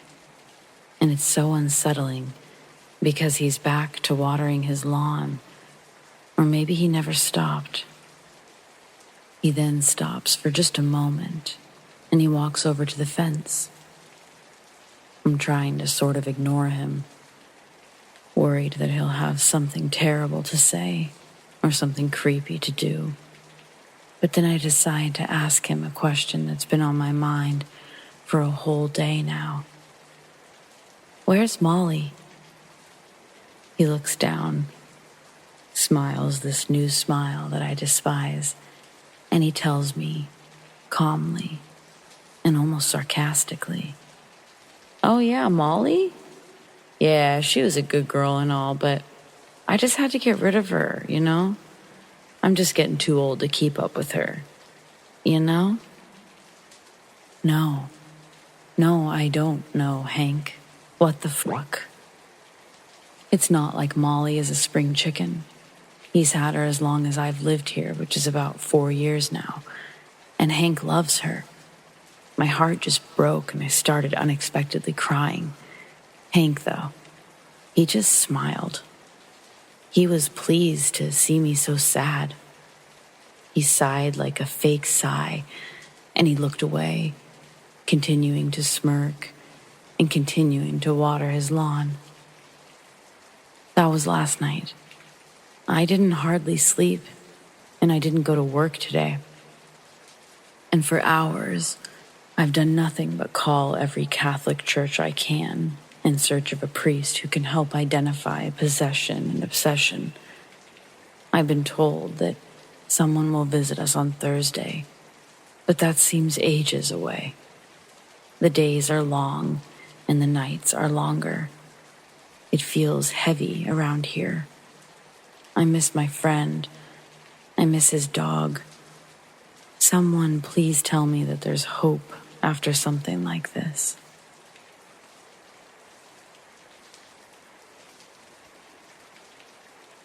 The first classroom I taught in was haunted, or whatever you'd call it, by something more than just a ghost. It was evil, and it only went after the children. I used to teach preschool, and had been in the Reading School District since 2001. I left this preschool job shortly after all of this started happening. I'd been at the school for almost 2 years up to this point. 2 years of no events, and then suddenly, all hell seemed to break loose. I'd just moved into my new classroom, one that was tucked away on the east side of the building.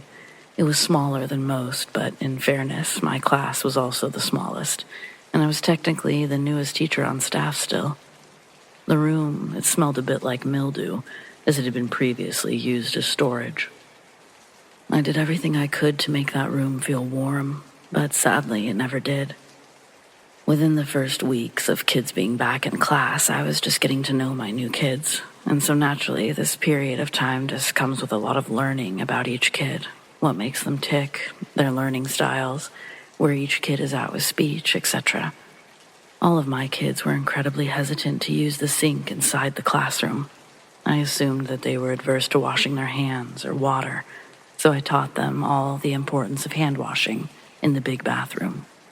And oddly enough, none of them seemed to have that same problem. Only they did again once we were back inside the classroom.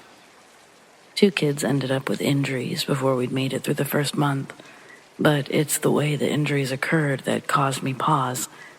The first child, it happened quite literally in front of me, but there was nothing to explain how it happened. The child was standing in front of myself and a group of kids.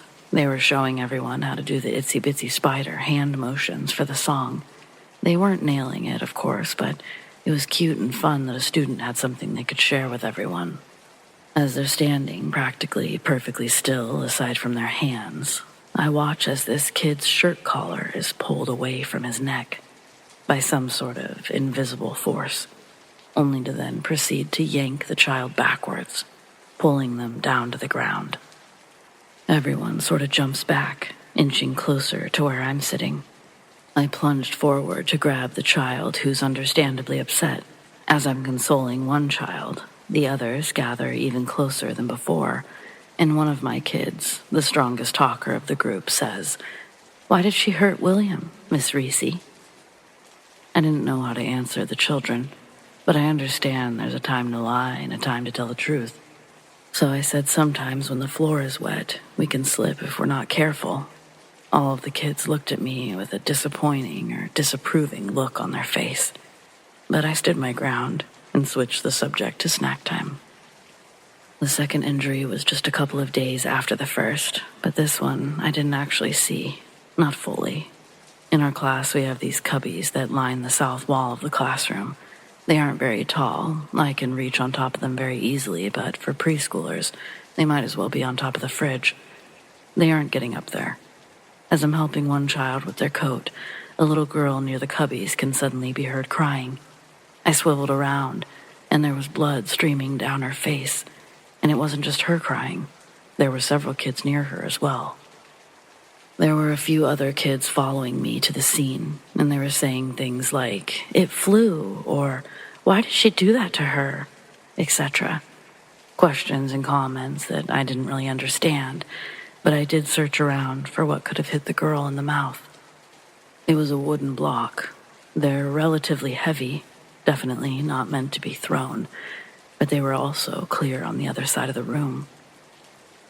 The good talker of the class asks me something that at first meant nothing, but soon it changed everything. "Maybe we play with the board, Miss Reese. Maybe if we play, she'll leave us alone, Miss Reese." I didn't clarify. I just said something like, "We can't play a game right now, buddy. Maybe tomorrow?"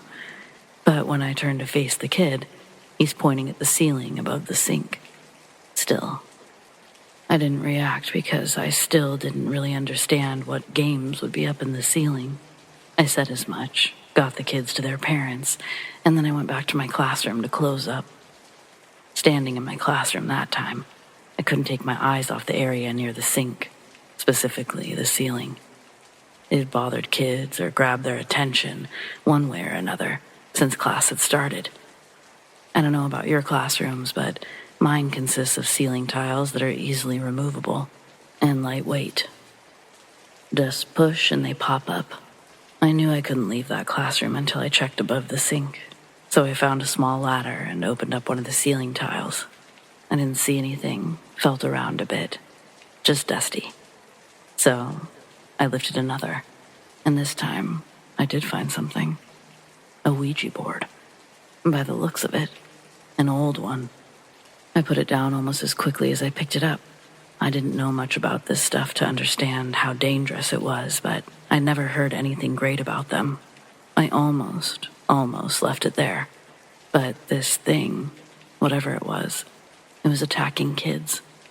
I couldn't let that continue. At the very least, I couldn't let the board stay.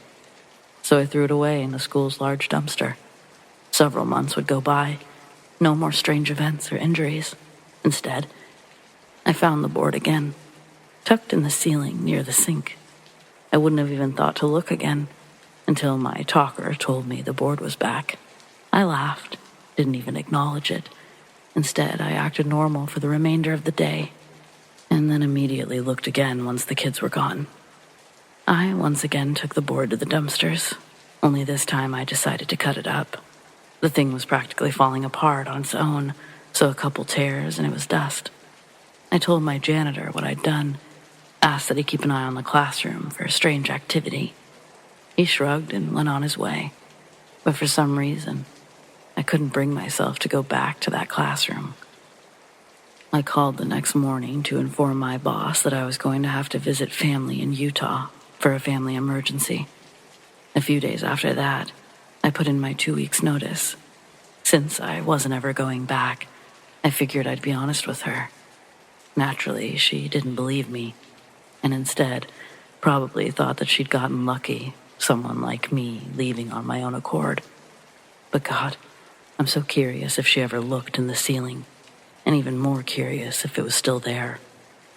I mean, I'll never know because, well, I'm never going back.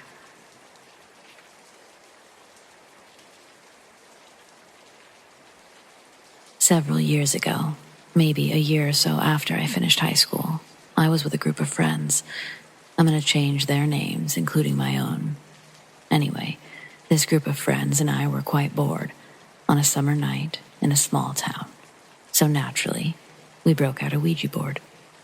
Like most places, we had our local ghost stories. You know, the tales told to kids to keep them out of the woods.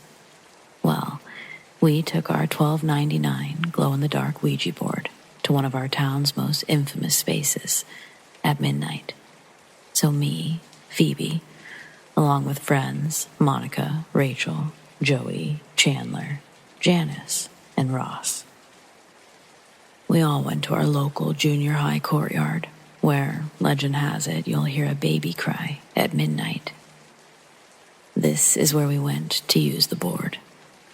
We started by asking all the usual questions, and wouldn't you know it, not a damn thing happened.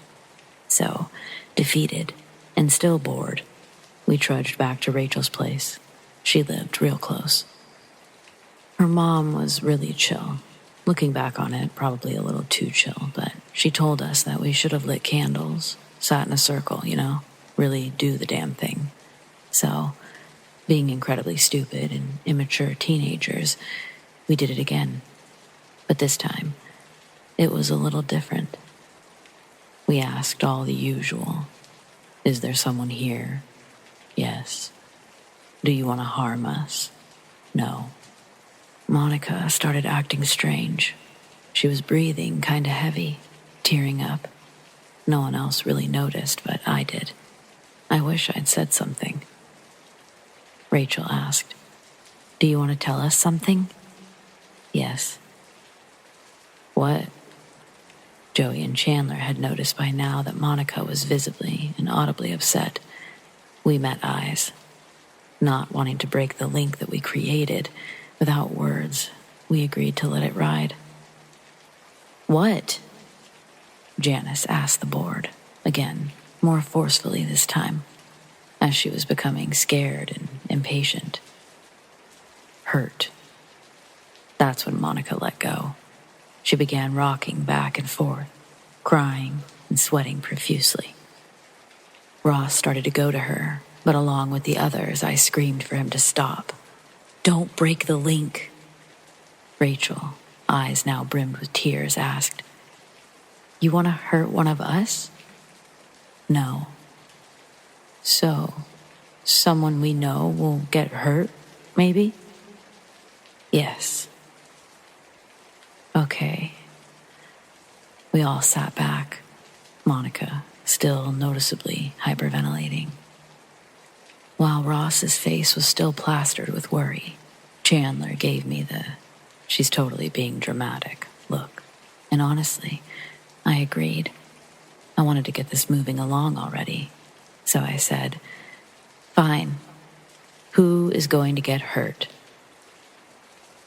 Jay. And circle. J.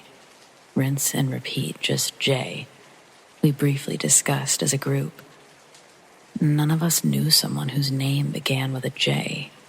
Me again. So, someone with a J name is going to get hurt? Yes. How? Wreck. Monica had visible tears rolling down her cheeks. I was beginning to get annoyed. Is anyone else going to get hurt? Yes. Well, who? I demanded impatiently. Brian. At this point, it was like 2 a.m. We were all irritated and bored and just blew out the candles and quit playing. We never said goodbye to the board.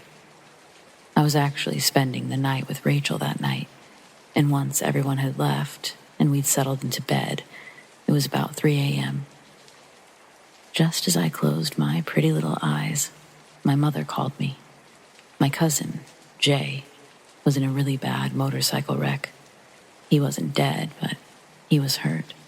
Really bad. In a coma. But here's what really had me fucked up. He and his wife had just had their son a couple of weeks before. They named him Brian. I know it sounds absolutely bonkers, but it's been almost 20 years, and my cousin Jay, he's alive. When he came out of this coma, he was different. Sometimes I'll catch him looking at me, but I won't recognize his eyes. If I'm ever alone in a room with him, I'm just overwhelmed by this lightheaded feeling. I don't know, man.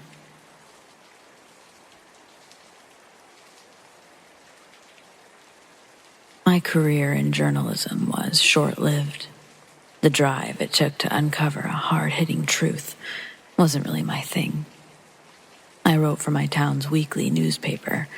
We covered all the local happenings going on in our small community. From church bake sales to school fundraisers. We'd also be at the high school home games for whichever sports season. So, short-lived career, but one exciting story. After a year of working these lackluster gigs, I was not only bored but uninspired. My journalistic integrity was being traded each time I collected a paycheck for articles I cared nothing about. Word salads to entertain our dwindling readers before something shiny could steal their attention. The purpose for why I entered the field had been forgotten. Drowned, rather. Submerged by the grip of accumulating bills and a slight coke addiction during this time in my life. Although it has nothing to do with my story, it did consume a lot of my income and was a big contributing factor as to why I continued working for a newspaper I hated. And because I mentioned it, I feel like I also need to state that I never became a cokehead. I was a functioning addict, if you could be that. First time my dad found out was when I called him from rehab. My first son was on the way, and I wanted to kick every habit. Almost 23 years later, we're still good. So, let's get back to the story. So I'm assigned a story on an upcoming Police or People week. That week, I'm supposed to ride around with a few police officers and interview them. This week was set up as an attempt by our mayor to grow trust and humanization of our cops with the community. Monday and Tuesday, the officers I meet, although nice, live just as miserable lives as me. Nothing extravagant. My biggest challenge was embellishing the notes I took to fill a whole column with such content as lived in Montana and played basketball in college. Each sentence dimming the fading light of hope I had for writing an article that someone would actually read, not just fillers for blank space. Thursday evening, my pleas for excitement were granted. The officer I'm interviewing that night is named Mr. Dell. He was a rookie cop who'd just graduated from the academy. His bubbly personality was a stark contrast from his fellow officers. The glaze of hopelessness wasn't draped over his eyes when he introduced himself. Officer Jake Dell. He was 22 years old, served in the military, and a fun fact about him was that he was left-handed. As the interview took place, we rode around in his police car, and I had the chance to see him do some real police work. Officer Dell was cool. His tall stature demanded respect, but his soft-spoken voice felt like a soothing parent as I watched him talk to some really drunk people outside of a bar. We'd even given one of them a ride home after we were done there. Later that night, in the early a.m., we received a noise disturbance complaint in a small neighborhood on the south side of town. We follow the coordinates to an address located at the end of a long cul-de-sac. Our vehicle pulls in without lights or sirens and parks in front of the house. It's a vacant home with a for sale sign in the front yard. Officer Dell double-checks that we're in the right place and dispatch confirms. So he tells me to stay in the car while he checks it out. When he opened his car door, the neighborhood was quiet. He walks to the other side of the car and into the front yard with his flashlight on. He writes the real estate agent's information on a small notepad, then takes his flashlight and starts pointing it in each of the windows. I'm following the circle of the light from window to window. We both see something big covering most of the window frame. Suddenly, it shoots straight down, out of view. Officer Dell looks at me, then looks back at the house. He taps his radio for dispatch, but the line is silent. He clicks a couple more times, but can't produce a beep. Officer Dell turns around and hops back into the car and tries to use the radio, but it's still quiet. We drive around the block again until we find reception to call it in. We have no success, so we pull back in front of the house. Sitting next to me, Officer Dell asks if I saw it too, in the window. I did. He gets back out and reminds me not to leave the car before he closes the door and once again approaches the house. His flashlight scanning each of the windows as he walks towards the front door. He knocks a couple of times before trying the handle. The door's unlocked. Officer Dell retrieves his gun and slowly steps into the dark house. Through the front windows, I can see his brief flashes from his flashlight as he makes his way from room to room in the house. When he returns to the car, he's sitting there with a puzzled stare. He says upstairs there were hundreds of dead crows in each room.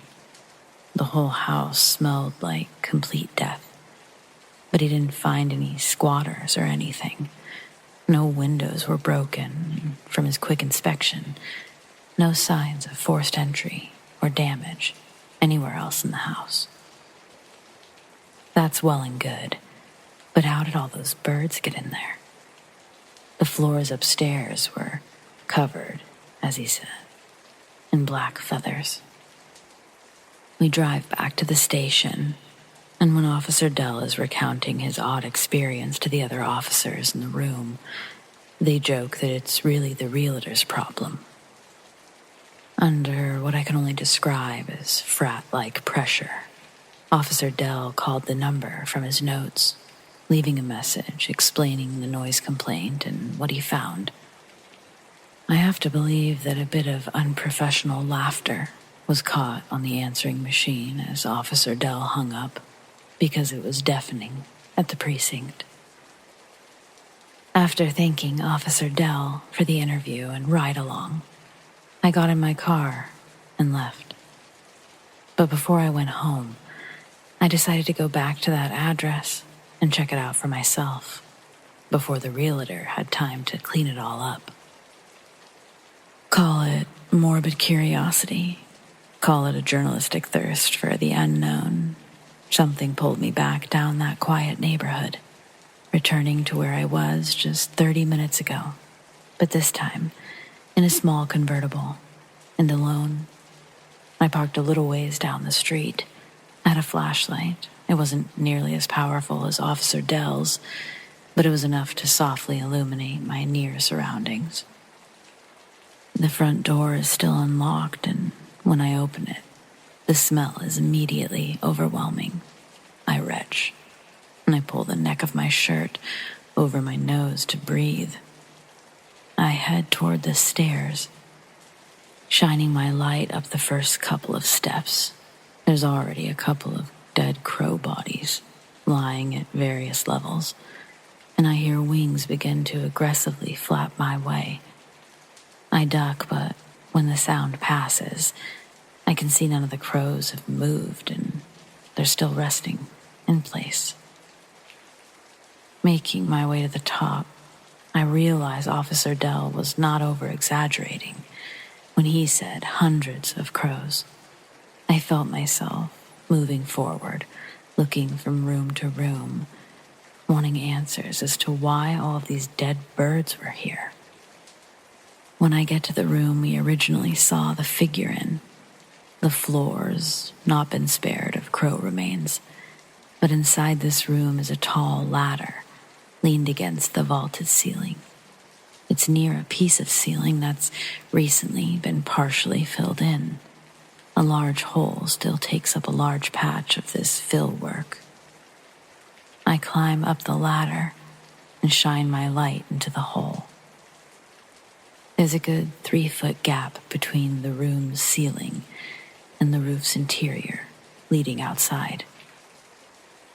That layer is undamaged, but the gap between looked like a wooden slide into the abyss of black, probably leading into the walls.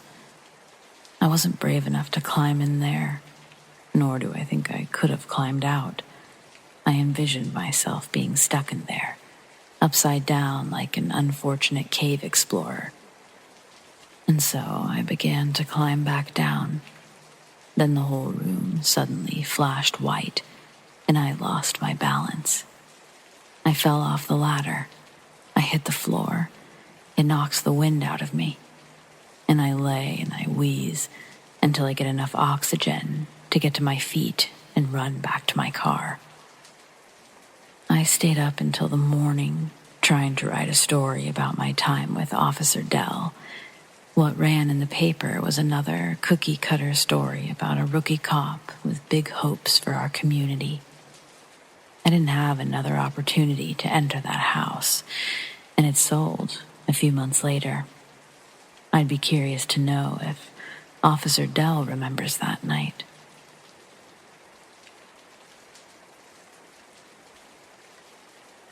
For as long as I can remember, I've had an interest in the spiritual world and thought it would be cool to communicate with the dead.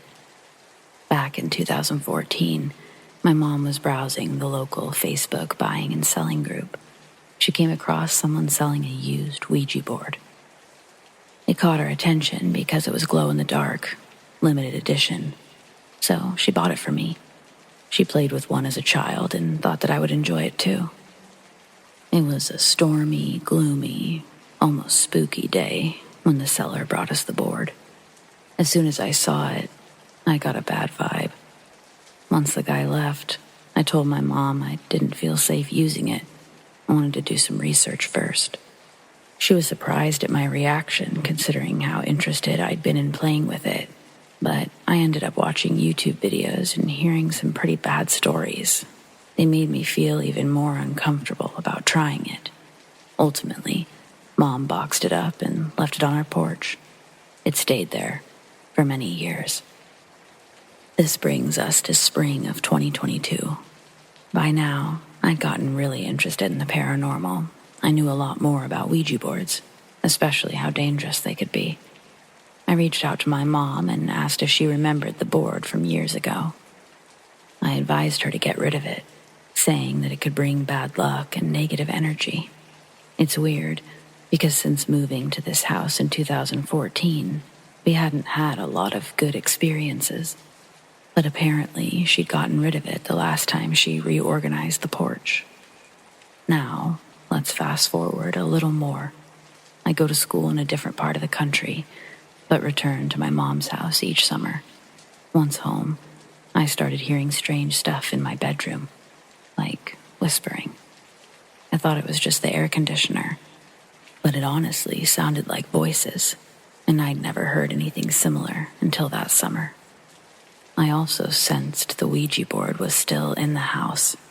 I went looking for it, and I eventually found the Ouija box, tucked away in a clear storage bin, so I grabbed it and took it to my mom. As we looked in the box, we noticed it was different.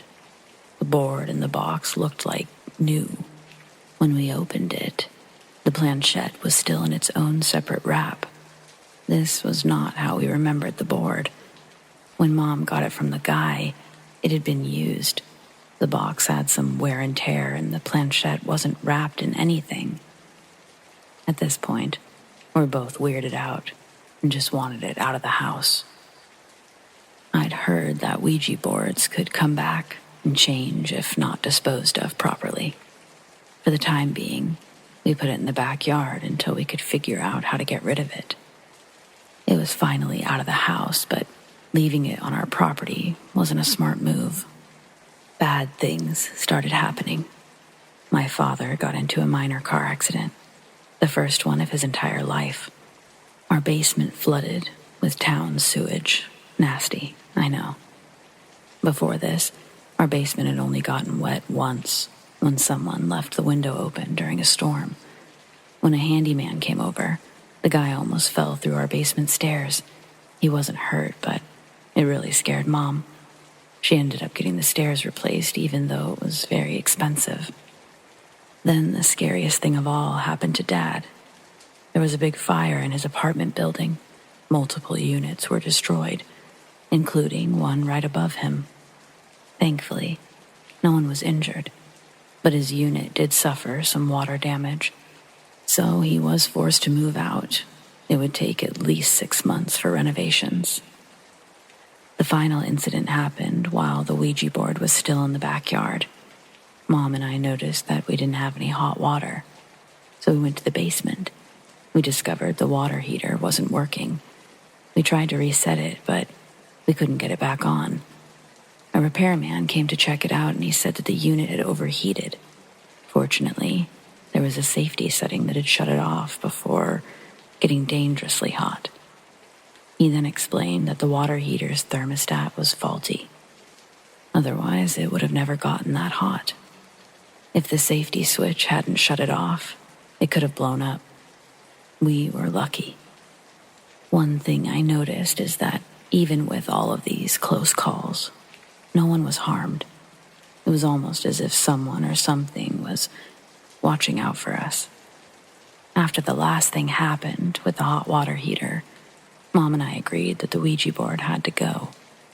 It was bringing us bad luck, and we worried that things could only get worse. Even my dad was having bad luck, but my parents were divorced, and he'd never lived in that house. Mom decided to take it to the town dump.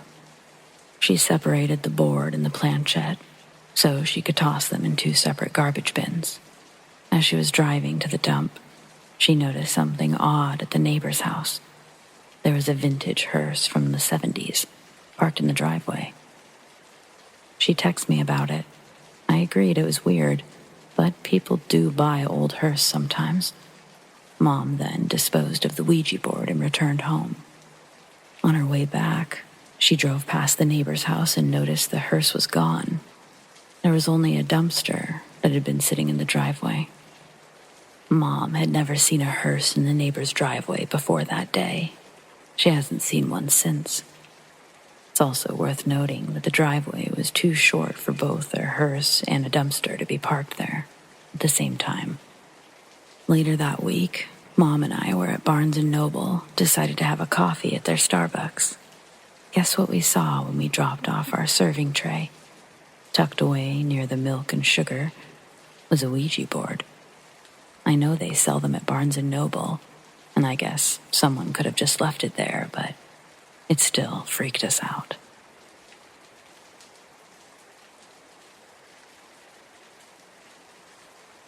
When you think of a ghost dog, some may think lost, innocent spirit, and others may think demonic. In my case, I'm not really sure how I feel about what I saw. It all began 2017. I had a friend over. We'd been playing Minecraft on PlayStation 3. We played for hours on end, having the time of our lives. Everything was going well. Until my grandpa came storming out of his room, demanding we go to sleep. My friend, being completely terrified of my grandpa, went to sleep immediately. I, on the other hand, decided to see if I could stay up all night. Note, we were sleeping on our L-shaped couch together. She was on one side and I was on the other. Hours passed. I was still lying awake with no phone, only a crappy dinosaur watch from Checkers. I couldn't tell the time even though I was 11 and everyone else in my class could. I just sort of figured that it was about 3 because the hands were on the 3. I stopped staring at the roof and I looked over to the mini lounge next to the couch. In the lounge were 2 pink velvet couches, one of which, to my disbelief, a dog appeared to be standing on top of. It wasn't a normal dog, though. It was a skeleton of a dog. Quite a big dog. It was staring forward into the mirror across the room. Its eyes were red and body emitting a black smoke.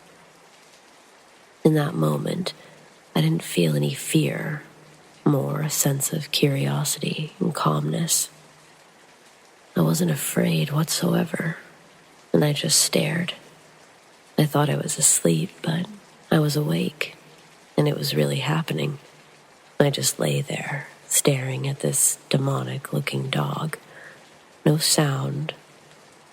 The objects in the surrounding area were displayed in faint colors, accompanied by fuzz and sprinkles of gray. This dog disappeared after a few blinks. In the morning, my friend had realized she'd peed the bed. She'd never done anything like that before. It could have just been a coincidence, but I don't think so. To this day, everyone has put this up to my imagination, but I know it was real.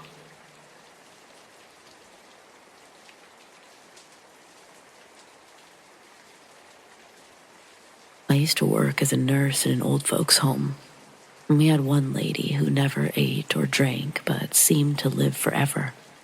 She spoke multiple languages, but she had a strange way of talking. Most of her interactions ended with her laughing and the other person crying. She'll insult people and the people that they care about. There have also been instances where she bit people in the arms or hands. Sometimes she bit them in the neck if they came too close. She laughed at the idea of religion, and her heavy door closed by itself anytime someone entered her cold room. The entire staff believed that there was something more at work here, but the higher-ups never believed in the paranormal. I stopped working there, but a friend told me the woman died shortly after I quit. After the weird woman died, her neighbor also passed away. She hadn't been a fan of living there either. 2 new residents moved into their rooms, but 1 week later, they also passed away. I haven't spoken to any of my old coworkers since the news. That stuff is too scary for me. After I wrote this, I tried contacting one of my friends who used to work there, but he didn't want to talk about it. He's in therapy. His second child is on the way, and he finally found a new house. He wasn't trying to reopen old wounds, and I have to respect that.